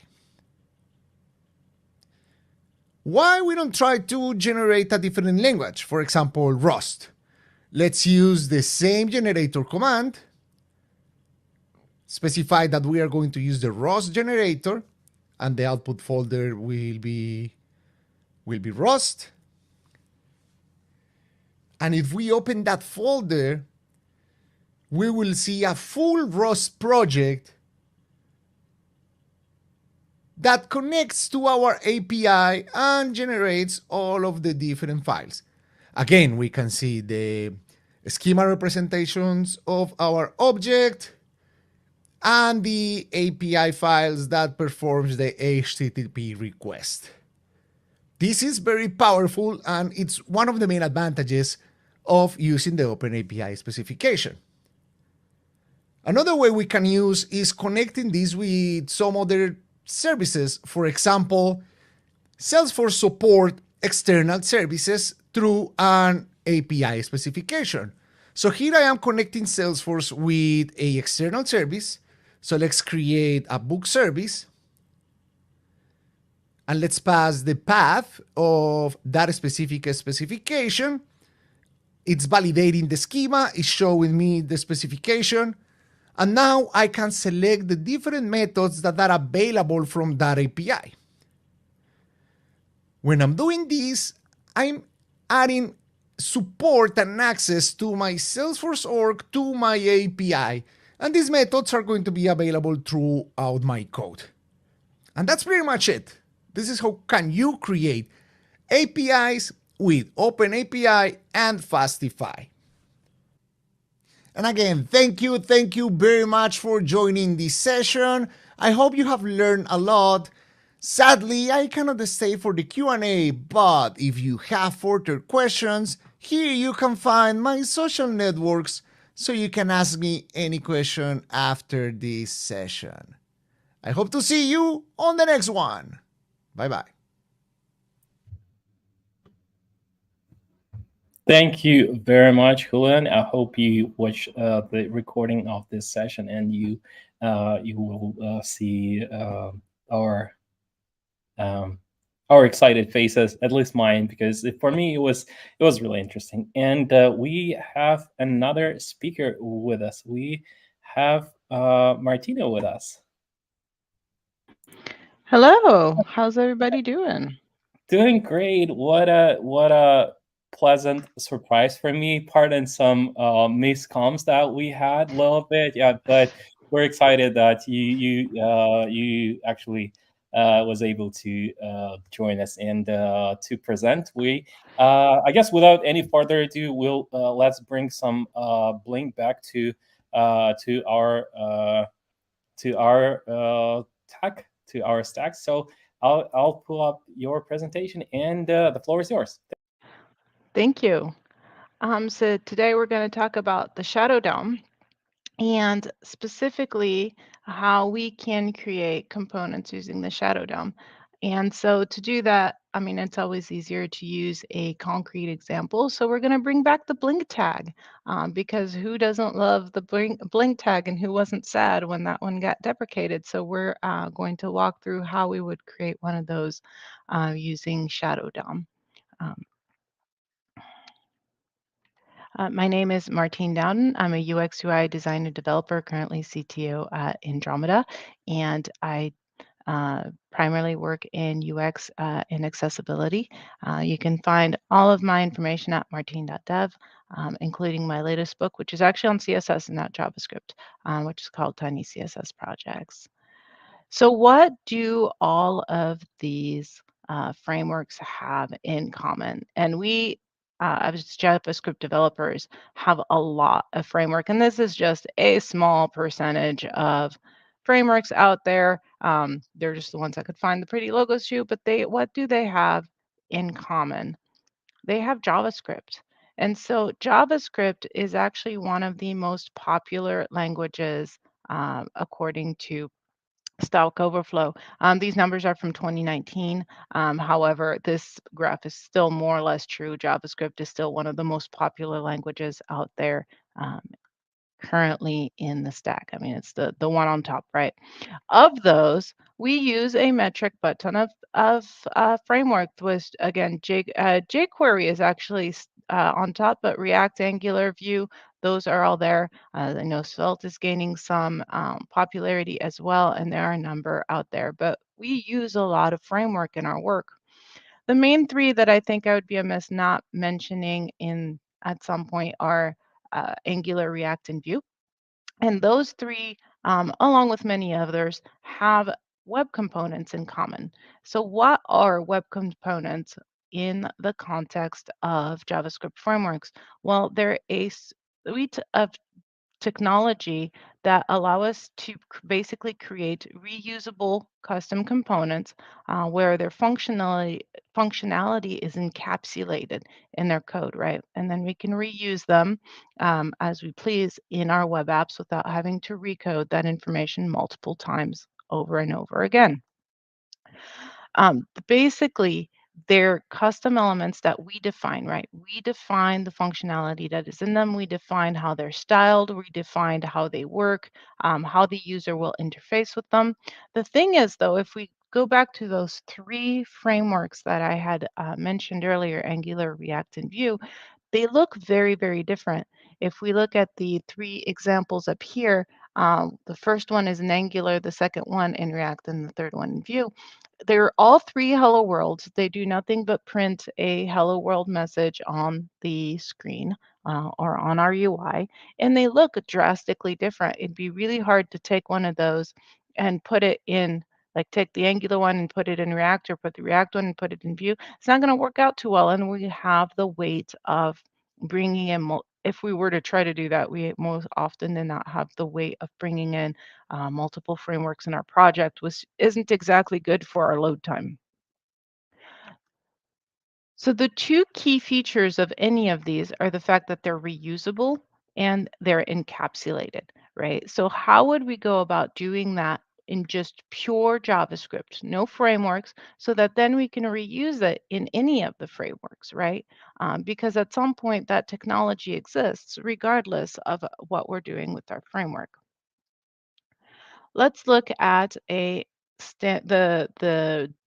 document object model, the DOM, right? That's the thing that creates or that underlines all of our websites. When we pull up our dev tools, right, the thing we see is our document object model. And it pretty much shows all of the nodes that are going to be displayed on our screen.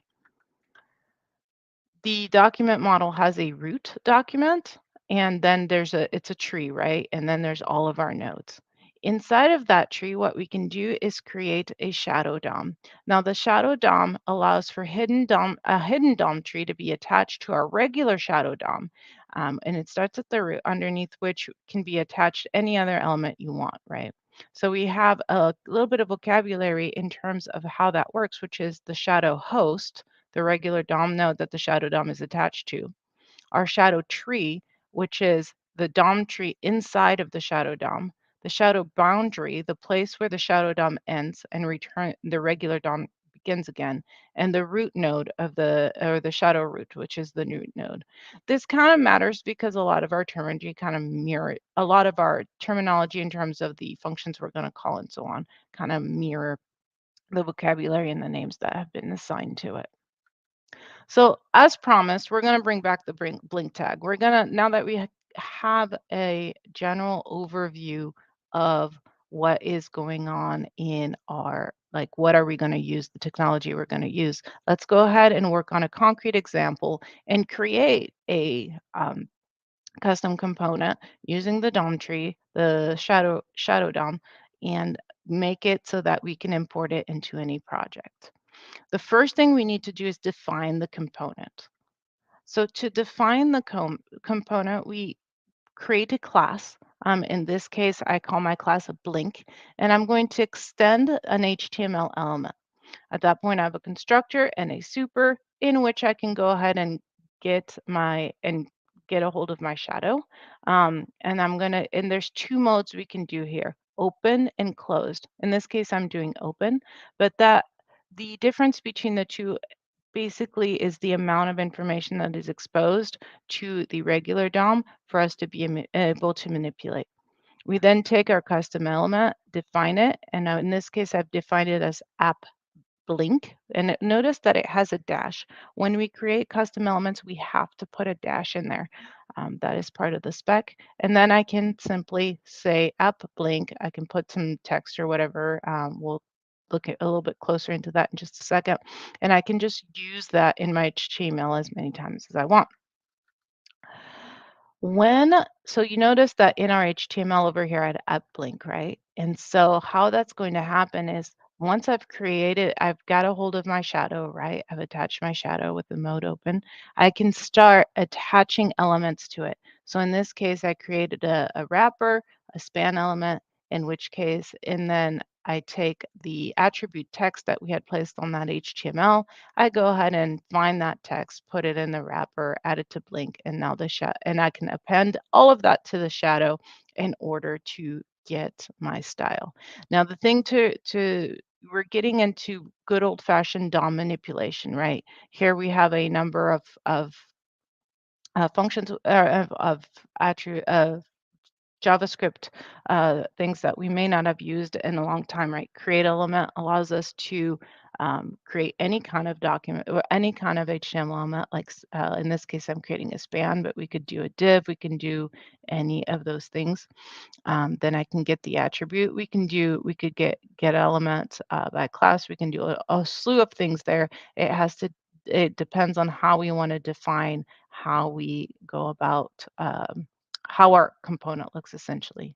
To make it blink, at this point we have text, right? But we haven't exactly made it blink. To make it blink, we can use standard CSS. So in this case, what I'm going to do is I'm going to create a style element. Then I can just write standard CSS in there.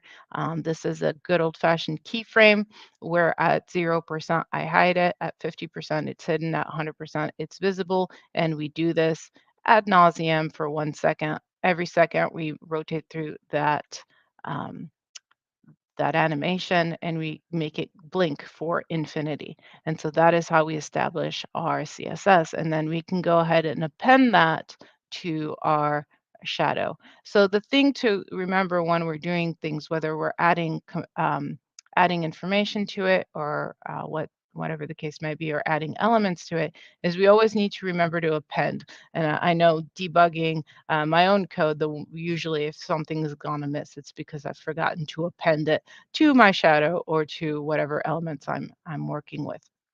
So at this point, we pretty much have our blink tag. I can use that element. I can take that our HTML. I made it stop blinking because otherwise it's kind of obnoxious. And our output will literally be for doing app blink text equals hello world. Our output will be just a standard span, and it will go ahead and blink. The style here, we can also go ahead and do imports, for example. So we could very well, for those who prefer to keep their CSS in a CSS file, I could very easily take out that CSS instead of putting it in my JavaScript, put it in a CSS file, and go ahead and do an add import my CSS file as style as text content instead of going ahead and putting everything in my JavaScript. That's kind of a personal preference on how you go ahead and attach the CSS to it. I like keeping my CSS and my JavaScript separate, but you can totally put it in there inline. It doesn't really matter either way. Where it matters in the end is when you're creating your library, or however you define that. A little bit of differences on the build, but that's about it. So now we can blink a word, right? But the blink tag did a lot more than just blink a simple word, right? We could blink the entire page if we wanted to. So how would we go about blinking more than just text? Well, we can use a placeholder to go ahead and do that. It's called a slot. And the way that a slot works is it allows us to predefine areas. So if we take maybe a broader or more complex example, like a dialogue, and we have 3 areas in our dialogue. We have the top level, so like the header, we have our body, and then we have our footer. What we can do at that point is make 3 slots, right? Our header, our body, and our footer, and then we could allow for putting content in those. And the way we would work with that in our code is we still have our app blink on the outside, right? Which is where your shadow root opens. And then inside of it, we would put slot and then the name and slot and then the name and then slot and then the name for however many slots we define in our custom element. So how would we get that information when we do something with it in our custom component? Oops, there we go. We would go ahead and create the slot, right? We create that element and then we give it an attribute name, which that defines which slot is what, and then we can go ahead and append it to our wrapper, and that goes ahead and allows us to start using those slots. So for example, this makes it super easy to be able to take any kind of custom element that's inside of it, and it just brings it right into our element. In Angular, for example, the parallel would be doing an ng content, for example. So now that we have that slot, I can say at blink, we have this div slot equals blink content, and inside of it, I have a paragraph tag with hello world. I could put an entire page's content in here. I could put, sections, divs, buttons, you name it. I can put anything I want in here. So I could literally have my entire HTML for my entire page and go ahead and put that in. And we would go ahead and get our output, which would show the slot and then the paragraph, and then go ahead and blink. So can we actually use this? The compatibility at this point is very good. Edge has I think Edge has it now. This is a little bit dated, but the compatibility is pretty good. So we can actually start using these pretty well across the web.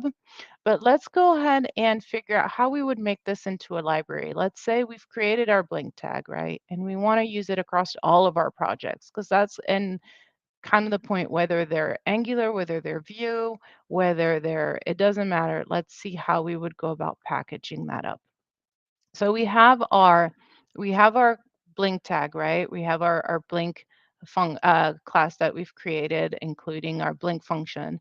And we can go ahead and use JS modules and go ahead and export our Blink, right? And that allows us to, we can even do a barrel if we wanted to, and go ahead and have multiple tags like the Blink or the marquee tag. Why not? That one needs to come back too, right? Just kidding. But anyway, so we would go ahead and create a library where we put all of our different custom components that we have, and we can then go ahead and import that inside of any project. So this is kind of what it would look like if I were to take that library with all of my exports and go ahead and import it into just the simple JavaScript, the HTML JavaScript situation, where I go ahead and have in my script, I go ahead and import it. And then, or I can do it inline, doesn't really matter. And then I can start using my Blink component as I wish. Now, the thing is that you will end up with CORS errors if you try to do this without serving up your files. So you need to go ahead and use something like HTTP server or something like that if you're using it, if you're doing this local to your computer. Otherwise, you will end up with a CORS error and it will not actually work. But once you are actually served up, it works like a charm. And obviously, once you deploy it, it works great. Let's look at how that would work in Angular. Angular, we would go ahead and import our library the same way we import anything else. Obviously, I have it here as just a normal JS file, and I can go ahead and add it to my app module, or if we have a shared module or something like that. And then we can go ahead and use it as we did in our JavaScript library and go ahead and take any part of that content that we have in there and go ahead and blink that. In React, very, very similar situation. We import, we put it into our component, and then we can start blinking anything that we want, again, using our slot.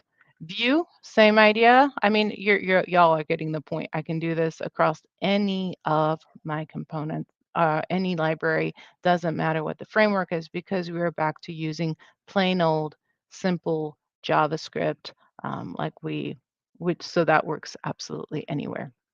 I did go ahead and make an NPM package for this, and it is on GitHub.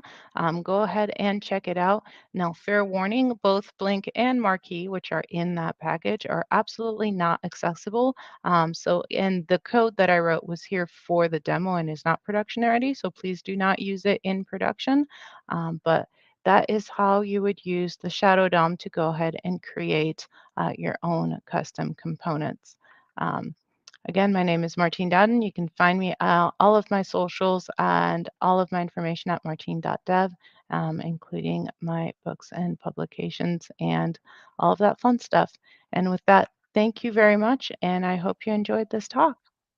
Thank you very much, Martine. Thank you for presenting on really short notice, and we really appreciate you joining us. And yeah, if we have any questions, since we're a little bit, we rescheduled the agenda a little bit for now, so we probably going to take a quick break. And if you have any questions, friends, please use all the socials Martine provided. So use link, GitHub, X on Twitter on X, whatever they call it nowadays. So yeah, and thank you very much, and we really appreciate your presentation. Thank you for having me. I'm also on Mastodon for those who prefer Mastodon. You just find me as Martine Dowden on any of the socials. Realistically, I'm there under my own name, so I'm not hard to find. Amazing. Thank you very much, and have an awesome day. Thank you. Thank you.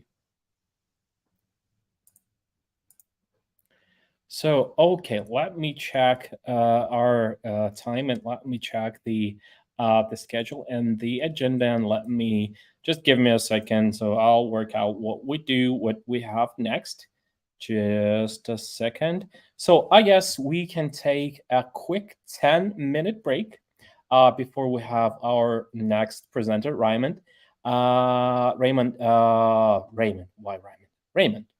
So we will have Raymond in literally in 10 minutes. So let's grab a coffee, let's stretch our backs, let's have a quick walk around our tables, and yeah, let's pause for 10 minutes. Let's unload our brains a little bit, and we will be back with a presentation, a beginner's guide to wrangling asynchronicity in JavaScript. So I'll see you in 10 minutes, everyone.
Okay, welcome to our third block, everyone, and we will have the next two presentations from our speakers. And first presentation will be from Alain Chautard from Angular Training, and we will be talking about Cypress and how we can end the laborious end-to-end testing.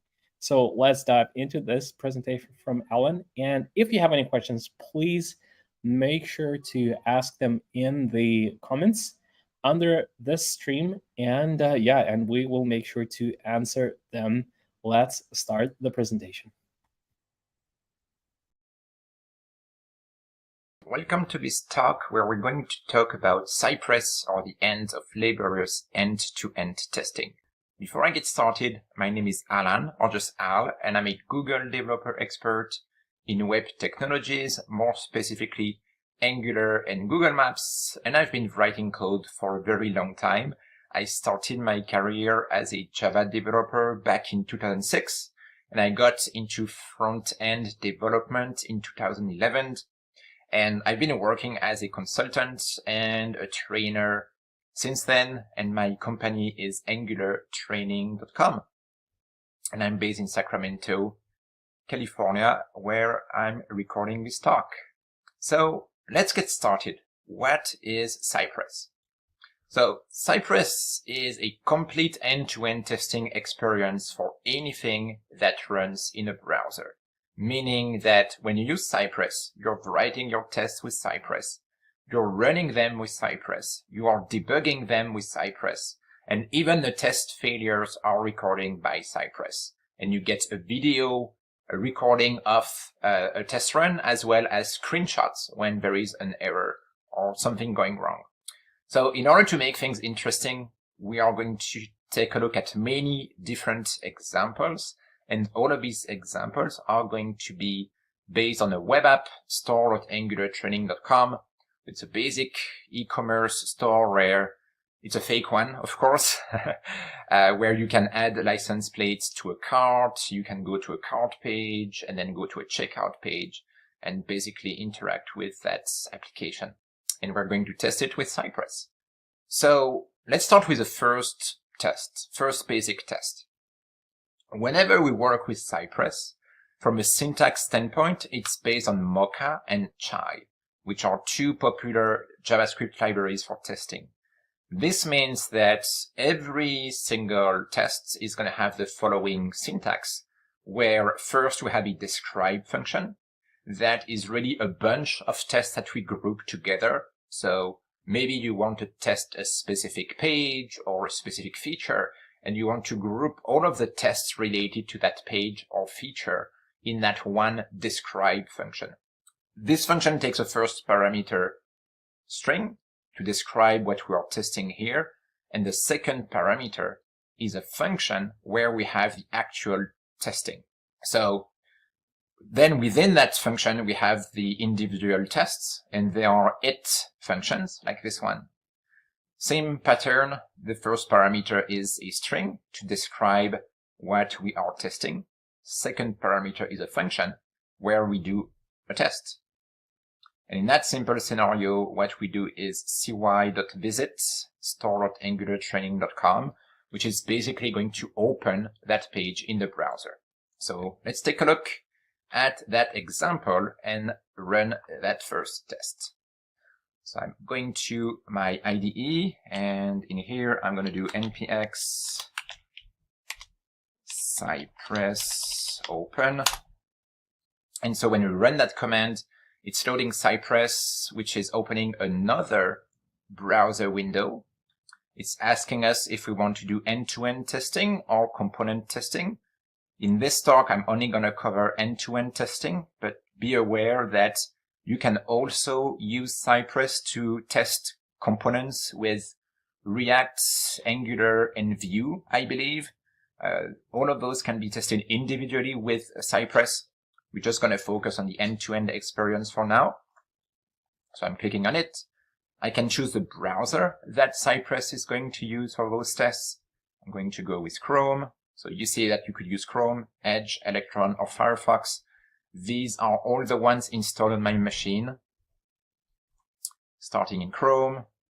And as soon as I do this, it's going to ask me to run a test. So I'm going to pick that first one and run it. And test is loading, and test is passing. So here we can see that the test ran, and it was successful. So everything is green. And you see the strings here, license plate store homepage, displays the right main title. These things come from the strings in our describe function and in our it function.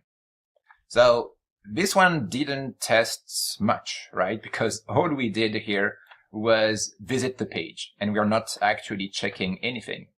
So how would we test things with Cypress? The first way to do this is to use a function called contains. And contains is going to select an element by its text contents. So I'm looking for a title, a button, a menu item, anything you want on the screen. It's going to try to select that. And if it is on the screen, then it's going to select it. If it isn't here, then Cypress is going to wait and retry and retry and retry for up to 4 seconds by default. So that's one of the nice features of Cypress. You don't have to tell Cypress to wait for things to happen. It's going to wait automatically. And after the timeout, so here 4 seconds, if the element is not present after 4 seconds, then the test would fail. Of course, you can change that timeout if you think that 4 seconds is too short for your scenario. You can make it, longer, shorter, up to you. You can really adjust all of these values, but the default is 4 seconds. So this makes our test pretty easy from a syntax standpoint, because then all we have to do is cy.contains welcome to our store. And if that text is present on the screen, then the test passes. If not, the test fails. Of course, on top of that, we can add assertions. We can make things more specific and check that, for instance, our welcome to our store is not only on the screen, but it's also visible. And by visible, we mean that it's visible to the user, meaning the user doesn't have to scroll down to see that element. The element is not hidden by an overlay or anything. It is truly in the viewport of the user, and they can see that, title in that case on the screen. And we can check other things. So it should have some CSS, font weight 300. So you can really check that it has the right color, right fonts, right, tags, anything you want. There's many different assertions available, and you can chain them using should, just like this. So should be visible, should have some specific CSS, should be enabled, disabled.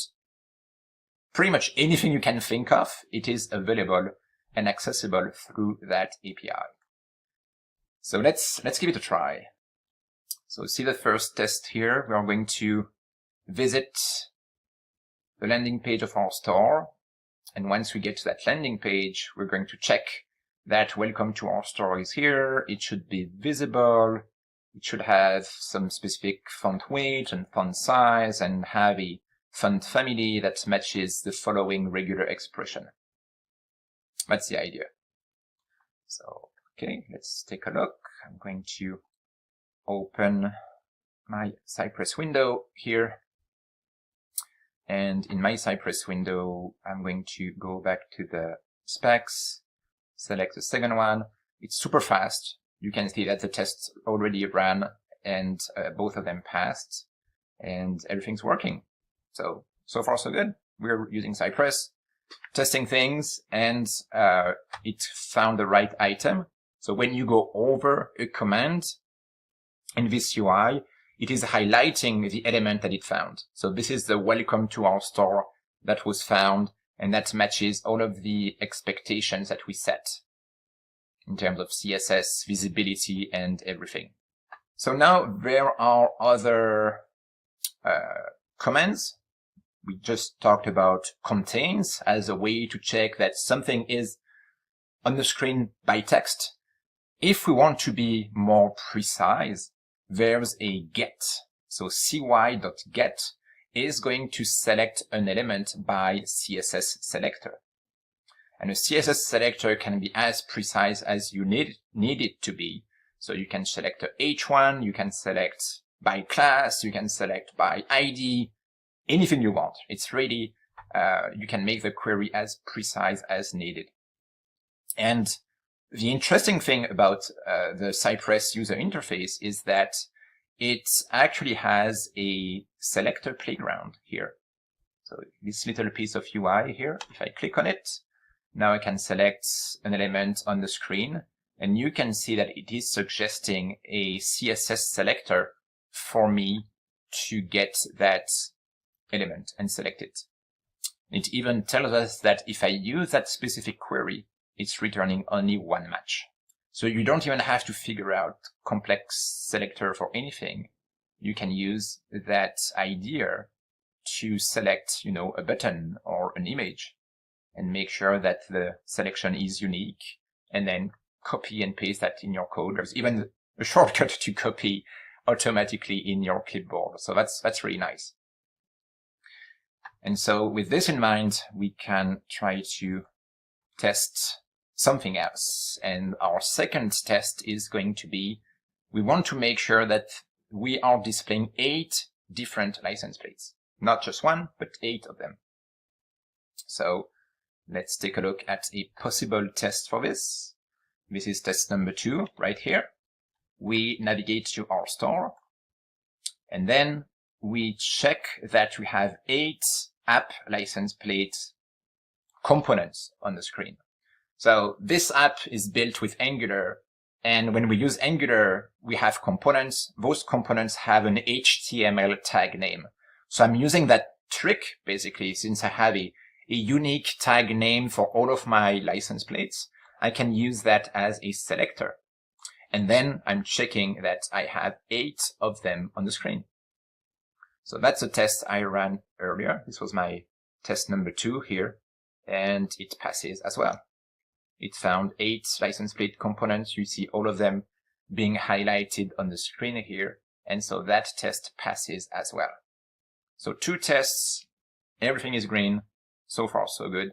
And we test quite a few things already, right? We really test that, things are being displayed and that these license plates come from a request to the backend. So by checking that we have 8 of them, we're really making sure that the data got loaded properly and then is displayed accordingly. But of course, we probably want to test more with these license plates. So let's get back to learning more about Cypress. The first thing we can do is that there's going to be tasks that run before every single test, right? There's things that we want to set up before every single test, such as going to the page that we're testing.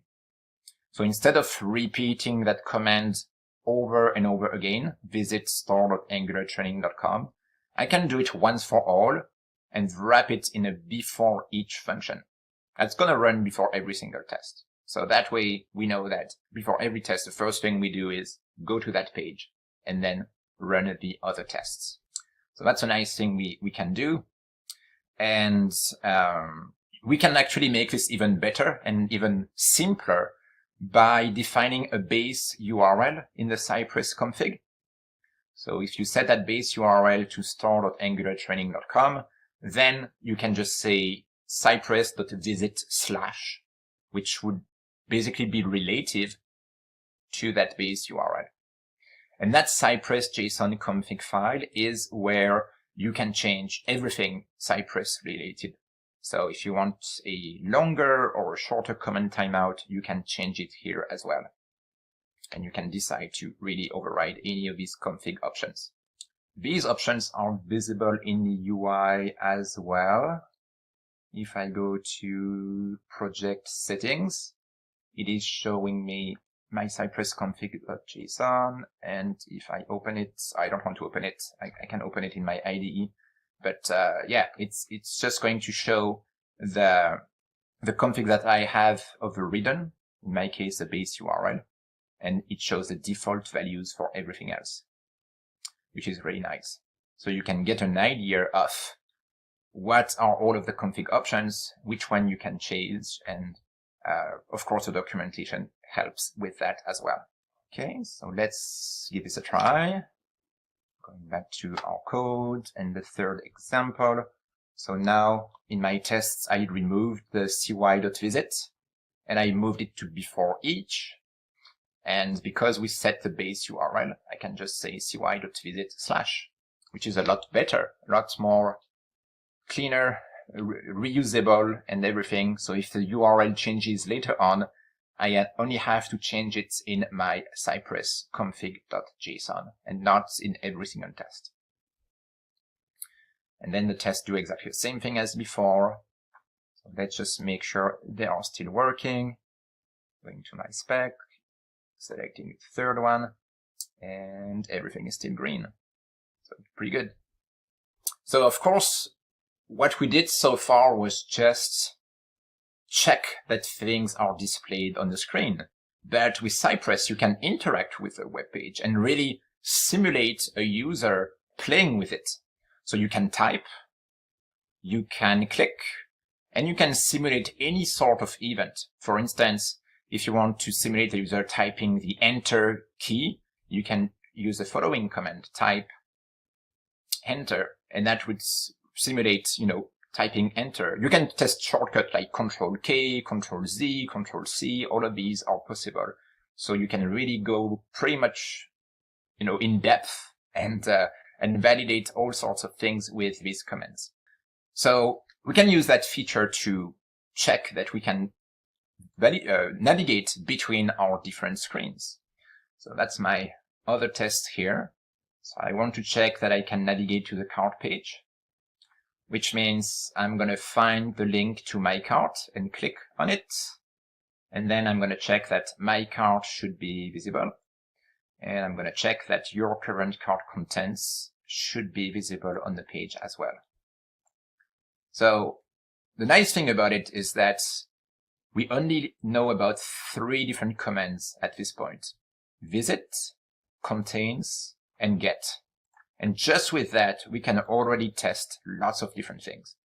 So here, this is going to go to the cart page, and same thing with the checkout page. Contains checkout, click on it, and then enter your personal information to complete your order. So let's run that test pretty quickly. And Cypress is always quick anyways. Let's do it. And yeah, you can see that it navigated to all of these pages.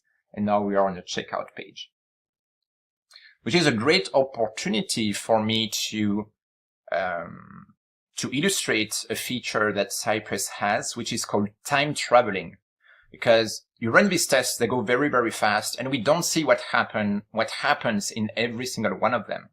So the good thing about this UI is I can click on any of the tests and then go over these commands, and you can see exactly what happened at that point in time in the test. So I can navigate back to the previous tests and see the transitions in the DOM before, after each command, see how the user interface changed and what was selected by my commands. So this is very powerful for debugging purposes. I don't have to run the test again or try to slow it down or anything. I can just go over these commands and really visualize what was selected, what happened, and what was the state of the user interface at that exact point in time, which is very, very powerful. Of course, if things fail, so let's say I made a typo in here. I made a typo in my tests, I save it. Cypress is actually going to run automatically when we make a change. The test is running. This is our 4-second timeout, and then we get the error. And when you get that error, it's actually pinpointed to the command that failed. So here it's saying that it didn't find that text after 4,000 milliseconds. So even the need to, go back in the past and review those past tests is rarely needed, because when something goes wrong, you can see that Cypress is very specific about that error. All right. So let's fix my test, get back to the previous code. It's going to run instantly. Everything's green. Perfect. Moving on.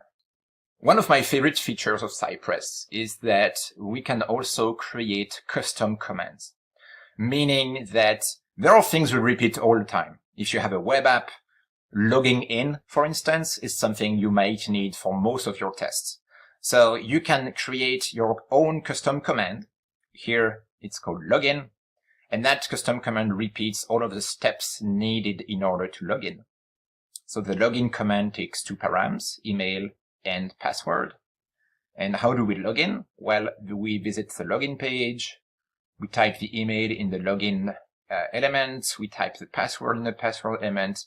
We find the submit button and we click on it. So these 4 commands, I don't have to use them anymore. All what I can do now is cy.login and using username and password. So the name of the command is login because when we registered it, we used that login string here. And so with that in mind, we can now create our own commands and use it to check all of our license plates. So here I can do something like this, check license plate at index 1, and make sure that it's a Georgia license plate and the price is $8, and I can check all of my individual plates like this, one by one, which is easier to read, easier to understand. And the command that does that magic is the following. So I registered my command, check license plate at, using the index, taking an array of any number of strings to check. And what I do is use a for loop to say select the nth of type license plate. So using the index, I either select the first one or the second one or the 8th one, and then making sure it contains our string and should be visible. So that one command can test a lot of things, and we can use it over and over again, and it makes our tests a lot more readable. So comments are a great feature, really a way to refactor your code, make it more maintainable, make it easier to write tests. So even if you have a team where not everyone is a developer, other people could contribute and start using those commands easily without having to understand how Cypress works. So you can really even involve QA people who are not JavaScript developers into writing more scenarios once you have the right commands that make it nice and easy. The other important thing about testing is that sometimes there are features that are difficult to test because the database doesn't have the right data. It doesn't have exactly what we need in terms of test scenarios. So in most cases, what we would like to do is simulate what happens if the backend server gives us that data, right? And so that's what we are doing here. That's what this is, intercepting a request to /rates and returning a mocked response as a result. So you can override really and intercept an HTTP request and make it return a custom data, either for a single test or for a whole bunch of unit tests. So I'll show you that as an example here.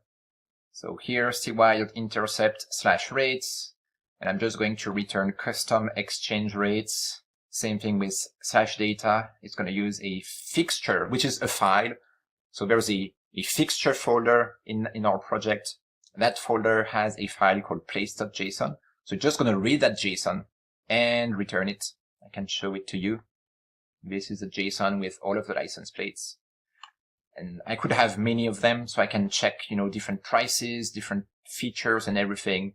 And once we have intercepted those requests, we can write our tests accordingly. So in the one thing that would be difficult to test if we didn't have those mocks would be this scenario here, because the app has a component to switch the currency. And of course, when you change the currency, the prices are updated and use the new currency to display the prices. So here I'm clicking on the currency switcher. I'm clicking on euro instead of USD. And then I'm checking that all of my prices are now in euros with the exchange rate applied. And the exchange rate I set in my mock is 1.5. So because the backend, my fake backend now is returning that 1.5 exchange rate, all of those prices should be displaying euro 12 instead of 8, 16.5 instead of 11, and so forth. So let's run that test, make sure that it is working. I click here, and all of my tests are running and they all pass. And you can see that my prices are in euros right now. And again, if I wanted to debug and go step by step, I can use the time travel feature here. So I can see that where it clicked right in the middle of my currency switcher component. And see, it's blinking, it's showing before, after. So before the click, after the click. So I can really see that the click on the component opened the dropdown. And then clicking on euro. And after that, the dropdown closes automatically and the prices change. See, we can visualize all of this. We click on the dropdown, the prices down here get updated, which is perfect. And then we see the commands checking everything one by one, the titles and the descriptions, the titles and the description. And all of that, again, so testing all of these features, right? Changing the prices, checking that it's applied all over the place is done in 10 lines of code, which is really, really hard to beat, right? It's hard to write less code than this. So yeah, you can test lots of features. The tests are very expressive, very easy to read, and even a non-developer can easily get into it. So sometimes if you want to wait for a specific rel, there's a command to wait for a specific request to complete. It's very, very rare that you will need it because, again, Cypress has this timeout built in that's going to wait for us. So usually we don't even need that at all. But just so you know, it's also part of the API. So this was a very short introduction to Cypress. And in just 30 minutes, we covered a lot of ground, right? You were able to see that we can really do a lot. Very simple commands. Everything is integrated. One user interface. We can debug. We can time travel. We can take a look at the result. We didn't see the screenshots or the videos, but if we ran those commands without a UI in continuous integration mode, which is just a different command in Cypress, then it would output those screenshots when a test fails and a video recording of every single test as well. So I really recommend to, take a look, try it out. It's very easy to get started, a very good technology. And here's a link to my slides, a link to my blog. If you have any questions, feel free to reach out. I'm always happy to help. And in the meantime, enjoy the rest of the conference, and thanks for watching this talk. Thank you for the presentation, Alan, and we will be waiting for you during our Q&A session. And we have our next presenter with us. We have Raymond with us. How are you doing today? Nice to have you. I am doing just fine. How are you doing today? Doing great. Enjoying the conference, enjoying all the presentations, all the awesome talks. And so we're ready for the beginner's guide. So I guess I will not populate the space anymore, and the floor is yours. And thank you very much, Raymond. Thank you for joining us, and thank you for cutting slice of your time, because we kind of understand how it is for senior developer evangelist at Adobe to find a slot for the conference. So we really appreciate your time, and thank you. Well, thank you for thinking I'm not important, because I'm not. I am not. Let me share my screen and share the entire screen. Share screen, yes, and quickly switch over. All right, and I assume that y'all are seeing my slides now. And speak up if not. Let me pop open my notes real quick. All right. So welcome to a beginner's guide to wrangling asynchronicity and JavaScript. Also, why can't everything be easier? I've been in development since 91 or so, and hobbyist before that. So I'm slowly getting better, very, very slowly. So my name is Raymond Camden. I do work at Adobe. I work on a team that ships a lot of APIs related to document management.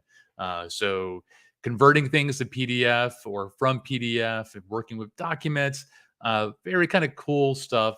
Not at all what I'm talking about today, but if that sounds interesting, definitely reach out to me. I blog at Raymond Camden. I did not update this slide. I still have a Twitter presence, but I am much more spending more time on Mastodon and even Blue Sky. So best way to reach me is hit up my website. By the way, I love your questions. Yes, I love your questions especially. So if you reach out to me with something, you will not be bugging me. I love to talk about this kind of stuff. And a lot of times I could turn your questions into blog posts. So you will be helping me out as well. So in today's discussion, my kind of game plan for how I want to handle this, I want to define the problem that we're going to be talking about, talk about the different solutions, and essentially kind of iterate over here's the initial way to solve it, here's a better way to solve it, and here's an even better way to solve that problem as well. All of the slide deck is up on GitHub, so if you want to grab a copy of it, you can. All of the code examples are using embedded code pin. So if you grab the slide deck, you'll get links to the code pins as well. And that has all the example code that you are welcome to play with and fork and enjoy and learn from. So let's talk about the problem. And this is kind of a pretty basic problem that I think a lot of developers run into normally pretty early in their career, where they will call some particular function and then they will try to immediately use that function and get something like undefined. So what happened is that as a developer, I thought, okay, I ran the function getCats, and I expected that it was going to return a variable that I could immediately start using. And unfortunately, that's not what happened, because getCats needed some time. It had to do a network request, or for working in Node.js, it needed to hit a database or some other system where it was not going to have the response immediately. Now, to be fair, as a beginning developer, sometimes it's easy to not even recognize when that's actually happening. So this is some jQuery code, and I know, we're not supposed to use jQuery anymore. Surprise, surprise, jQuery is still in a heck of a lot of places. But it's a great example where it may not be very obvious that this particular function, not only is it hitting a particular API to get the weather, it's getting it's passing a zip code as an argument, and it's also saying take the result and write into the DOM what the current temperature is. And I can say, speaking for my location, it's going to be in the 90s today. So yay, Louisiana. But looking at this, it may not really even click that something asynchronous is going. It seems to be just kind of one function, like call the API and put the result in the DOM. You may not even realize this until you begin to make it a bit better and say, oh, you know what? It actually runs a little slow. So, jQuery makes it really darn easy to change something in HTML. So I'm going to do a loading message. I'm going to call my load weather function and then render the result. And you write code like this, and it does not work. And you kind of get a trial by fire and realize, oh, it didn't work because it was still getting the weather when I tried to render the result. So let's talk about the first solution, and that is callbacks. So callbacks is basically a developer pattern. It's not really an API per se. It's not a web platform thing. It's just a way of doing things.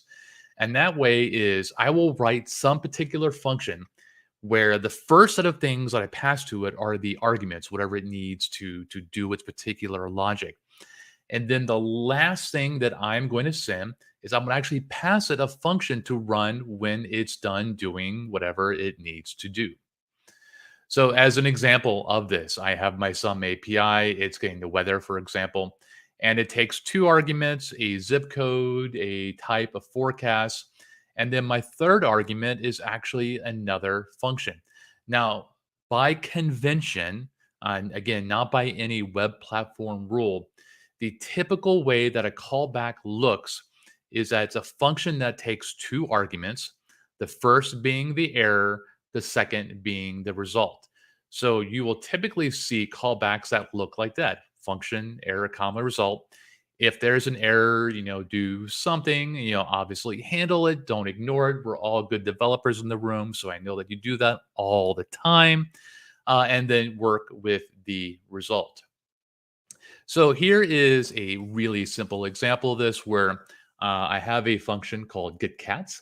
It takes one argument, and that is the breed that I want to get the number of cats for. And obviously, this is all kind of hard-coded, static / fake, etc. And then the second argument is the function that will be the callback, and I'm just calling it CB. And you can see that basically after I do my work, which in this case is a fake 2-second wait, basically, I execute CB and pass the result. So back in the code that I use to work with this particular function, I have my first argument. In this case, it's the breed to work with. And then I have the callback function, which is going to say, hey, I'll have a result named cats, and then render that in the result. Cool so far. That's easy. But what if I want to do two things? Or what if I want to do one thing after another? Or what if I want to do two things at the same time and I just kind of want to know when they're both done? Well, you can get a bit fancy, and I've absolutely written code like this where I call a function that takes a callback. In the callback, I call another thing that needs a callback, and I end up with two variables that contain my results, and then I do whatever with it. So as a practical example of that, here is get cats and get dogs. And I'm not sure how relevant or how apparent this will be on the stream, but this did take 4 seconds to run because it first called get cats, and that takes 2 seconds, and then calls get dogs, and then it worked with both results, one after the other. Now, you could get clever like I did, and I've actually written code like this before where I actually call both functions at the same time, or I guess one after the other, but essentially the same time. And in both callbacks, I do this clever thing where, hey, I have my cats. If dog's finished, let's call the function that I want to run when both are done. In the get dogs callback, I have similar logic, except this time I have my dogs. If I also have cats, then run the result. And I will rerun this quickly, and you will see it runs faster because it is able to call them both at the same time. So it's not the cleanest code, but guess what? It actually worked. But, what happens when you want to do 4 things? So you can get a little crazy and start writing code like this, where I have a top level function with a callback, and then a second level one with a callback, and then a third level one with a callback. And you know what? Finally, how about a fourth one with a callback? This is valid code, but also kind of leads to what people in industry were calling callback hell. It's not something that you desire. Now, I want to be clear. Callback hell, while being a real issue, is not necessarily something that I saw a lot of people running into. It was always thrown out there as, this is really bad, you have to watch out for it. And it's not great. But honestly, that example I showed with 4 levels of callbacks, I've never seen that in production code. I'm sure it happens, but it's not necessarily the biggest threat that you will have in your code today. However, we do have a nicer way of working with that, and that is something called promises. So a promise is basically an object that represents whatever your asynchronous code is doing. It does not represent the result. It represents essentially kind of like a proxy to it. In this case, like I say on the slide, it's a personal assistant that is monitoring and taking care of what that particular async process is doing. A promise can have 3 different states, and those are pending, fulfilled, and rejected. And as you can imagine, pending basically means, hey, I'm still working. Fulfilled means I'm done. And rejected means that an error has happened. Lastly, you can even take these promises and actually begin to chain them to make it a little bit easier to do one thing after another. So how this would look in code, at least from the calling perspective, is that I would still call my function. It's returning a promise, and I have a result now called cat promise. Obviously, I can call that variable whatever I want. Now, to be clear, cat promise is not the result. It's that personal assistant that I'm going to bug and say, hey, what's the result? When you have a promise like that result, you can then add a then method to it that basically says, when you are done, I want you to do this particular logic. Now, one really cool thing about this, in this particular code example, I have line 2, I'm calling the API, and then line 3, I'm saying, hey, when you're done, this is what I want you to do. You could have a million lines of code between there. You could have a million hours of time between those two lines. The cool thing about a promise is that if you say, hey, when you're done, do foo, it doesn't matter if it's already done. The promise will just immediately run that particular logic. So you don't even have to worry about it being already done or if it's still working. The promise handles all of that for you, which is really, really nice. I like that aspect a lot. And then finally, don't forget, a promise can be rejected. It can throw an error. And as good developers we are, we need to ensure that we always have a .catch error handler in there that will do something based on that particular issue. So let's look at an example here. And by the way, I am intentionally hiding my calls that my APIs are using, by little fake APIs. I'm hiding them because I want to show you them in a few minutes. But for now, we'll focus on how it is to actually use these particular functions. So I have one call to get cats. I pass a breed, Persian, and then I say, hey, when you're done, I want you to update the DOM. I have a second example where I'm intentionally passing a bad one, and I still have my handler to say, do this when the good thing happens, but I also have my error handler to do something, to do whatever. In this case, I'm logging it to my console, and I'm also telling the user something happened. Now, to be clear, both of these code samples should have a catch handler. But I wanted to show you two different examples so you get an idea of how it looks. So one more example, I had talked about how you can chain promises one after the other. I can call getCats, which is going to return a promise. So I could say, hey, then when you're done, get the result, and then I want to call another one. I'm actually going to return that from the then function. Because I'm returning a promise from it, I could chain one more then on it. In this case, this is the result of get dogs. And then at the end of it, I have both of those variables. Now, this is still chained. So I believe I have 2 seconds on each. Yeah, that was about 4 seconds. So the code definitely, I think, is a little bit nicer than what I had before.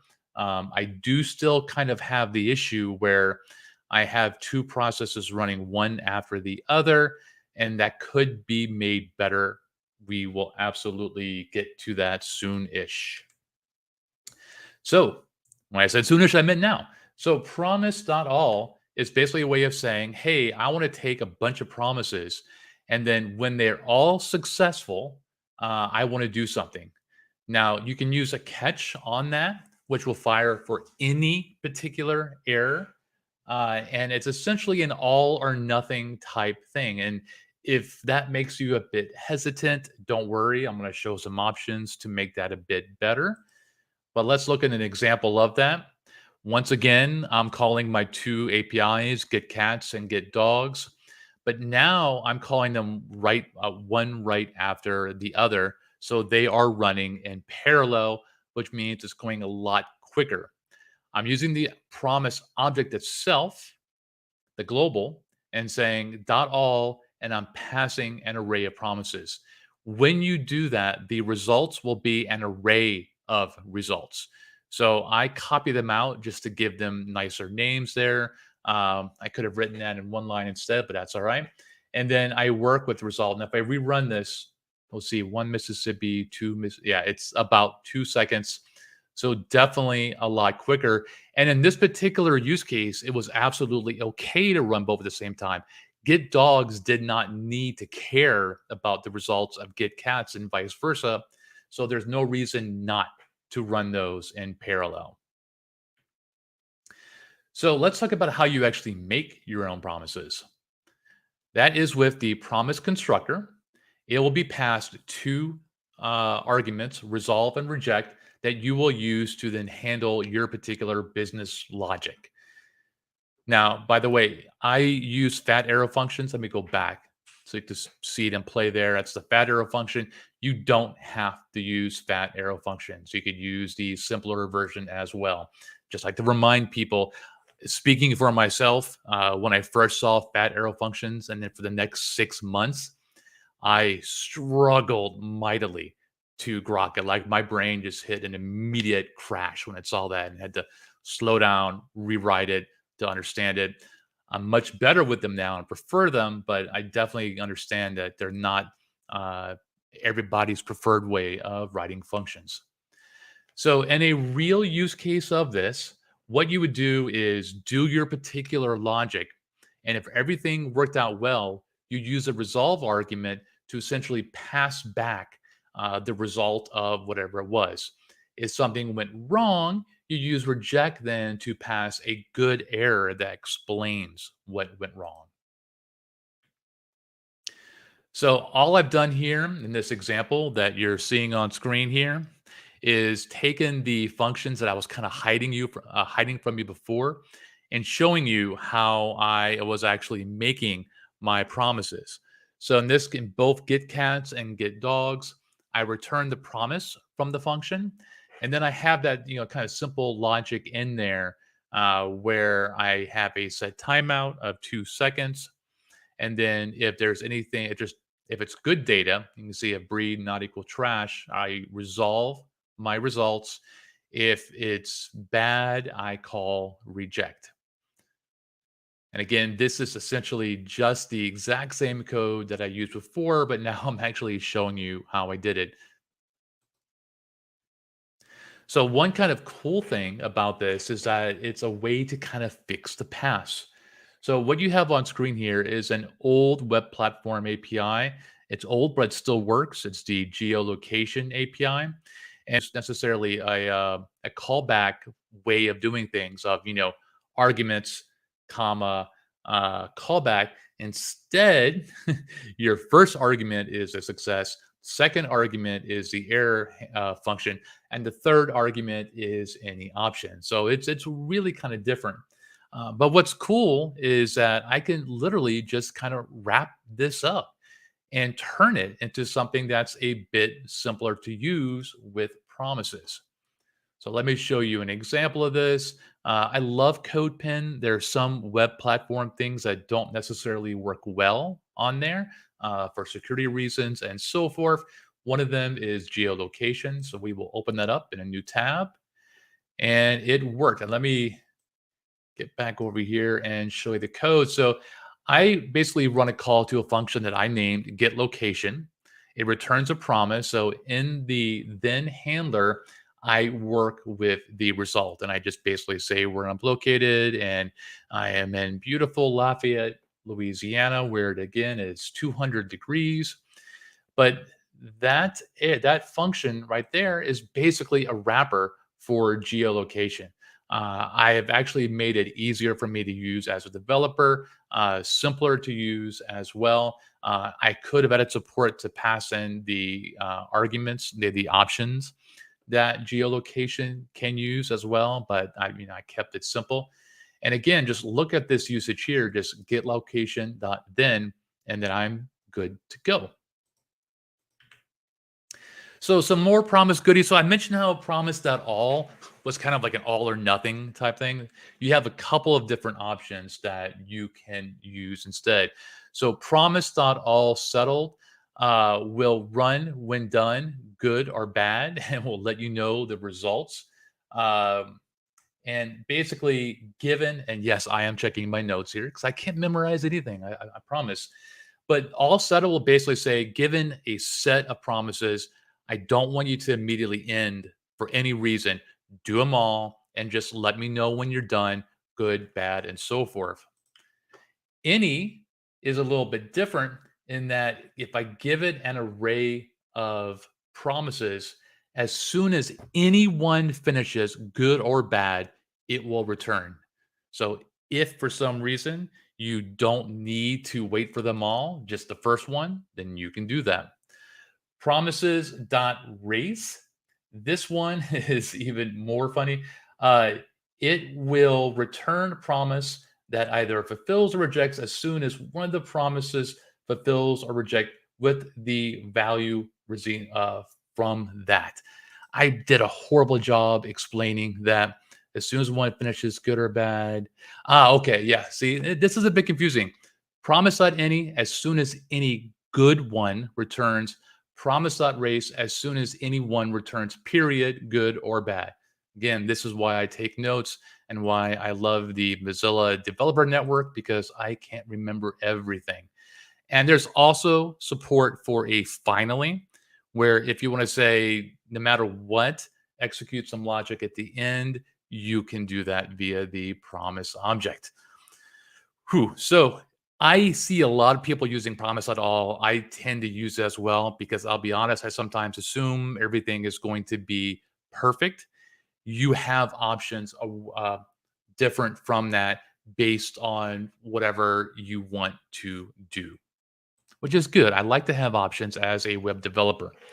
So some things in the web platform already are supporting promises. So for example, fetch, which is the simple way of doing network calls. Because fetch returns a promise, I can write a function that wraps an API call and then call it and then use .then to work with that result. If you've never seen fetch, it is incredibly simple. The object it returns, I could call .json to convert the result to JSON. That also returns a promise. And then I can work with the result. By the way, this particular API, the Star Wars API, it's pretty cool. It's been a little bit slow lately, and I didn't add a loading message I could have. That's me. That's not the API's fault per se. Another example, actually, is I could say, yeah, it's nice that fetch returns a promise, but I actually want my calling code to be even simpler. So I will handle calling fetch. I will handle converting to JSON, and I will actually handle returning just the array and not any metadata about the API call. And that makes my calling code even simpler. And then lastly, once I've done that, you can actually return a promise with hard-coded data, which I've done here, which is really, really nice because if my API goes down, I can switch the static data and have my calling code continue to work, switch back to the API when it finally begins working. So there's a lot of good resources here. These are in my slide decks. Again, I link to MDN a lot. Always use that as my resource. My third and final solution is async await. So this was added 6 years ago, hard to believe, ES8 or ES 2017. Supported in Node for quite some time, so it is very much safe to use. You can check can I use if you want to, but in general, unless you're supporting IE5, then you should be good. This is not a replacement for promises, but more a syntax sugar on top of them. I'm still kind of learning them. I feel pretty comfortable with them now, but I still feel like I need some more practice with them. So why would you use this? It gets rid of then hell, which is not really a thing, but we could pretend. And it lets you write code like it was synchronous code. So yes, that could be a bit dangerous. It could be a foot gun, but it's a really cool foot gun. Don't tell anybody I said that. So as an example, this is kind of promise-based code where I say, get a user, and then, hey, in the then handler, take that user object and get the orders for the user, and then I want to work with the orders. That's not hard to write, but you know what? This is even nicer, where I use the await keyword, I call each one after the other. This is asynchronous. Let orders has to wait for get user to run, but from a writing perspective, it works really easy. So the basics, async keyword will mark a function as doing something asynchronous. It also makes the function return a promise, even if it doesn't. And the await keyboard's on the other side, and that's how you would tell it to wait for that result to finish. This itself must be within an async function itself, and that part will bite you in the rear, and I'll show you an example of that. So take a function, in this case foo, return 1, very, very simple. If you add async in front of it, even if you don't change the code, it is now returning a promise. If I do promise.then, I will have a 1 for a result, but I didn't have to write the code to return that promise. It essentially kind of rewrote itself to this without the set timeout, obviously, but it returned a promise that resolved to a static value. That's the easy part for the most part. If you begin to use it, so I have my async function, I say, hey, result equals await foo, you will get an error that says await is only valid itself in an async function. So typically, the way around that is I add async to whatever was using await. But if another function is calling that function, then that also needs async. So that can be a bit problematic. I'll show you a simple example of how to get around this. Most of my web demos have this idea of, hey, when DOM content loaded is fired, I want to run a function called init, and init's going to do all my stuff, call APIs, update the DOM, whatever. So because I'm going to be using a remote API and using await, and you can see that in the line right there, to make that work correctly, I'm going to add the async function in front such that it's safe to use await. Now, I'm a little short on time, so I'm not going to wait for this API to return. Like I said, it's been a little bit slow recently. It does work, but I may have to replace it later on with something a bit better. Another example where basically I have 2 things running. So I'm calling a get Star Wars ships and a get Star Wars films, hitting 2 endpoints on the Star Wars API. And by the way, the Starships one is running pretty quick. It's the films one that is running a bit slow. But just kind of shows you an example of how my one init function can do multiple asynchronous things if necessary. And again, I'm going a little bit faster because I'm down to about 2 minutes, and I want to make sure I cover everything, and we're almost done. You can await promise.all, which is handy. So in this case, I could run both calls to get Star Wars ships and get Star Wars films. I've done promise.all. I put await in front of it. I have destructured the result into ships and films and then used it. And again, normally I would just show you the result of this, but because the API is getting worse the longer I present on it, I'm probably the one breaking it. So it's probably all my fault. But this does work. And if you copy my slide deck and open this up in the CodePen and give it a minute, maybe it does return eventually. Just some more things to kind of keep in mind. Loops can be a bit complex. The for loops are okay, but for eaches are not. This gets pretty deep and gnarly. I reference and I've bookmarked and I've put on my slide deck a really good resource that goes into detail about the various different ways of looping. Real quick, I'll show you an example, which again, with my API just not working well today for me, does kind of show you looping over and basically just putting the promises into an array, doing the await, fire them both at once, and it runs. You have this example in your CodePen.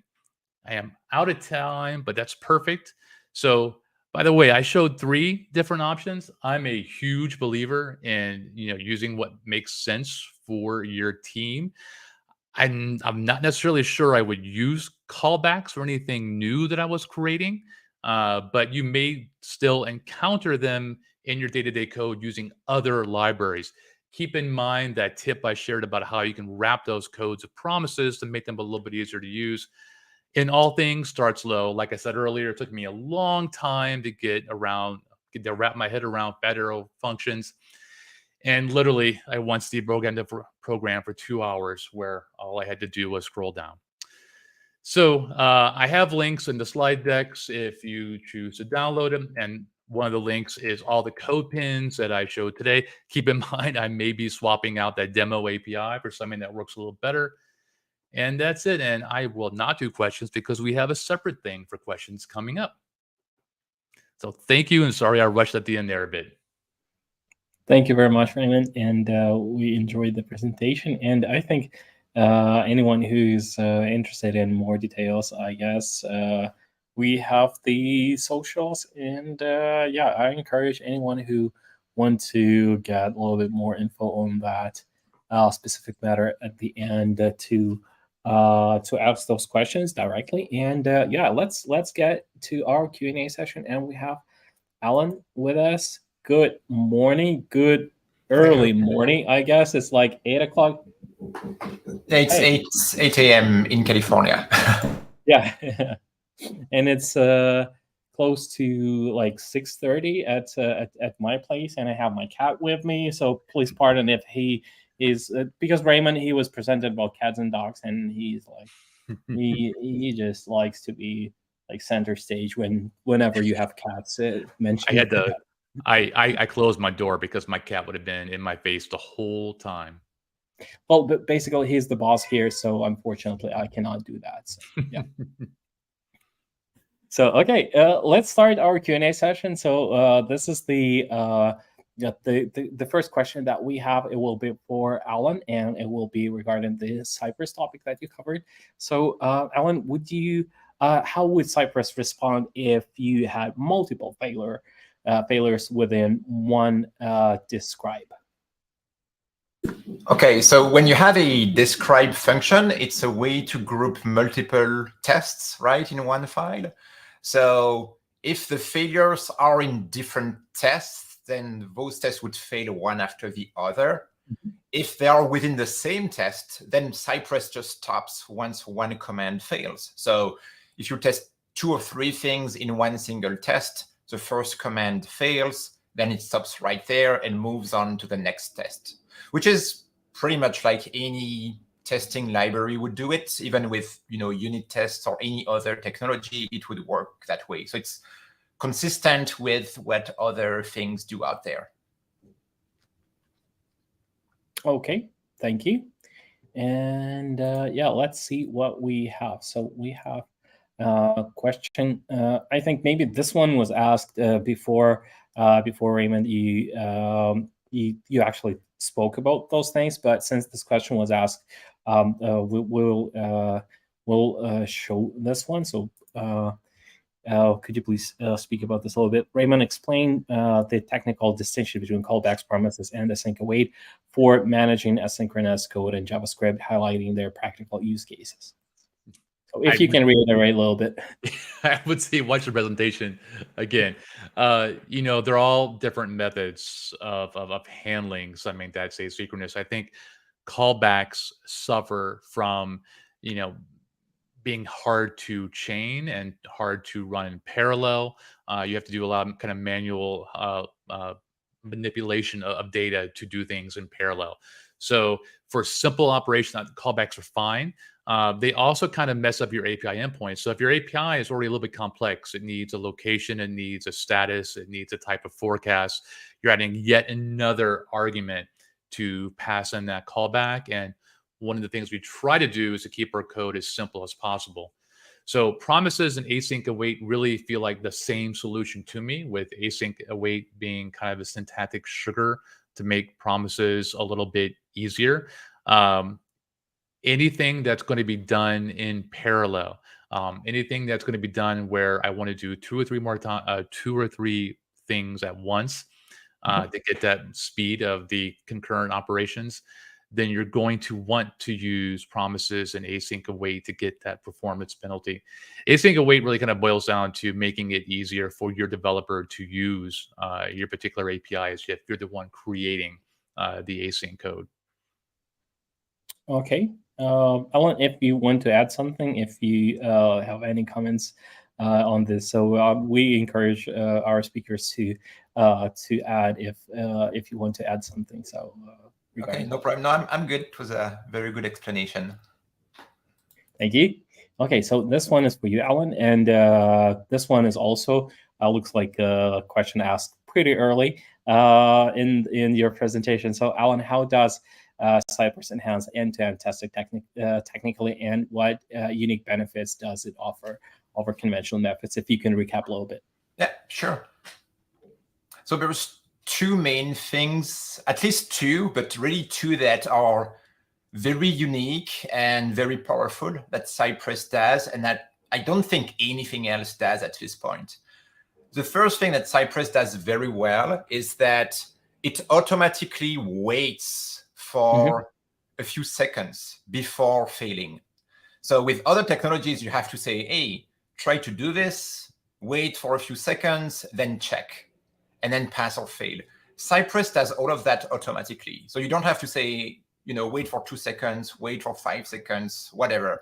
It's just going to wait automatically, fail after a timeout. So this simplifies the code a lot, and it's a lot less error prone because you don't have to write, complex code with basically promises and async await all over the place. You don't need any of that in Cypress. It's all taken care of internally by the library. So that's a big, big plus. The code is a lot easier to read, and it does a lot of that complexity for you. So that would be the main benefit number one that I've never seen anywhere else. The second thing that Cypress does really, really well is have everything integrated in one environment. So when you run your tests, they run within a browser window, and that browser window is taken over by Cypress. And because of that, there's a lot of things that come with it. One of the most interesting ones is what they call the time travel feature, where after you run your test, you can go to the left-hand side of the screen where you have all of the tests listed. You can click on one of them, and the app goes back in that state automatically. And you can just click on all of the commands and see what the application looked like at that exact point in time.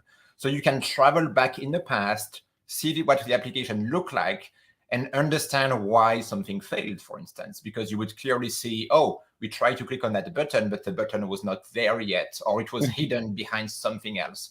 So it makes debugging a lot easier because you can just really go and see what it was at that point in time, thanks to the tooling and everything. So that's another big, big plus. And the fact that Cypress takes over the browser and gives its own set of tooling on top of it has another interesting feature, which is the selector playground. That's how they call it, which is a way for you to quickly get a selector out of anything on the screen. So if you want to select a specific button to click on, you can use the selector playground, click on that button. It's going to give you a unique selector that you can use in your code to select that button and click on it. And Cypress also tells you if it's going to find the most unique selector possible. So making sure it only selects one element and not several of them. So yeah, these are many of the small things that make a huge difference when you aggregate all of that together. The developer experience with the tooling is just perfect. Yeah, thank you very much. Okay, so let's see what else do we have. This one is pretty general, I would say, pretty wide, but anyways, let's have a look. So Raymond, please provide technical guidance on the practical implementation of async await in JavaScript for streamlining asynchronous code, and give resources. Thanks. So resources we have, you share the resources, and just a quick recap. How would you comment this? Again, I think it makes it simpler to use. It is syntax sugar, basically. But in terms of making it easier to work with asynchronous process, as long as you keep in mind that you're using an async process, I did warn that it is a bit of a foot gun. Like if you have 20 things in a row, like, oh, I could, get X, get Y, get Z, and it's so easy to write. You definitely don't want to forget that each of those is doing in amount of time to process. So The practical thing is that it's easier for you to work with it. You absolutely still need to know what you're doing, which applies to everything in web development. But that's kind of like why I warned about it being a foot gun. Again, though, you do have other ways of handling it. I would not do 10 awaits in a row. I would say, is there any way for me to run those at the same time? If Y does not depend on X, and absolutely X and Y should be running at once. Again, I appreciate that I have multiple different options of multiple ways of solving the solution. The practical implementation is going to be based on what your needs are, what you're actually doing. Okay, thank you. So this one is out. And this one is for Alan. With Cypress, is it worth it to have small tests to check a little a title, considering you have to run a login and click around to visit a page? Or is it better to test features and on the way check for elements? That's a very good question, because it's tempting to say I'm going to go through a flow of actions in my application and check things along the way. The thing is, if you do that, if you try to test too much in one place, then the test might lose some meaning or become too big really to be understandable. One of the things with Cypress is that it is extremely fast, sometimes too fast, in the sense that I've seen tests fail with scenarios that I don't think could happen in real life, because the tooling, it was clicking too fast, faster than a human being would be able to. Like, it would click in 1/100th of a second on a place where a human being would take more time to move the mouse and click there. So it can find bugs that would be really difficult to reproduce with a real human being. The point being, Cypress is super fast. So you don't need to think about optimizing and doing several things in one test. Your tests are going to be super fast no matter what. So having a test that just logs in, checks the title, logs out, it's going to happen so quickly that you don't even have to think about it. So yeah, don't worry about writing very small tests that check almost nothing. That's perfectly fine. It's going to be so fast anyways that it's worth doing that, I believe, for the sake of readability, maintainability of your test and everything. So yeah, small tests are good.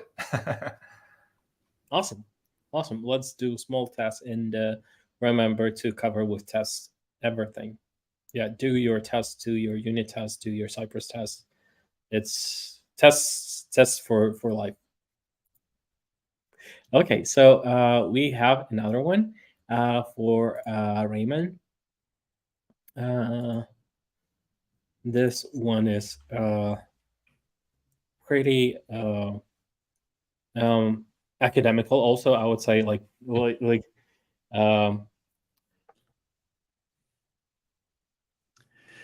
So that's being pretty broad. So I think the first issue I brought up of just not recognizing something as async, while I absolutely think every developer hits that, it feels very much like a day one or day two type thing. It's important to remember. I think once you get past that, whether you're doing callbacks or async await promises, etc., having a recognition of what needs to depend on what, and I kind of mentioned that in my last answer. So I'm doing 3 things that are async. Does one need to rely on the other? If so, then I need to write code differently than if all 3 can run concurrently. I would also say anything that is asynchronous, you should be looking at ways that you can cache that in your application. Certainly things like the weather forecast, which is like what most of my examples started off with. That is something that you can use the browsers or the web platforms' excellent storage mechanisms to keep in there. So every single time I run any code that does something that takes time, I immediately think, can I store this for any amount of time to make things quicker going further? So think about your dependencies, think about what can be concurrent, and think about what you can cache to make that experience better for your users again later. And again, this could apply everywhere, but never forget about the error handling as well. Okay. And the last one for Alain, and this one looks like a request for consultancy. Please share more strategies for dev teams to create efficient and sustainable end-to-end tests using Cypress, particularly in modern web development with Angular or React. So if you can outline just a couple of them, not going too deep. Yeah. So the main thing that I believe everyone should be doing with Cypress is that we can create custom commands. So you can create your own commands with Cypress and refactor your code. So the code that you're going to use over and over again, like login, logout, all of these, you should really create custom commands for that. So that once you have created a login command, you're going to use it over and over again, which makes the code a lot easier to read, sustainable in the sense that, you know, even a new developer who doesn't know Cypress that much, or even a QA person who is not a developer, could read those tests and understand them, and even possibly contribute. So if you create very clear commands where the name is really explicit, it's super easy to understand what they do, then you really open your testing approach to a lot of more people. Beginners, QA people can really contribute to it as well, which I believe is one of the ways to make it, to broaden the adoption, right? To have more people contribute and be comfortable with it.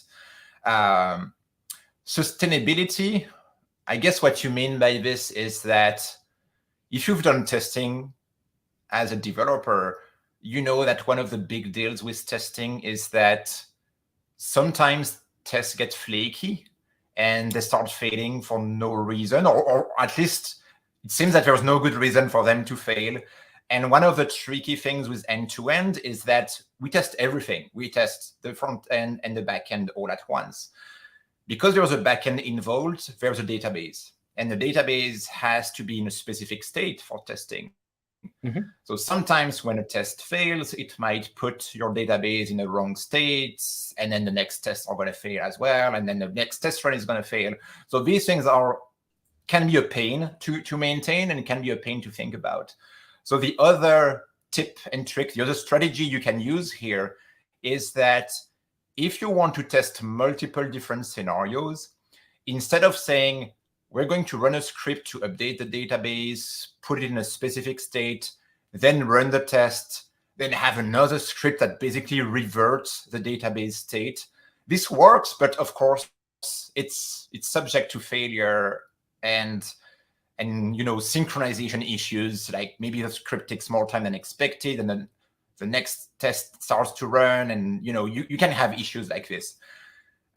If you want to avoid that and make things truly sustainable and even faster, by the way, you can use the mocking strategy of Cypress for specific scenarios, where we have a way to intercept HTTP requests and replace the response with anything we want.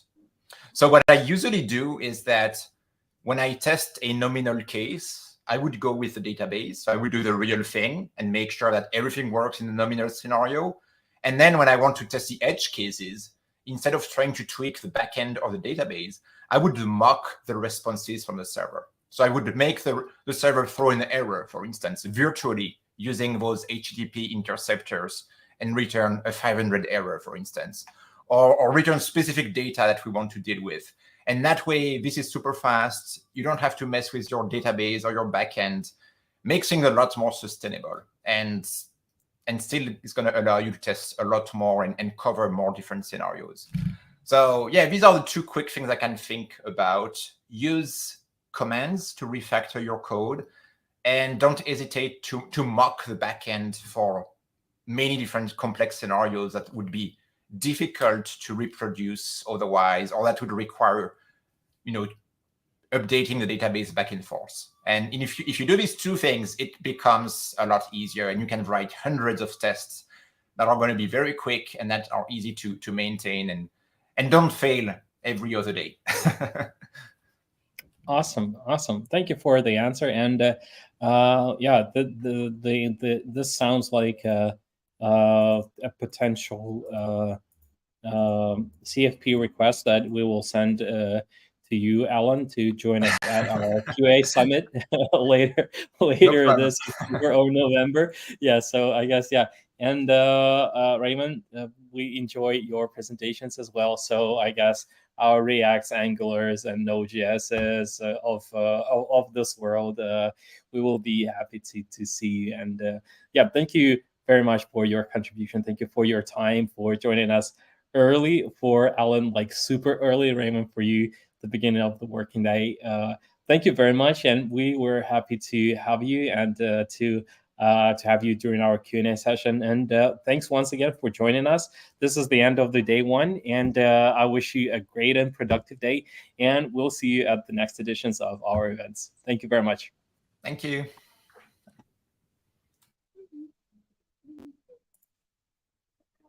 So this is it for now. This is the end of the day one, and we will be happy to have you tomorrow. And see you to all of you who already have the tickets. And if you still don't have the ticket, please visit the website of the event, and you can grab yourself a super affordable offer. Just $49 for this event to join us for the day 2, and you'll have the recordings, and you will be able to join us tomorrow for the senior day with deep tech topics. We'll have some presentations about iterators. We'll have some presentations about